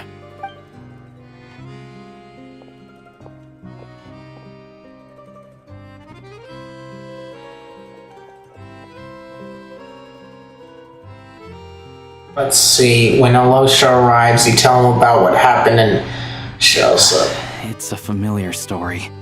I've had similar experiences. Although Snezhnegrad doesn't deliberately delay or withhold relief, those first few days of waiting for help are always the hardest. It's a fundamental contradiction. If emergency relief can't be delivered in time, what's the point in even calling it emergency relief? So that's it? They'll just have to wait? Nowhere in Snezhnaya has enough energy right now. Not necessarily. I think there's a good chance that Kresnik Kristall from Stratomaros will start flowing into the market. Really? Why? When we resolve Stratomaros' energy issue, it's like we open the floodgates. A huge backlog of Kristall is now available to the townspeople. There's no way they can use it up at once. A lot of them will probably stockpile it and slowly work their way through. Probably a good idea, since energy prices are only going to keep rising. But there will always be people who urgently need more. Yeah. So they'll sell it to the highest bidder. Exactly. At the current prices, selling Kristall is an easy way for an ordinary person to make a fortune. Hey boss, how much do I have left in my account? 1 second, let me check. So, you're planning on buying the Kristall out of your own pocket? Yeah. I don't know if I have enough, so I'll chip in a little extra and buy as much as I can afford. Let me cover this. I can't let you pay for all of it yourself. No, it's fine. You're new to Snezhnaya, and you have your own living expenses to worry about. Besides, you're already providing the train. It's okay. I volunteered for Here's this. your more. See what you can find at the market. But I doubt there'll be much Kristall left. Yeah, well, can't hurt to take a look. Let's see. Huh? What's Odette doing here? Oh, Alosha, and... Hello. I didn't realize you two knew each other. We teamed up, and says Veldevoka. I also didn't realize that you two knew each other. Yeah, I take on some odd jobs in the city to supplement my hunting income. Sometimes I work as a cleaner or prop hand at the theater where Odette is one of the big stars, so I've met her a few times. When the weather's as bad as this, it's better for a hunter to adapt than to keep looking for game. Yes, and we sometimes need extra help.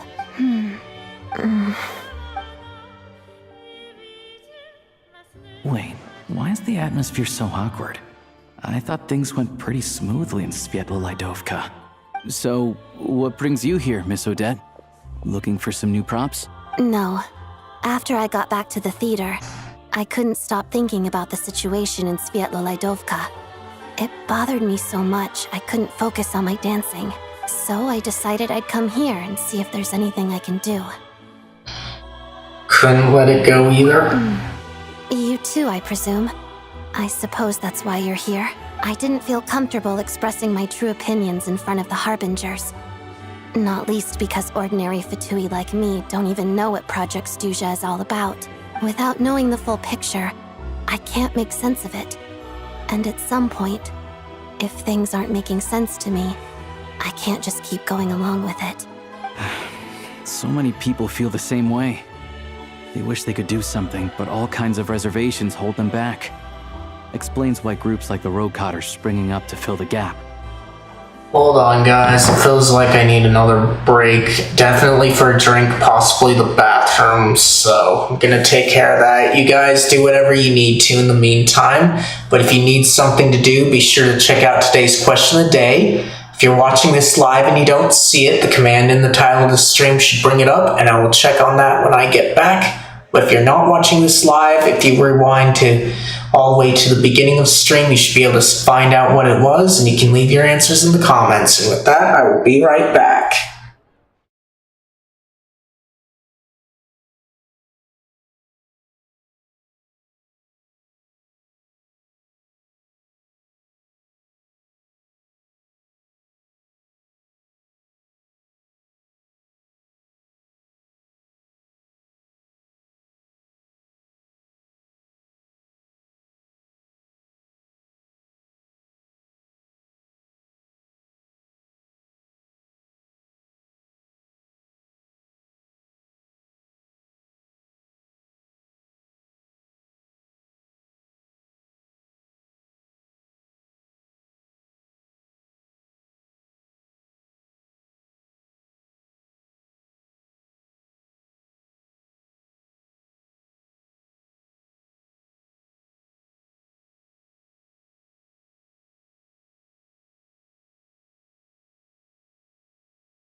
Alright, I'm back. Let me check on you guys.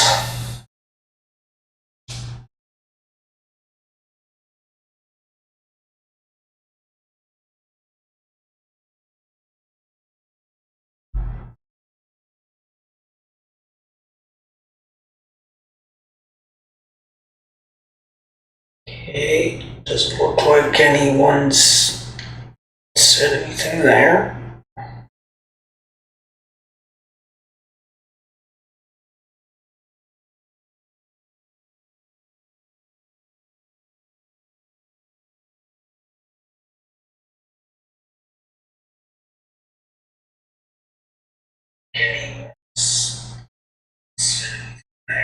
Nobody there. Alright.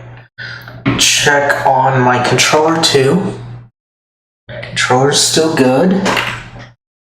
So we can continue on.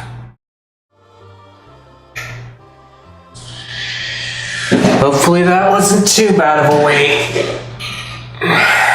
But let's see. So many people feel the same. They wish they could do something, but all kinds of reservations hold them back. Explains why groups like Rokata are springing up to fill the gap. Yes. Well, that's one option. But there are risks to consider with organizations like that.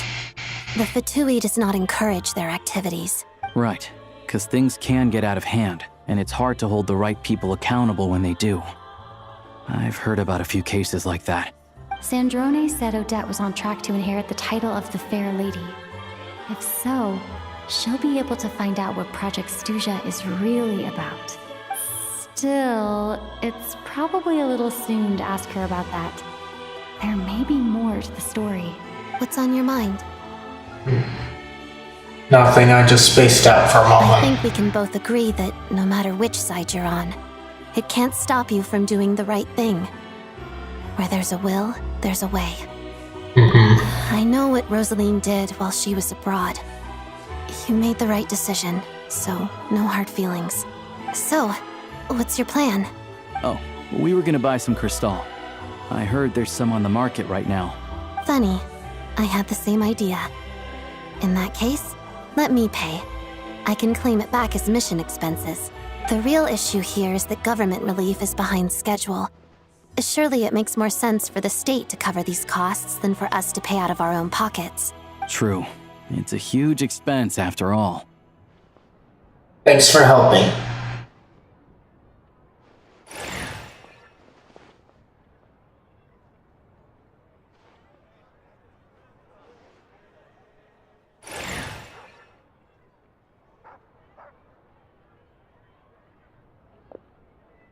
Let me see.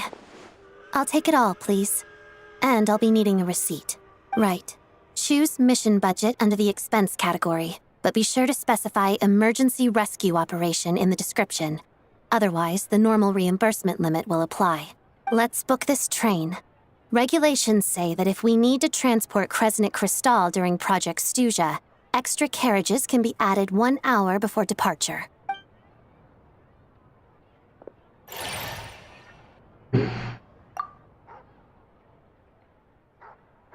That should do it. The train will be escorted to its destination by Fatui guards. This is my first time seeing you handle Fatui affairs, Miss Odette. It seems you're as skilled an officer as you are a dancer. You flatter me. It's only because I've been doing both my whole life.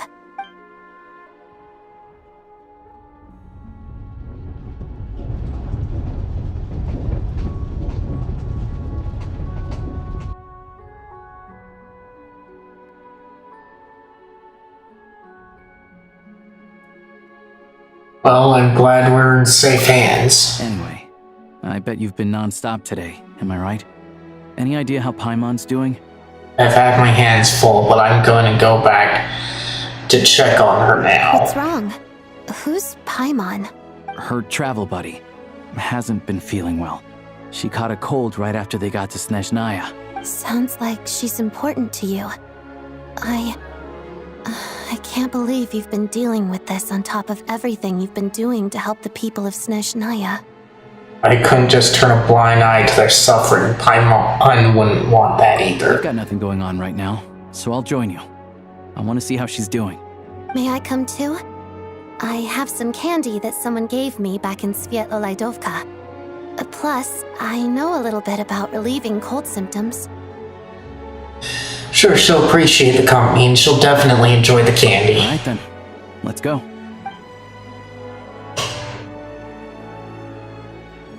I still don't know what the deal is between these two, but at least the tension seems to have vanished. Good sign, hopefully.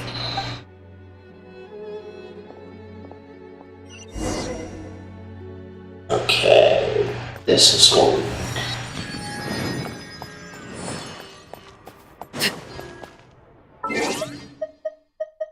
Okay.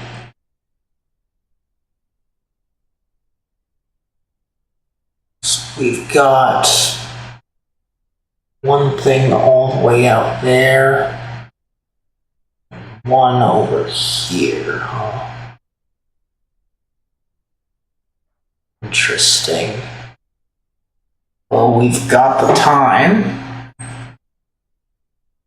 So let's try and go over this way.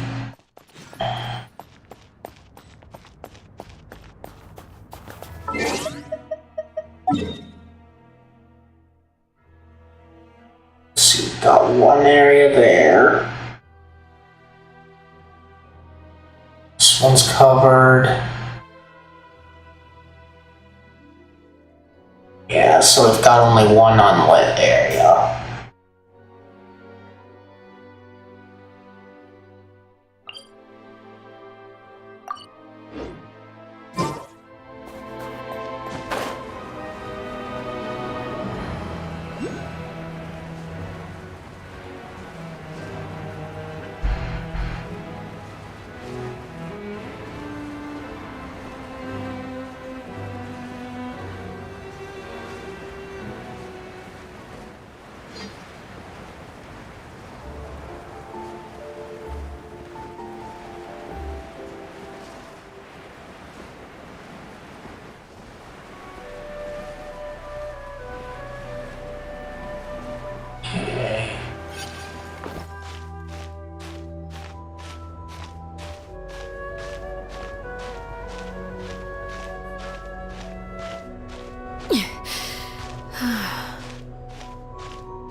Oh my gosh.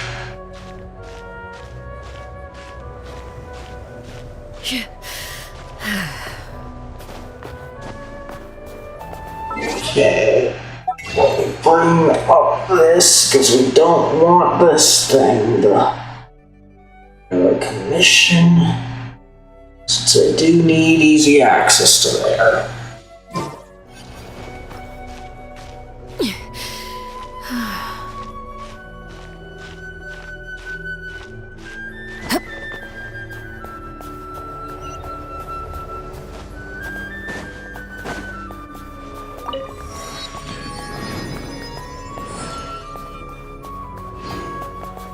Okay.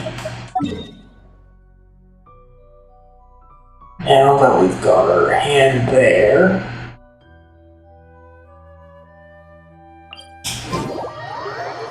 back over to here,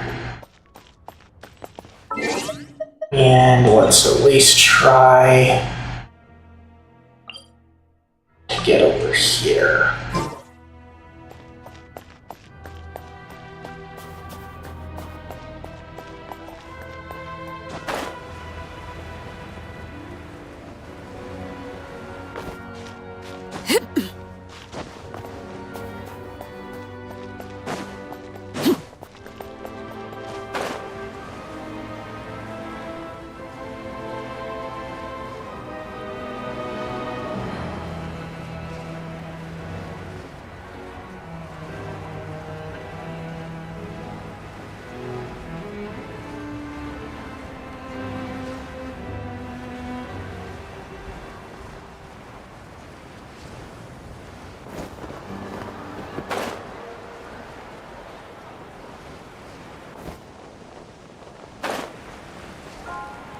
Alright.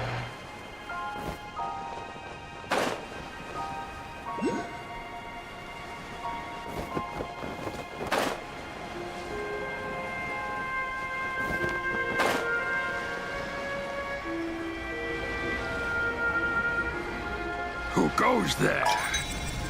We're not. Get lost! Anything for you, pal. Okay.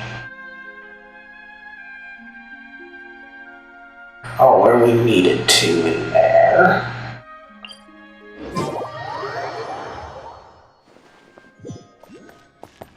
Now.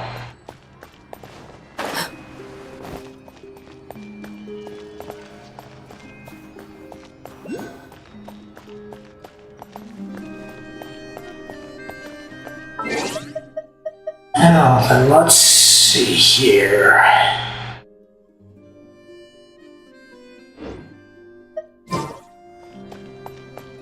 just go on.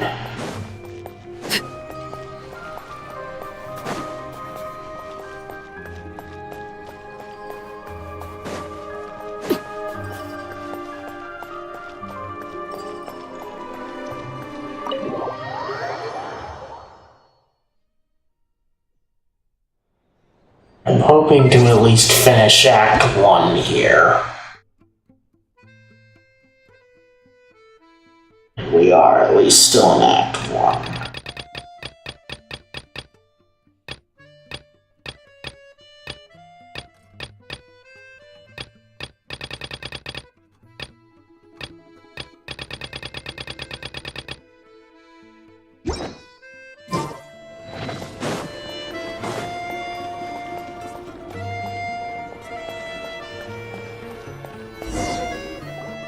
Hello.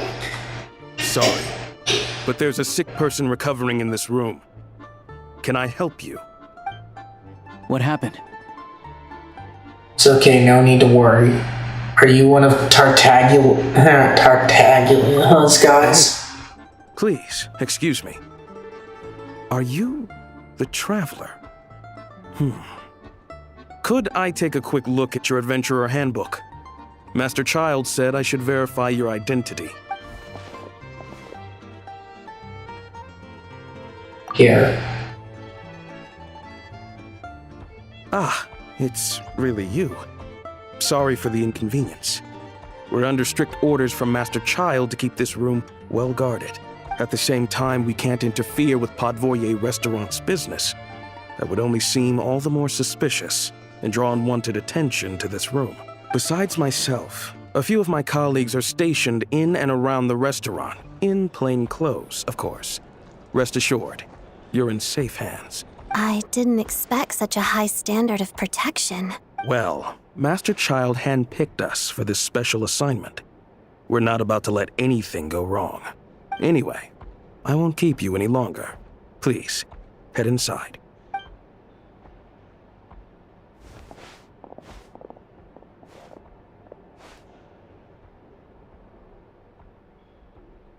Traveler! Alicia, you're back! Oh, hey! Who's our new friend? Hi, I'm Odette. The Traveler and I crossed paths a few times. She's a member of the Fatui, but she's solid. We can trust her. You're a friend from the Fatui, huh? You're practically a member yourself by this point. How are you feeling? Paimon's definitely on the mend. We should be back to our usual travels in a few days' time. Seems like that doctor was right. It's just... Paimon's limbs are still feeling a little chilly. I have just the thing. Whoa! What's this?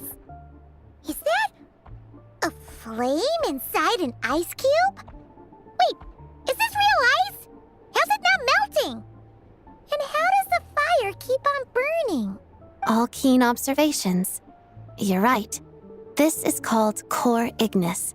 Whenever I've caught a cold in the past, I found I recover much more quickly if I place this by my bed. You're welcome to borrow it. Awesome! Wow! It's so nice and warm! Oh, it's like magic. Your name was Odette, right? How did you two meet again? Looks like she's in pretty good spirits. That's a relief. Any progress with your investigation yet? No, I couldn't get anything out of the Harbingers. No surprises there, I'm sure. They're not likely to let anything slip.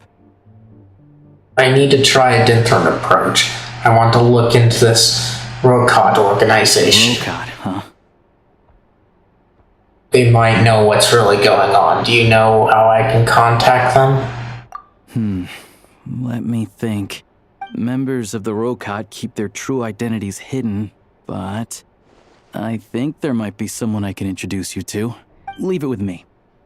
Meet me at the Korolyevsky troop tomorrow, and I'll tell you how it goes. Would anyone like a drink? I'm gonna head to the bar. Paimon will have... maybe some hot milk? Yeah. Paimon's in the mood for something warm. Enough with the secret chat, you two. Let's catch up properly in a minute. Paimon wants to know everything that's happened today. Yes, ma'am. Kinda like table tabletop troupe. No reason why listening to a story can't be an adventure.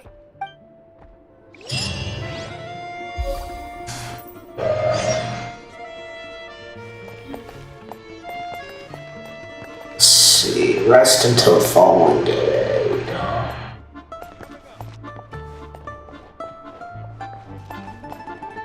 So, wait, how? Okay, there we go. Well, we're just gonna sit here. The child. Then we wait.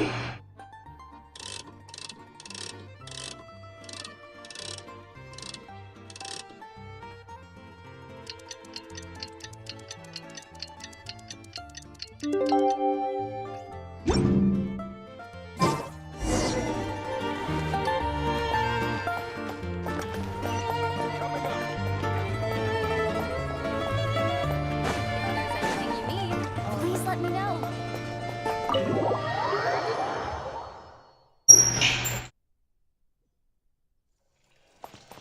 At least it says my progress was saved much more clearly, so I don't feel the rush in trying to get this done with.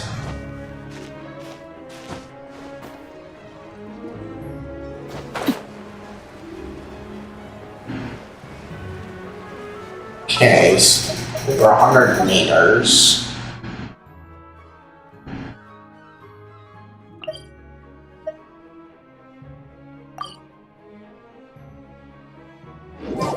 So in we go. Ah, you made it.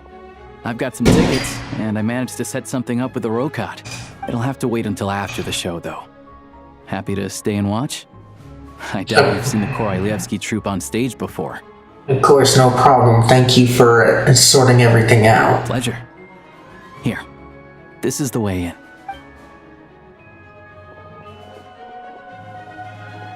Please present yourself for a routine inspection in accordance with theater regulations. Thank.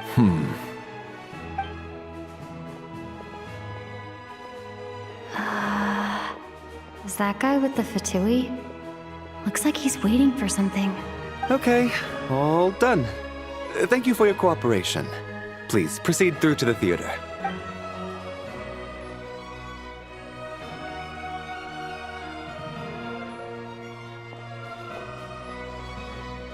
What's up? Everything okay? I wasn't expecting such strict security here. Snezhnaya's business and political leaders are always passing through here, so it makes sense that security's tight. Still, it's a little unusual to see the Fatui's Armory Palace guard here. You saw him, right? The guy right at the back. Strong, silent type. His name's Valeri. He's part of the Special Assignments Battalion, but I only ever see him here for one thing. To look for a guy named Mitya. Mitya? Who's that? Supposedly a researcher, though he never seems to put much time in at the office. The theater is one of his favorite places to hang out when he's playing hooky from work. But that's not for us to worry about. Let's go. The show's about to start.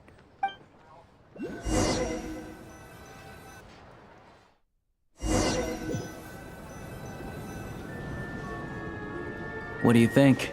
Pretty impressive, huh?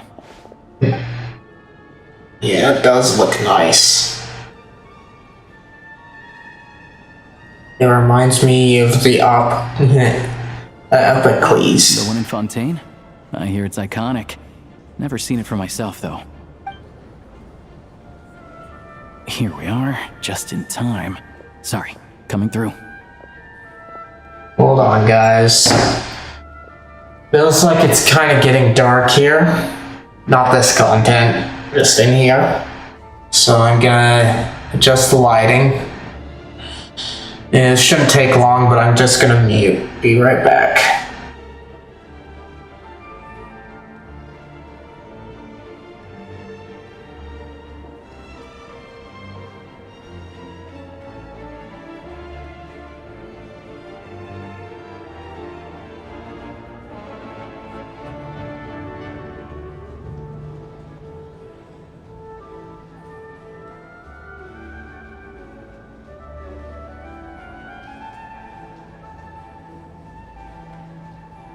Alright, there we go.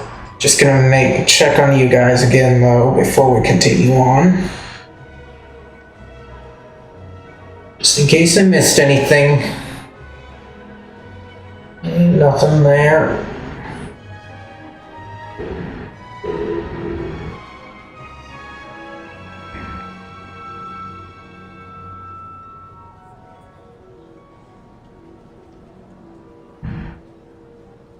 Just in case I missed anything.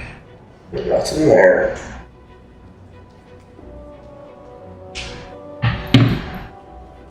Alright. Let's get this on. So let's see, here we are just in time. Sorry, coming through. Excuse us. If you're gonna show up late, keep your mouth shut. What? It's you that we're supposed to meet? What's his problem?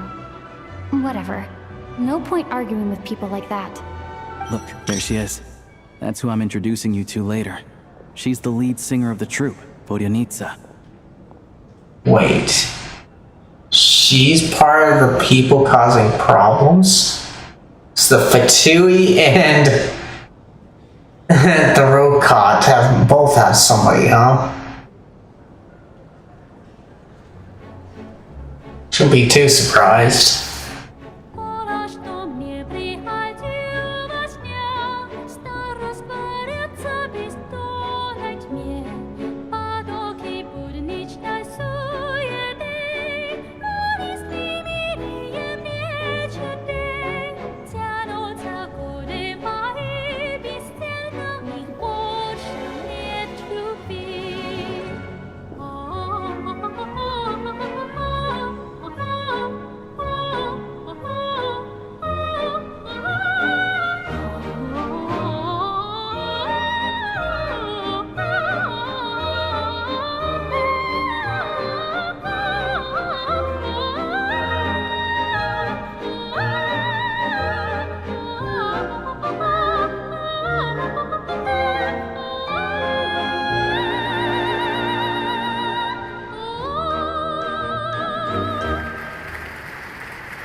This leads directly to the green room.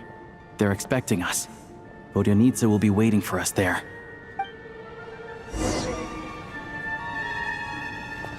Okay.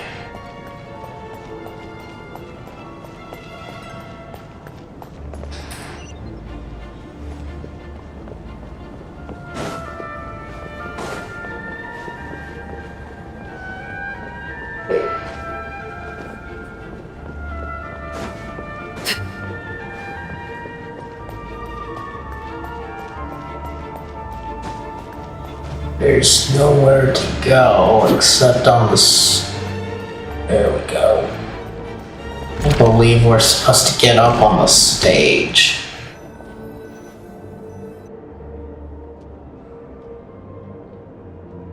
Hey there, excuse me. Can you believe it? I'm so mad right now. Come in. Oh, it's you two. I wasn't expecting to see you here. Huh? You know each other? Oh, wait. Is this who you were telling me about? The one you met yesterday and couldn't stop thinking about?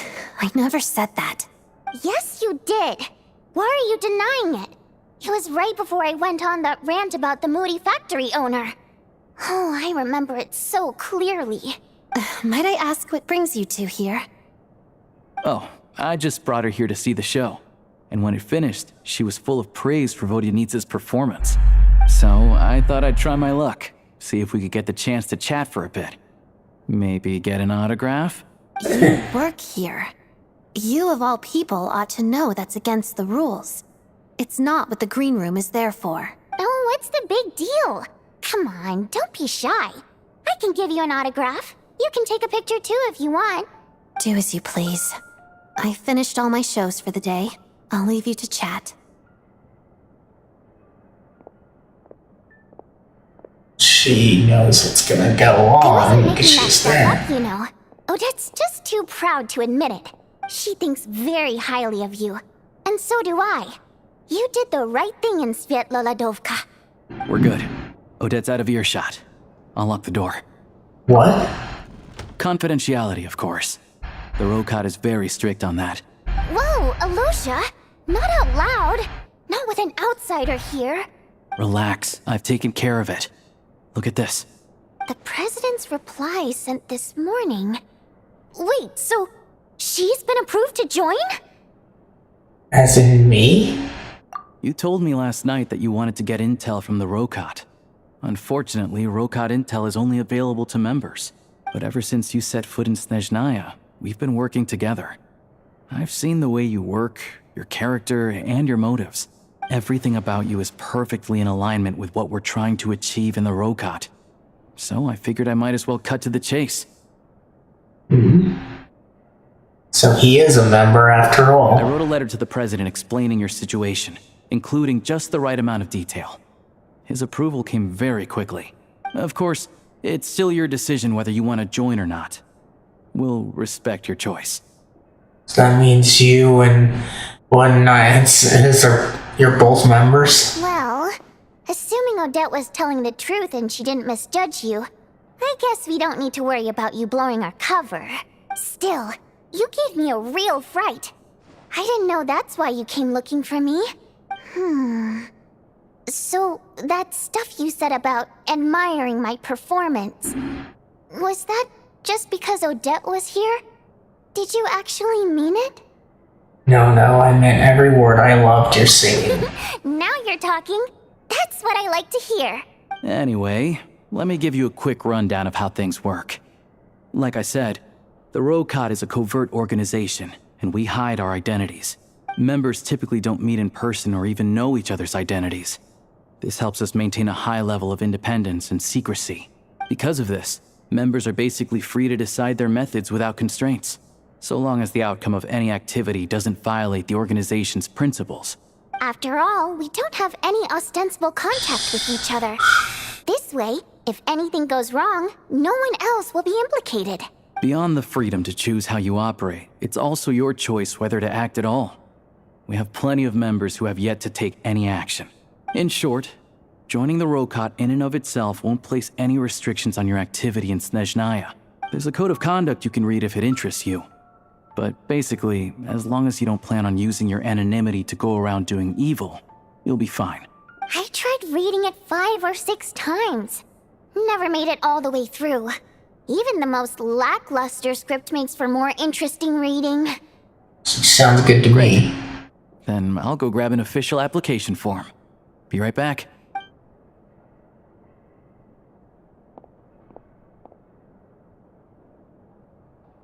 Since you keep your identity secret, how come you two know each other? Well, Alosha has this pet dog you see. His name's Tagarin, and this one time, Alosha brought him backstage. Tagarin took quite a liking to me, so I played with him for a little bit and fed him some treats. Then, the Rokot was out on a mission one day, and even though we were all in disguise, Tagarin recognized me right away. Just a coincidence, really. We didn't report it to the higher-ups, though, to avoid dealing with the fallout. Like my job at the theater, for instance. I really needed to make ends meet. By the way, what were you complaining about just before we came in? Did everything go okay with Chuganov? Everything did not go okay. That's why I was so mad. I tried to make some small talk with him before I went on stage to fish for intel about the Iskra manufacturing plant. But he wouldn't take the bait. No matter what I said, he kept dodging the question. And then he started complaining. He said he didn't appreciate his second-rate seat in the stalls because he usually gets a private box. I mean, what did he expect? Everyone knows that if you want a box seat, you buy a ticket well in advance. But instead, he sends me a letter the day before the show when we're practically sold out. I had to juggle things around just to get him a half-decent seat, hoping he would appreciate the gesture enough to share some information. But nope, he didn't give me anything. Yeah, meeting Chuganov in person has definitely been a disappointing experience. Oh, you probably don't know who we're talking about, do you? Chuganov was that older guy you were sitting next to today. I'm sure he didn't make a great first impression on you either. Oh, that guy? Oh yeah, seemed like a real To the grouch. citizenry, he's a family man and a kind boss. But our interactions with him tell a very different story. It's one thing to ask for a favor, but he acts like it's his right. He always expects special treatment. Take the ticket situation, for instance. I've actually gotten him a private box in the past.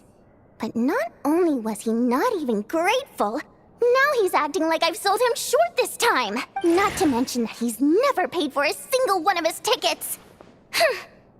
It's pretty outrageous. Another thing, if he's such a big family man, why doesn't he bring his wife and daughter to see the show once in a while? I've never seen them here, not even once. Calm down, Vodyanitsa. If you won't do it the easy way, we'll have to try the hard way. But first things first. Here's your application form. Go ahead and fill it out.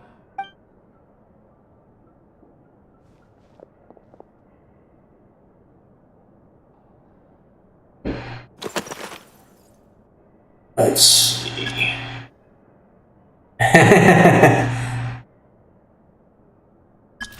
Just do that one. Races. See, human, Dotako, Janitor Bot, and Primogem. Kind of funny. My code name within the organization. Chess Mimic, Wayfarer. Seymour, Abyss, the 12th. King Jabberfries, Lord of the Seven Calamities.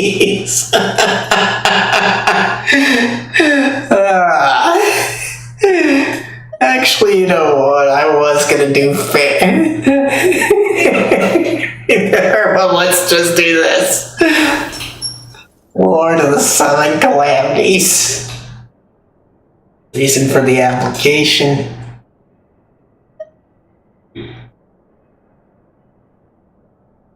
Okay, that doesn't make sense. It should have been help there.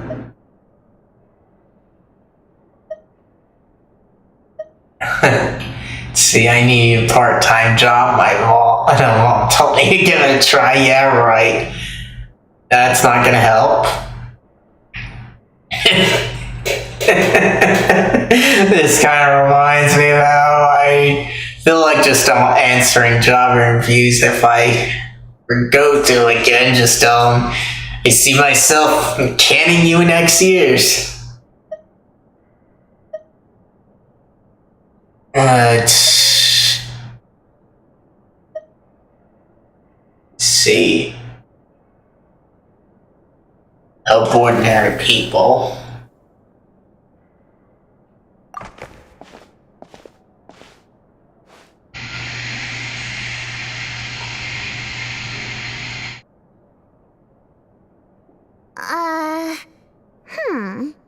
Looks like I'll need to make a few little tweaks here and there. But other than that, you're good to go. We'll hold on to this for you. You didn't like my Lord of Calamities? Alright. Now that we're officially Rokat comrades, I can tell you.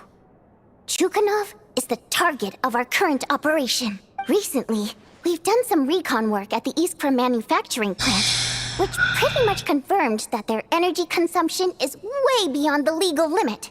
All we need now is some direct evidence to present to the Vetcha, so we can demand that they shut the plant down. That way, the Kresny Crystal can be allocated to where it's needed most. I was hoping he might let slip during one of our chats, but he's too tight-lipped. We'll have to find another way. I'm meeting another regular theater goer tonight, Mitya. Oh wait, I should have mentioned that name earlier. But Valeri's here too, and he's probably looking for Mitya, so he may end up being a no-show. Don't you worry. He must know how to dodge Valeri, or he wouldn't be showing up on time for every performance. Mitya is a renowned energy expert. Although we can't get any direct evidence of the excessive energy consumption at the plant, we can accidentally let the information slip to him. The authorities should take someone like him seriously. So if he starts raising questions about energy use at the Iskra manufacturing plant, there will be a proper investigation. Also, we're not allowed on site, but he has clearance. So all we need is his cooperation. Since he's an energy expert, does that mean he might know the inside story on Project Shuza? Yeah, so that's the other thing we're trying to figure out. Though I think we're far less likely to make any progress on that front. Still, I hear that Mitya is a bit of a chatterbox. So, who knows? Maybe if we catch him in the right mood, he'll let something slip. What do you think? Sound like something worth your time? Definitely, I'd love to join you. In that case, you guys find a seat somewhere nearby. Pretend you're a couple of buddies there to eat, and keep your ears peeled for useful information. He's a huge fan, so I doubt he'll have his guard up around me. But you two need to be convincing. If he suspects anything at all, he might stop talking. Sure. Don't worry. We'll make a believable pair of buddies. I'm sure we can manage a bit of friendly chit-chat. Perfect! You've sold me already. Now, help me tidy this room up a bit before we head out. Okay. What needs tidying? Everything!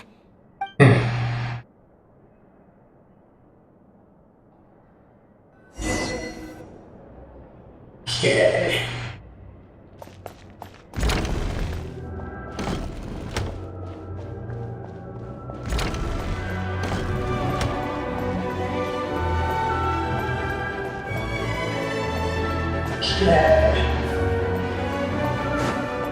Seems kind of weird though to me that we went up on stage there.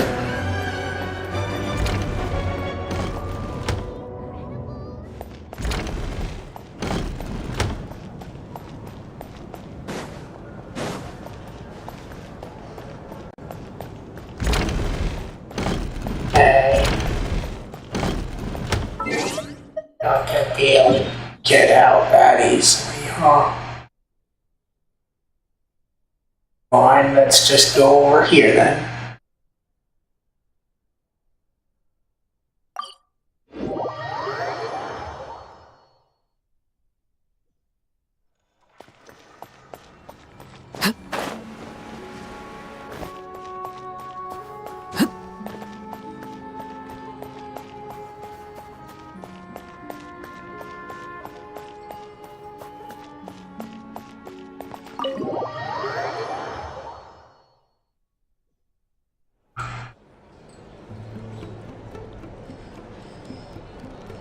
We come here often, so we shouldn't stand out. Now, it's up to Vodyanica. Let's see how the conversation goes.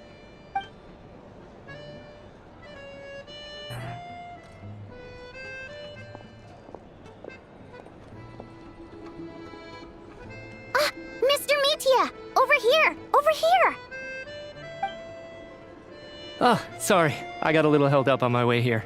Now we have even less time than we planned. Go ahead and order some snacks and drinks, whatever you like.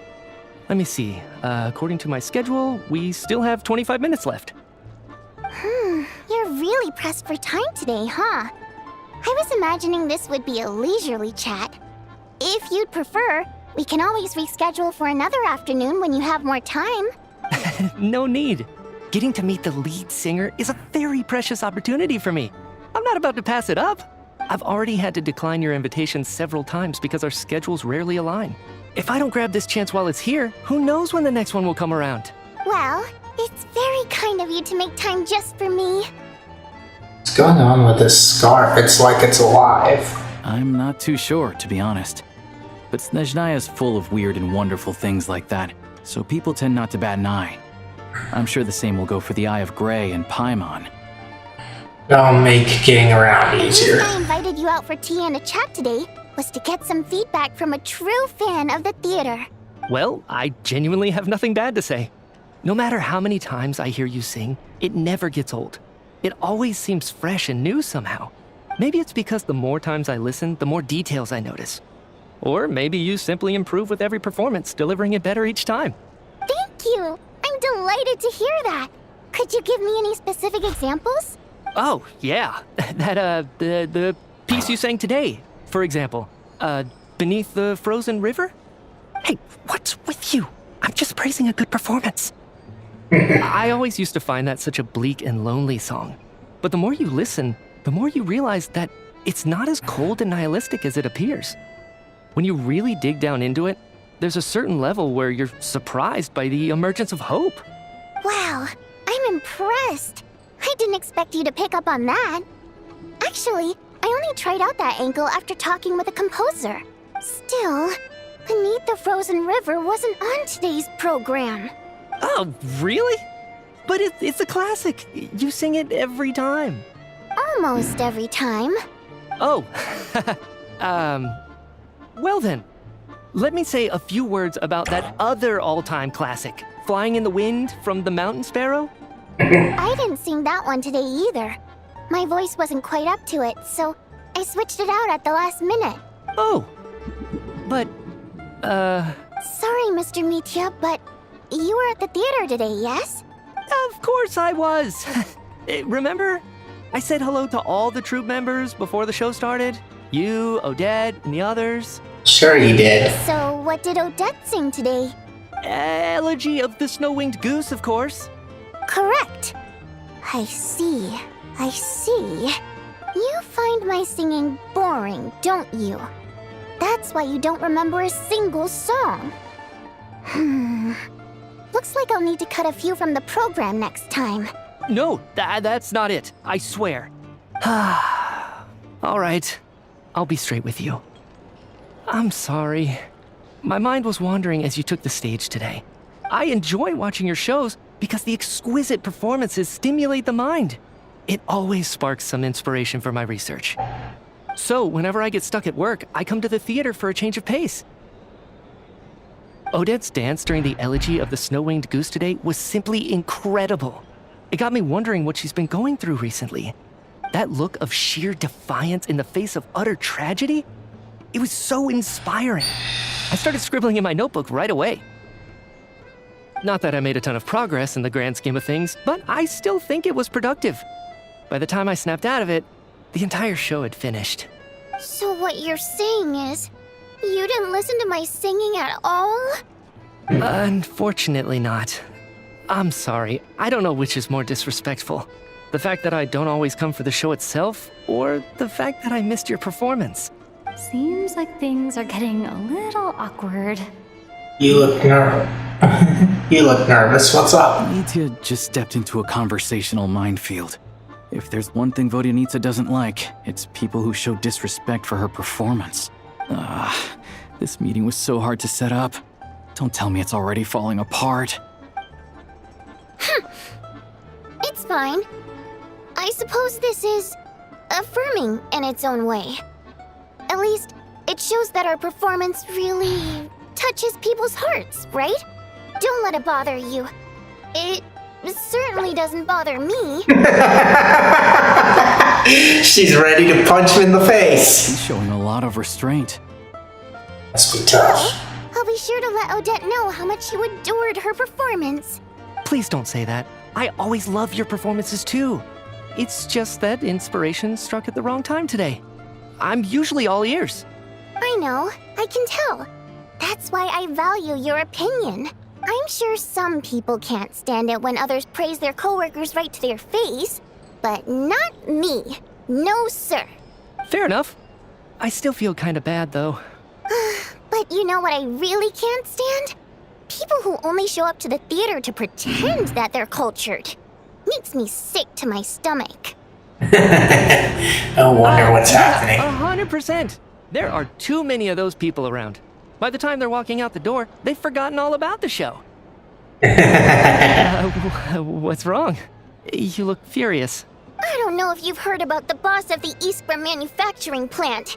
He isn't even a theater investor, but he always demands the same privileges as actual investors. Box tickets only, premium drinks, even the right to request specific songs.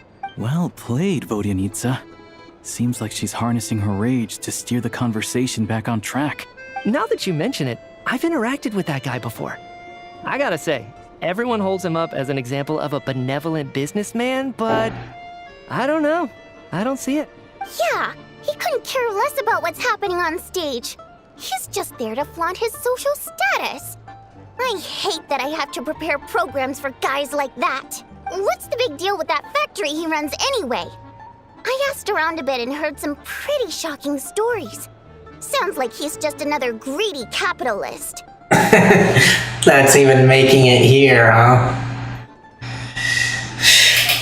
Because a lot of people hate capitalism these days. Don't really blame them with how a lot of the business folk are.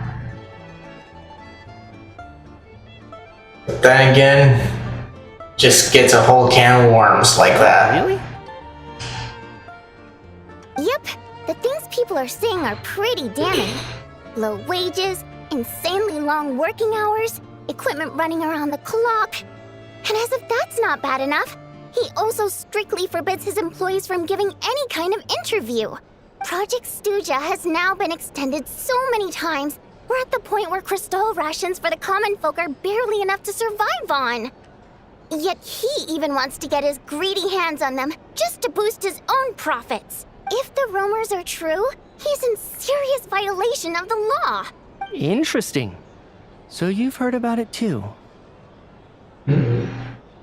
So he knows about it if he said he heard about it. He said that. So it's really true? Who knows? I've only heard the same rumors you have. But there's no smoke without fire. The Rooster's been coming down on us hard lately, demanding that we track and trace every single batch of Crystal. My coworkers in the Department of Energy have been tearing their hair out over it. So the Fatui are doing something. Rooster? I didn't realize he cared that much. Yeah. Even though there are no restrictions on Crystal trading, the poor will wind up freezing to death if we let the rich buy as much as they want. That's clearly unfair. Looks like we'll need to arrange an investigation into the Iskra manufacturing plant as soon as possible. I never knew you kept up with current affairs beyond the theater, Miss Vodyanica. You really have a heart for the common person. Most Fae in your position have long been indifferent to the plight of humans. Well, those of us who choose to live in human cities are naturally going to pay attention to any significant upheaval. Isn't the Rooster a Fae himself? I'm just surprised to learn that even someone with as much experience as him is getting so stressed out over Project Stuja. What is the end goal of this project anyway? This is it. We're finally going there. I'm sure Mitya can sense on some level that she's fishing for information. But since their conversation is so relaxed, he might just let something slip. It's stressing me out too. If I'd only made better progress with my research, things wouldn't have dragged on this long. Oh, so your work is related to Project Stuja? That's right. The Armory Palace needs a brand new energy source. Not the power of the Light Realm and not elemental energy. Right now, the only thing that meets the requirements is the power contained within stellar linchpins. But harnessing that power is costly. Each step of the process requires enormous amounts of Kresnik crystal, from extraction to quantification to attempts at conversion. Progress has been painfully slow, and the team is getting burned out as time goes by. Sometimes, I see people staring into space as if in a trance. Could it be that this new energy source has side effects? No, it doesn't affect us, because the energy is used for... Oh, he almost let it slip. Okay, I got it. Stop choking me. Sorry, I can't talk about that. I think we're all just exhausted. We've been working ourselves to the bone for so long with so little progress to show for it. It's no wonder people are struggling to stay motivated. Seems like I owe you an apology. I shouldn't have gotten so mad at you for not paying attention during the show. Don't worry about it. I count myself lucky, to be honest. I don't envy the people who work closely with the Tsaritsa herself. I'd much rather be in my current position. At least I don't have to shoulder any major responsibilities. So they're trying to develop a completely new kind of energy. It's a shame we didn't get to hear more. Yeah, censored by a scarf. Who would have thought? Oh, dear. It looks like my time is up. I'm afraid I have to leave. Oh, we did get some information, but we didn't know the key. I'm so sorry. We ended up barely talking about the theater. That's That's okay. It was a pleasure chatting with you, really. Let's make up for it next time. Yeah, hopefully once the work pressure eases up a little, I'll be able to focus more on the performance, and then we'll have more to discuss. We touched on some confidential issues today. I'd be grateful if you could keep it between us. We're not. That could have gone worse. Nice job. Why was Mitya in such a hurry to leave, though? Is it that? Sorry, routine inspection. Is that Valeri?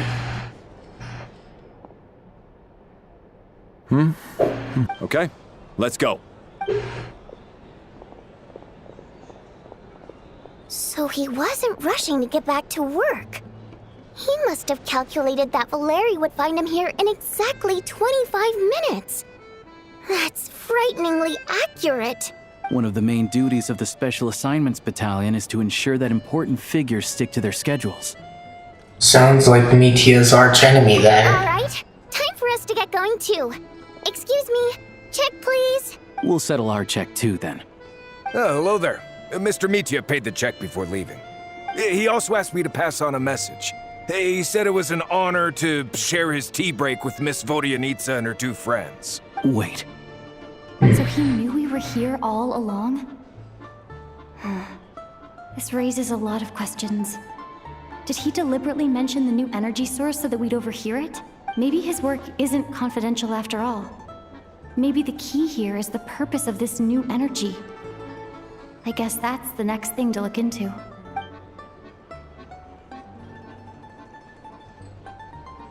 Vodyanitsa and Alosha have both left. Time to head back and call it a day.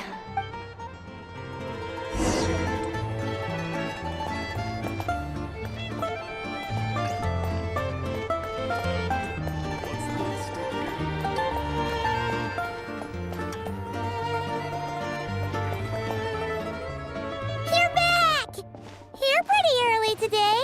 How are you feeling? My mom was just gonna mention that. After she woke up today, Haimon felt like her temperature was completely back to normal. But her strength still hasn't returned. Still, there's some good news. Paimon thinks she might have figured out the source of the problem. It's like there's some kind of mysterious power affecting Paimon. Paimon's never felt this way before during any of her travels. She only started feeling this way since we arrived in Snezhnaya. Some kind of mysterious power, you say? That's right. The Armory Palace needs a brand new energy source.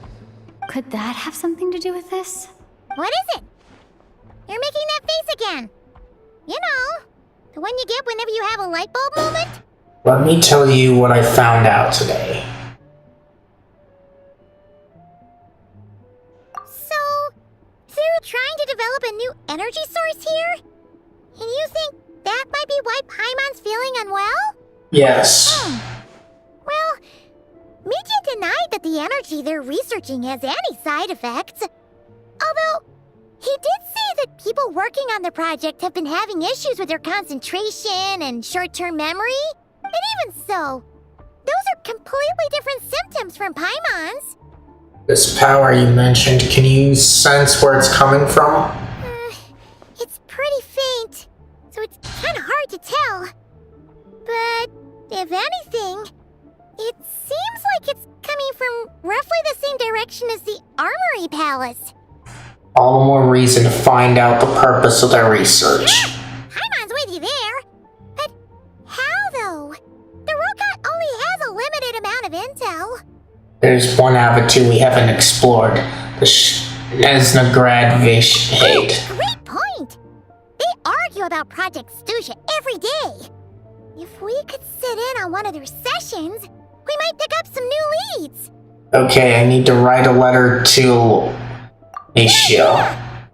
Oh yeah, while you were out, Paimon tried all the yummiest looking desserts in the Potvoria restaurant. This one seemed right up your alley.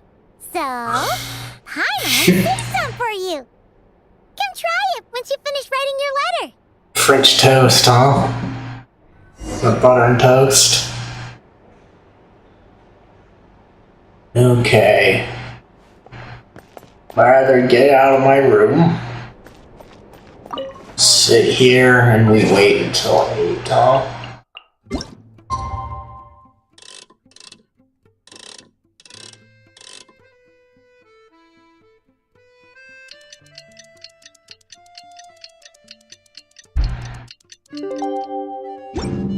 Oh wait, 2 days later, huh?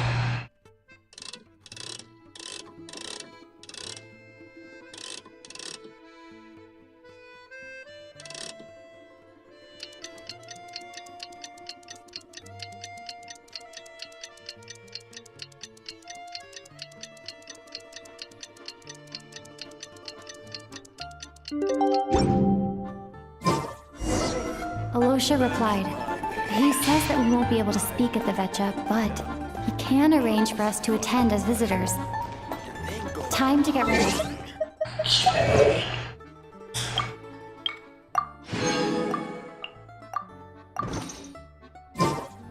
Attend as visitors, huh?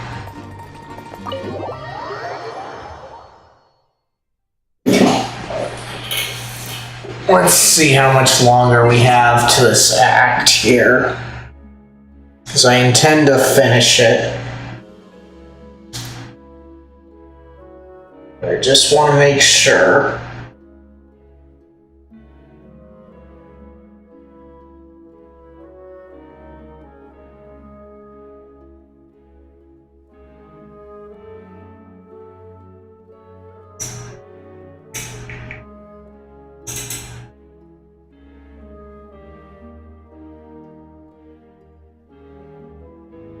Chapter 7. Okay. And what did it say this was? Because it looks like we might be on the last thing of the act. Alright, yeah. We are on the last part of the act. So we went to theater.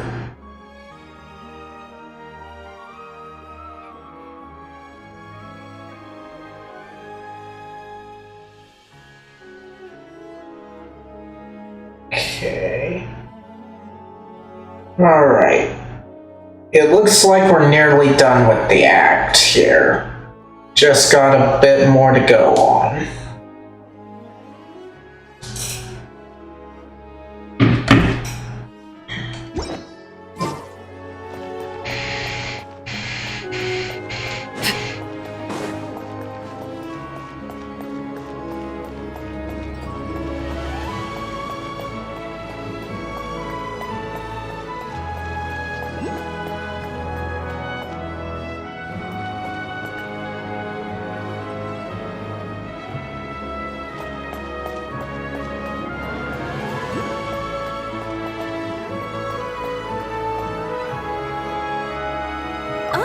Miss Vodyanitsa, prima donna of the Korolievsky troupe. What a surprise meeting you here. Will you be sitting in on a session of the Vetcha? Sorry, I'm not taking interviews today. Oh good, you're here. The session's about to begin. Let's get inside. Please wait, Miss Vodyanitsa. Could you introduce me to your new friend?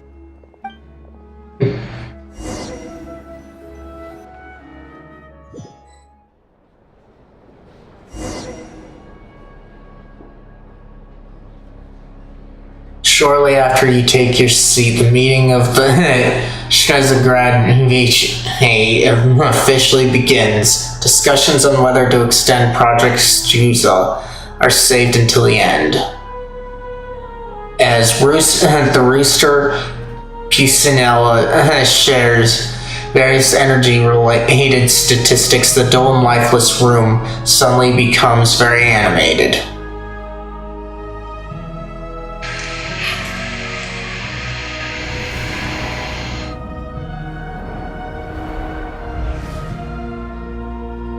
In summary, the energy management commitments made for the outgoing period have been delivered upon. Furthermore, both the production and consumption of Kresnik Crystal show clear signs of stabilizing.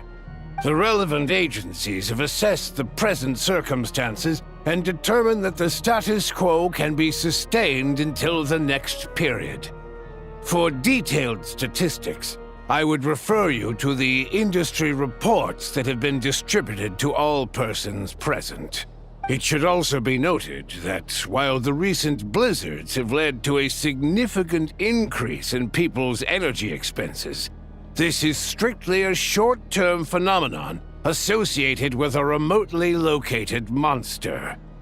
Short term, but it's been going on a while from what we've heard. Her Majesty the Tsaritsa is giving her full attention to this matter. We should have every confidence that it will be dealt with swiftly and conclusively. A financial report on disaster relief is also present in this report, courtesy of Pantalone. Why does it keep getting noisier in here? They cover the same old ground every single time. The rooster never seems to mind, but everyone else is getting tired of it. There's a general lack of trust. People aren't seeing any tangible benefits that affect them directly. Of course, none of that will be reflected in any of the reports on the table. Yeah, if it weren't for these hard copy documents, I could have at least made something up. I've been meaning to ask, why are you still here, and why are you acting so chummy? Oh, don't mind me. I'm just out here trying to hit my interview quotas. Bring out the kvass. Ever read it? Best-selling newspaper in town. If I remember correctly, you guys don't even have a sales permit. You have to sell from stalls on the street. Okay then, best-selling street stall newspaper in town. Still counts. Order!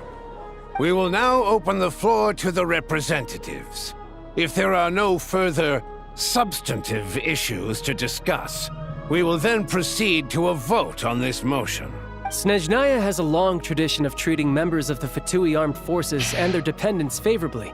But recent surveys shows that Fatui families in remote areas have access to 15% less crystal than the average civilian family in Snezhnograd. It's been said many times before, but it bears repeating now. There needs to be a clear and consistent rationale behind how crystal is allocated, or we will soon face immense public backlash. Perhaps you wouldn't need to keep repeating yourself if you would hear me out for once. I say again, true consistency exists only in principle. In the real world, fairness is relative. You appear to treat resource allocation as a simple function of production and population. So what about when the equipment used in production breaks down? Have you factored that into your equation? And do you even know how long it's been since Snezhnaya last conducted a census? If I knew the answers to questions like that, I'm sure I'd be a very wealthy man. And I doubt I'd be going by child. Well, kind of funny that he says that, since I think that spelling has something to do with wealth. I'd like to bring the focus back to the specific issue I raised. Or do you wish to deny that favorable treatment for Fatui dependents is our long-standing policy? It's easy to be a critic when there's no accountability. That seems to be a running theme in the anti-Project Stuja cohort. Defeat the ringleader and all other problems will magically resolve themselves. That's what they seem to think. But in case you aren't aware, not one jot in my report would change whether Project Stuja continues or not. So you have no intention whatsoever of finding a solution to this problem?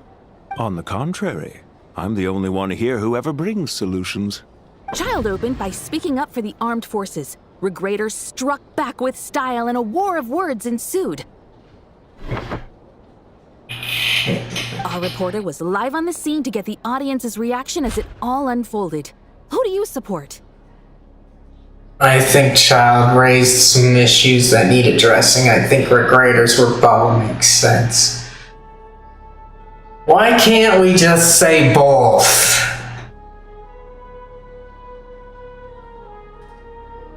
The people have spoken! Child received raucous applause from the crowd as he pushed Regrader onto his back foot with a relentless barrage of questions. It had to be seen to be believed. Now you see why they don't have a sales permit. However this reporter wants to spin things, I haven't forgotten that Tartaglia was representing the Northland Bank when we first met in Liyue. So, surely their relationship can't always have been this strained. You two are getting off topic. Let's focus on what the data is saying. Mr. Pantalone, may I speak on your behalf? Oh, please do. I'm more than happy to save my breath. Crystal distribution policy undergoes modifications with each new period. The ultimate goal being to find the most reasonable method of allocation, which I believe is what Mr. Tartaglia also seeks. But I fear many may have been misled on this topic by extremist activists. To clarify, Project Stuja is not the root cause of the problem. It is merely a framework for resource distribution. The most recent reports all point to Snezhnaya's resilience and adaptability during this period of fine-tuning, and give clear indications that a distribution framework is improving with each iteration. Well, we don't know that all the time. After all, as I said once before, it may take a person's assertiveness to get them out of a situation, but environment really plays a part in it too. Because you can't take action if your environment doesn't allow it. To make drastic adjustments without first considering the risks would likely do more harm than good. It would be a waste of the hard-won experience we've gained to date. Renowned scholar of finance, Arapov spoke up to clarify the fiscal logic, clearly alluding to social organizations like the Rokot in his words. With the notorious Lelex still active to this day, should the Rokot be held responsible? No, there is someone else to blame. Where did you get Rokot from? And who is this Lelek?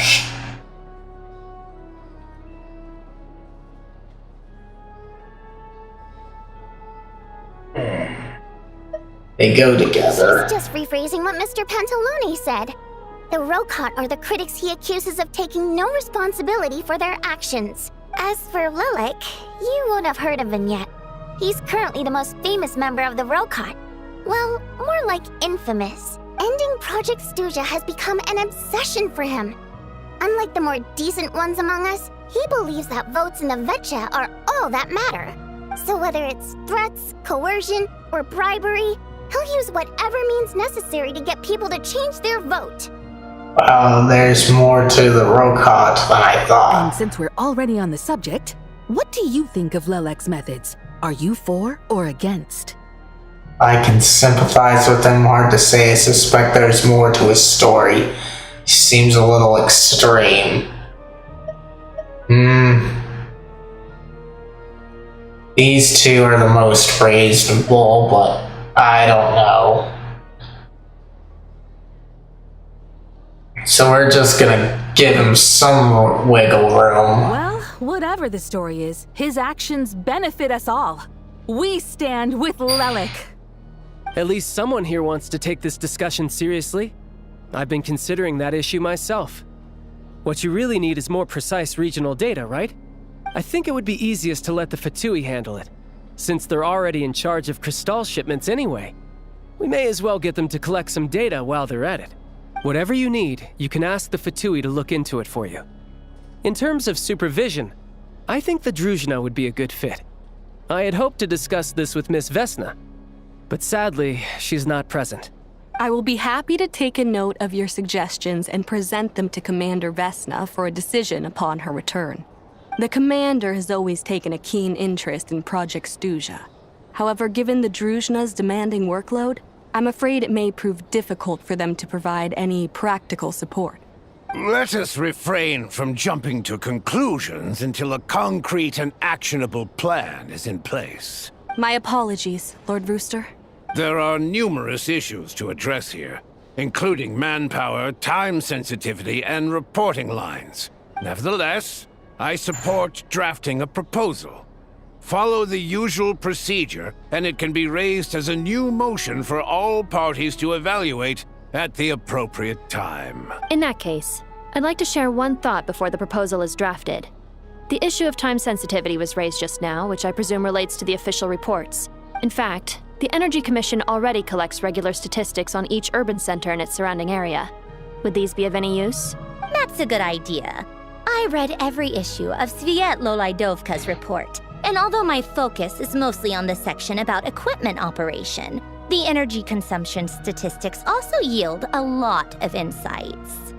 Be that as it may, does no one see an issue with using local data to determine crystal quotas?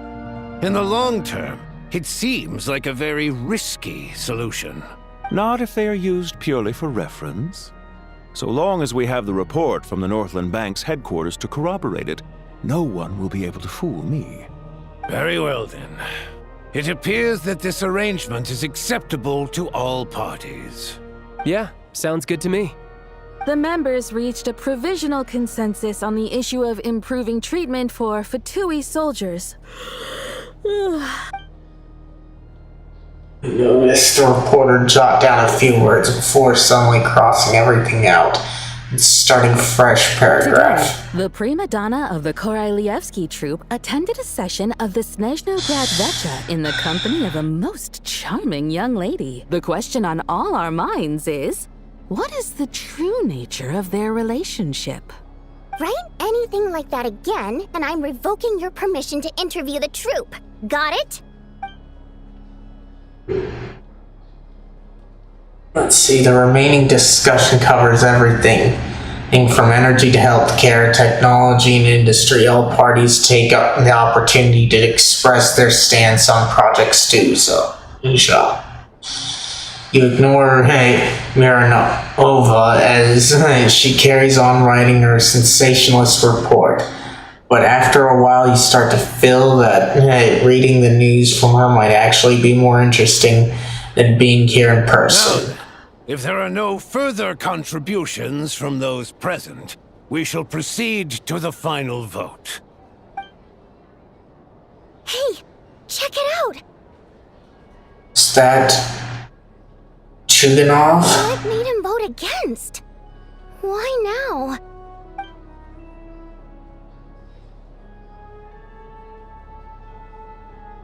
The votes have been tallied. Those in favor of continuing Project Stuza total 61%, securing a clear majority. 61%. So that's about 39% against. So yes, that's a big majority, but the gang Troll is supposedly against it. Too close. The margin has shrunk yet again. Chuganov was a huge loss. I'll bet Lelek is behind this. I wonder how Pulcinella will respond this time. Chuganov. I see.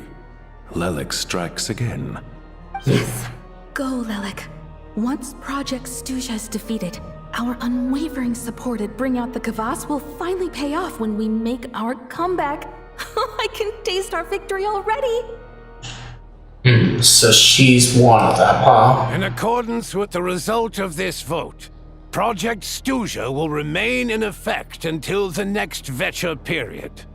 Finally, may I remind us all, we debate only for the greater glory and solidarity of our nation. May the aurora shine ever on, and the tundra always stand firm. The session is concluded. Okay.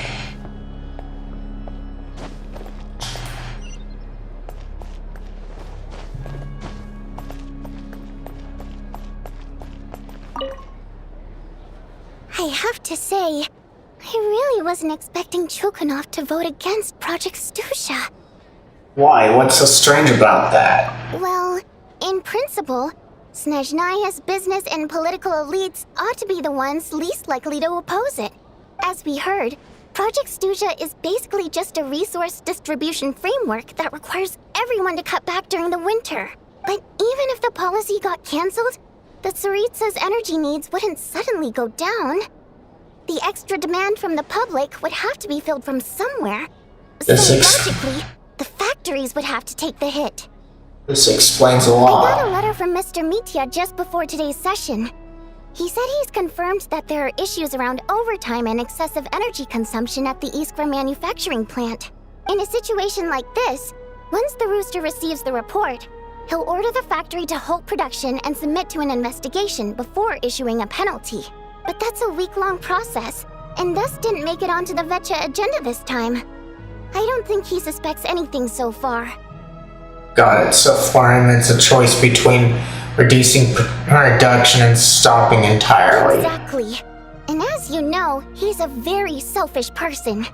I was originally gonna try and flip him after he received notice of the official sanctions. My plan was to convince him that the whole thing was completely unfair. Rather than just sit back and take the hit while his factory stopped production, he'd be better off voting to end Project Stuja. At least that way, no one else would be able to make any money either, because all the factories would suddenly have more limited energy to work with. But now, he's already voted against it, which means someone must have used more forceful means to change his vote. Just like with everyone else who flipped. You mean Lilac? Yeah. No one knows why Lilac is so obsessed with ending Project Stuja, but by the looks of it, he's inching closer and closer to success. Lilac must have strong motivations, given how he'll stop at nothing to achieve his goal. Maybe he knows the full truth of Project Stuja. Maybe my next step should be to focus on him. Oh, right. What are your plans for the rest of the day? Shall we head out? Hey, comrade. I noticed you were here during the debate. I didn't take you for a political enthusiast. Well, this stuff is still necessary information, even if it's boring. Greetings, Harbingers. I just happened to have some free time today, and my new friend here thought it might be fun to check out the Vetcha. Ah, Odette must have introduced you. Looks like you two are getting along pretty well. I'll leave you to catch up. I should head back to the troop. Sure. Break a leg and all that. Thought it might be fun to check out the Vetcha, did you? Things are never that simple with you, Traveler. There's no way you're here for kicks and giggles. Tell me I'm wrong. I learned an interesting tidbit today. Some guy called the Leg. They go together, huh? Oh, yeah. To some, he's a captivating enigma. To others, he's the bane of their existence. No one ever thought that some anonymous nobody from the Rokot could cause such a stir. I want to find out his true identity. Is it okay if I start digging around? Huh? You want to look into Lelik? Then I'm sure his days of anonymity are numbered. What do you think, Sandrone? Fine by me, I guess. If the Traveler actually manages to expose Lelik, it'll be doing Pulcinella a favor. In return, it seems fair to let her in on what we've learned so far. My thoughts exactly. Sharing is caring after all. Head back to Glupov and grab the files on Lelik. It's easier to just pull the records than go through the rigmarole of getting the Traveler a visitor's permit. As you command, child, sir. In that case, since we're going to be waiting anyway, I'll have someone brew a pot of black tea.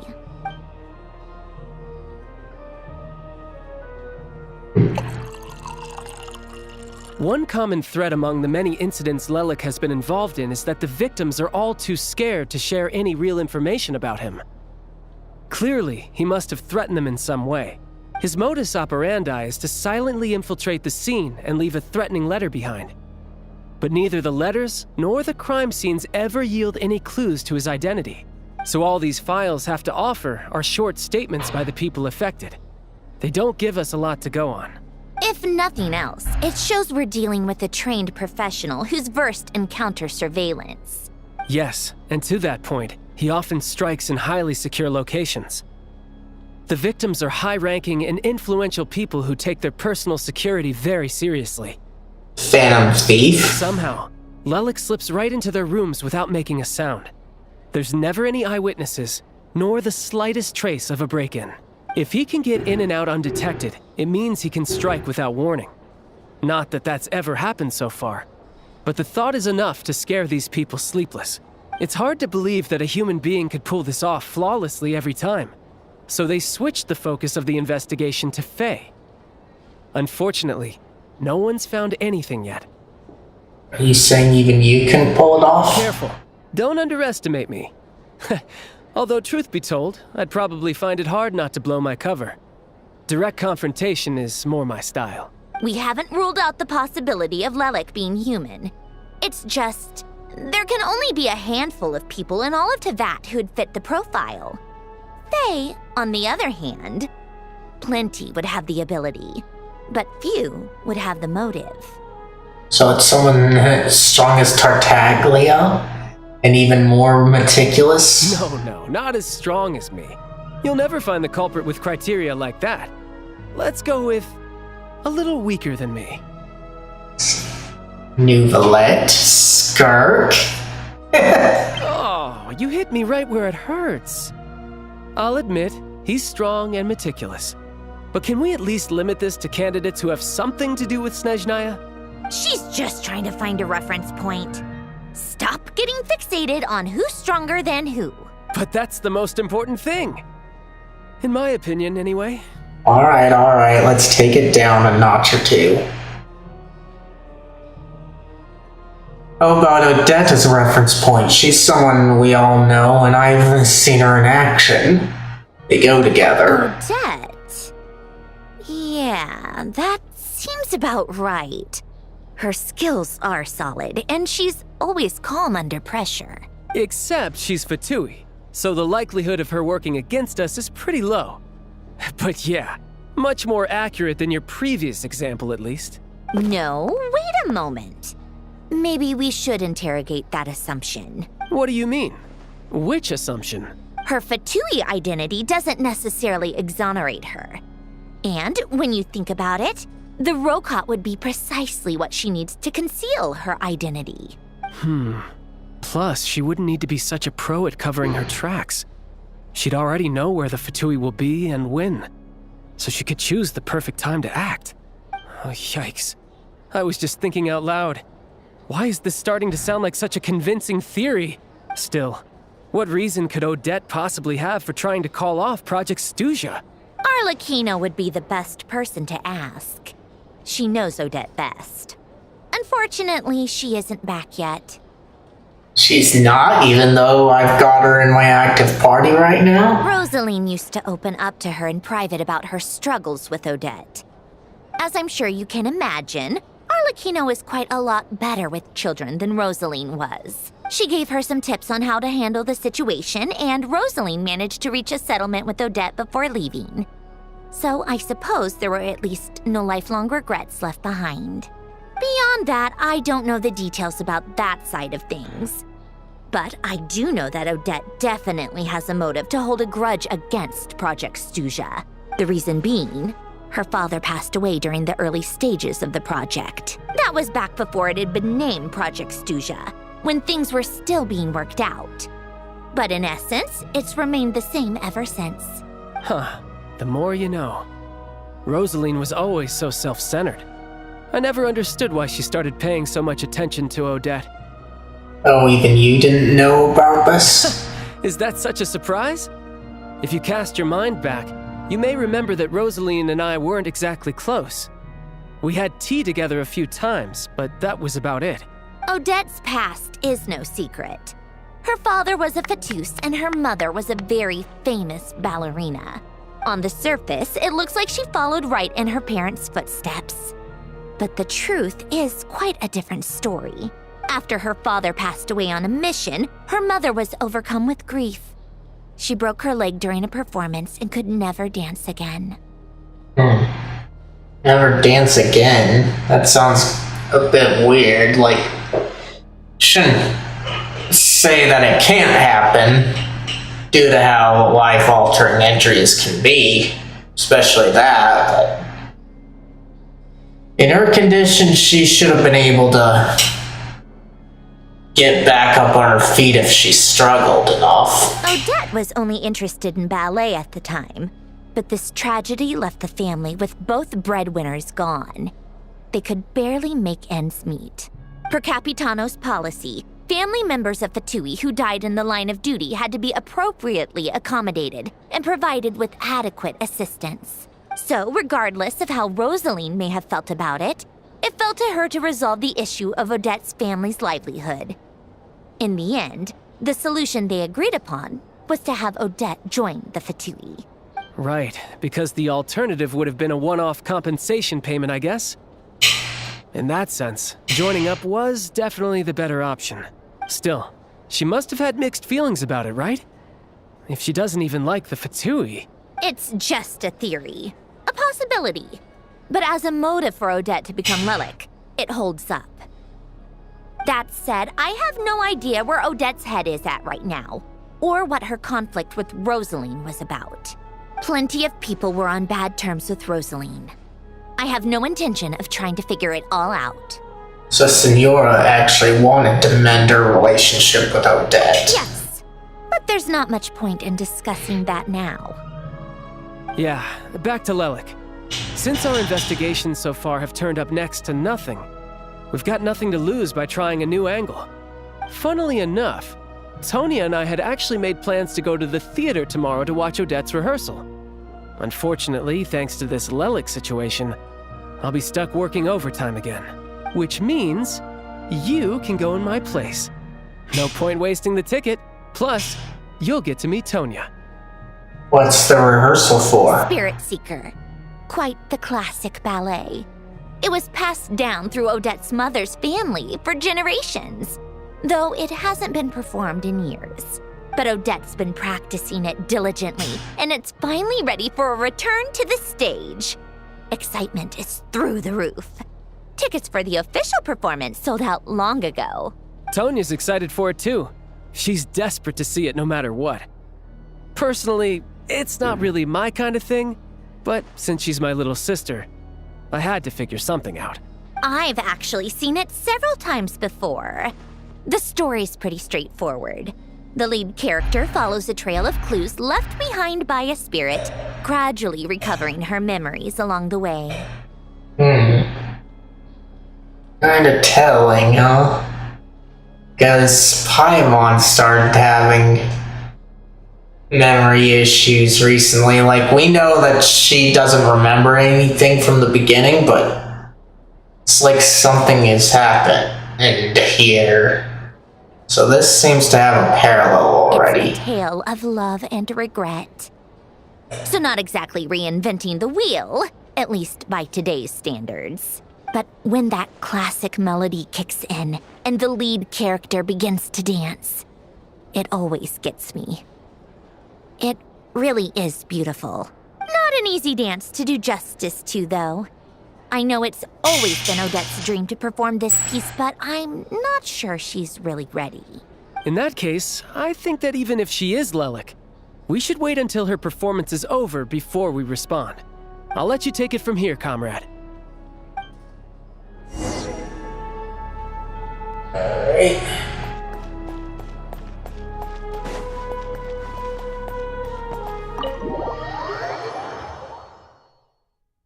See, are we still in the act? Yep, we are.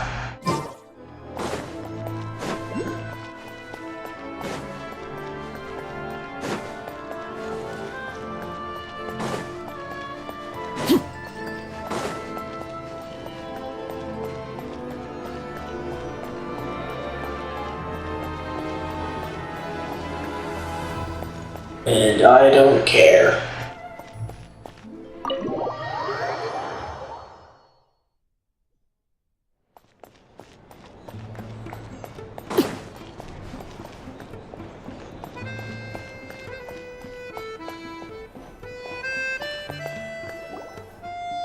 Sounds like you've made a ton of progress today.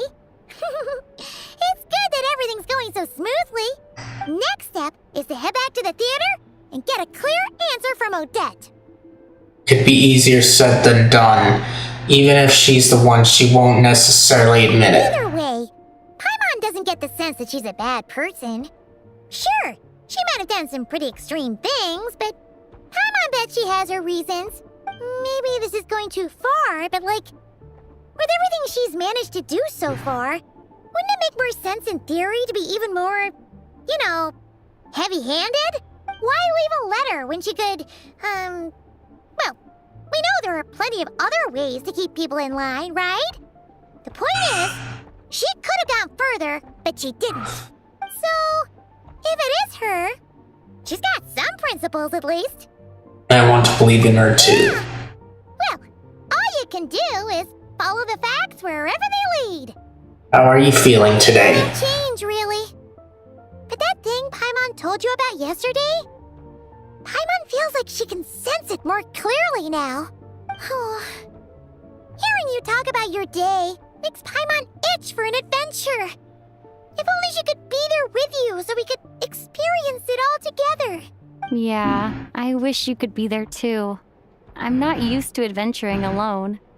But don't worry, we'll get to the bottom of this. Guess it's just one of those things.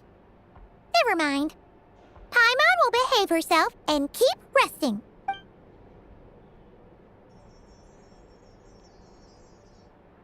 If Odette is Lelek, she may well have inside information on Project Stuja. Her father was involved with the project's early implementation and tragically died in the process. Now, she's dedicated herself to bringing it to an end. It's hard to imagine she could have gotten this far without knowing anything at all about the Tsaritsa's true intentions. When she spoke to us as a member of the Fatui, how much did she let on? And how much was she hiding? Only time will tell. Maybe tomorrow everything will be answered. Hey look! It's snowing! Could be a tough day ahead. Make sure you wrap up warm tomorrow.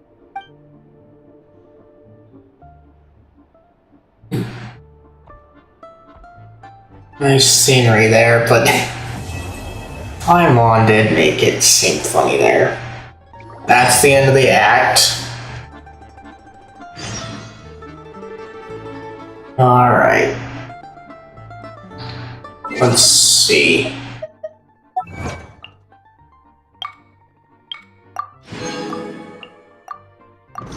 That's all that I intended to do today.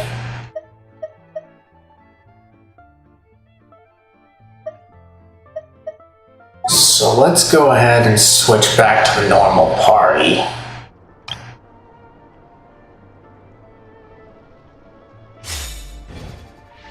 Alright. Then let's get some claims in.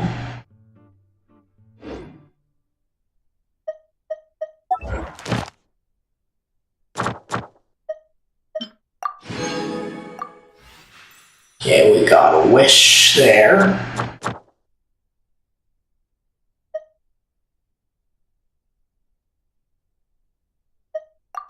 And we'll do that.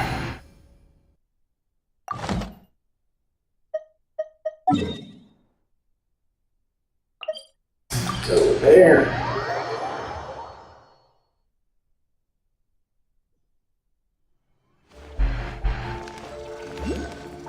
Okay. Ad Astra Abyssosk. Welcome to the Adventurers Guild headquarters. Let's see. What do we have here?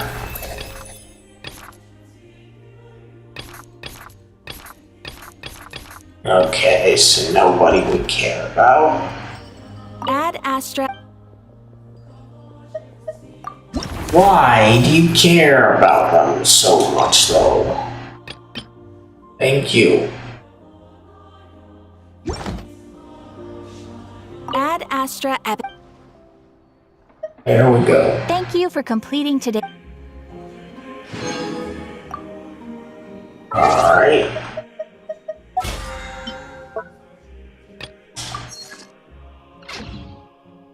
Then we need to make our claim.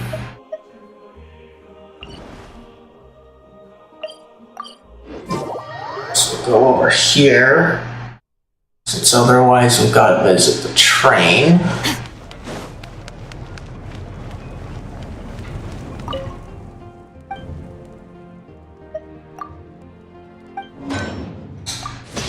Okay, there's that.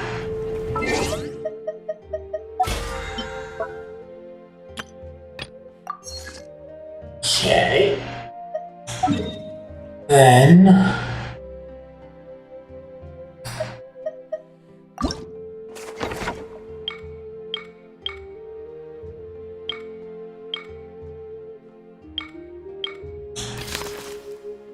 this one.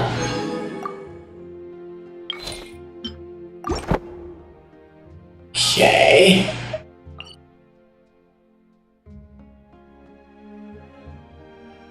And we'll go here.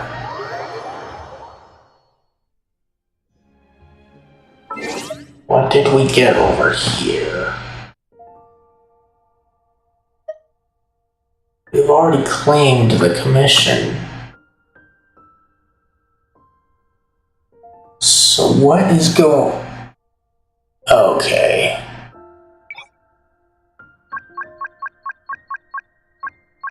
Just do that to clear it. Okay. Alright. Let us close out with a wish, since I got a free one.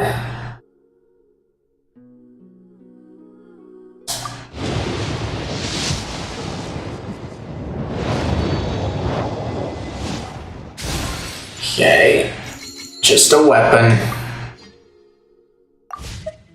Alright. Now I'm gonna call it here. No, that was a long one, but I kind of suspected it would be.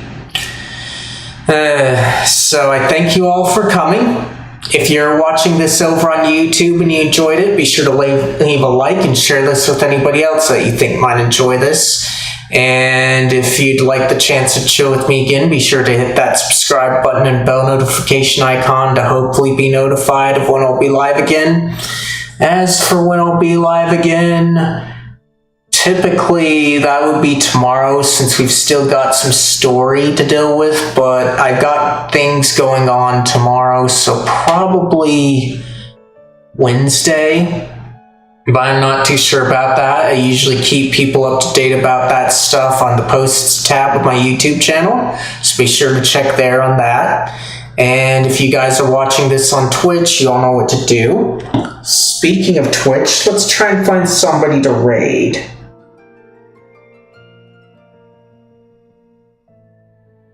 Alright.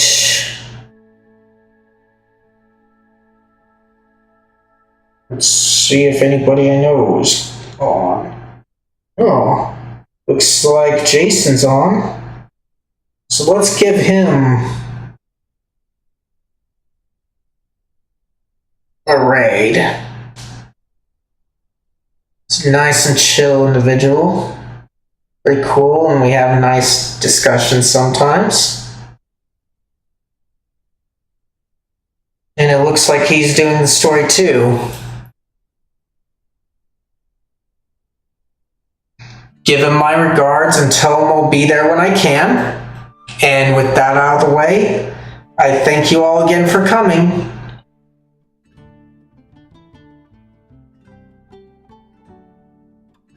Bye.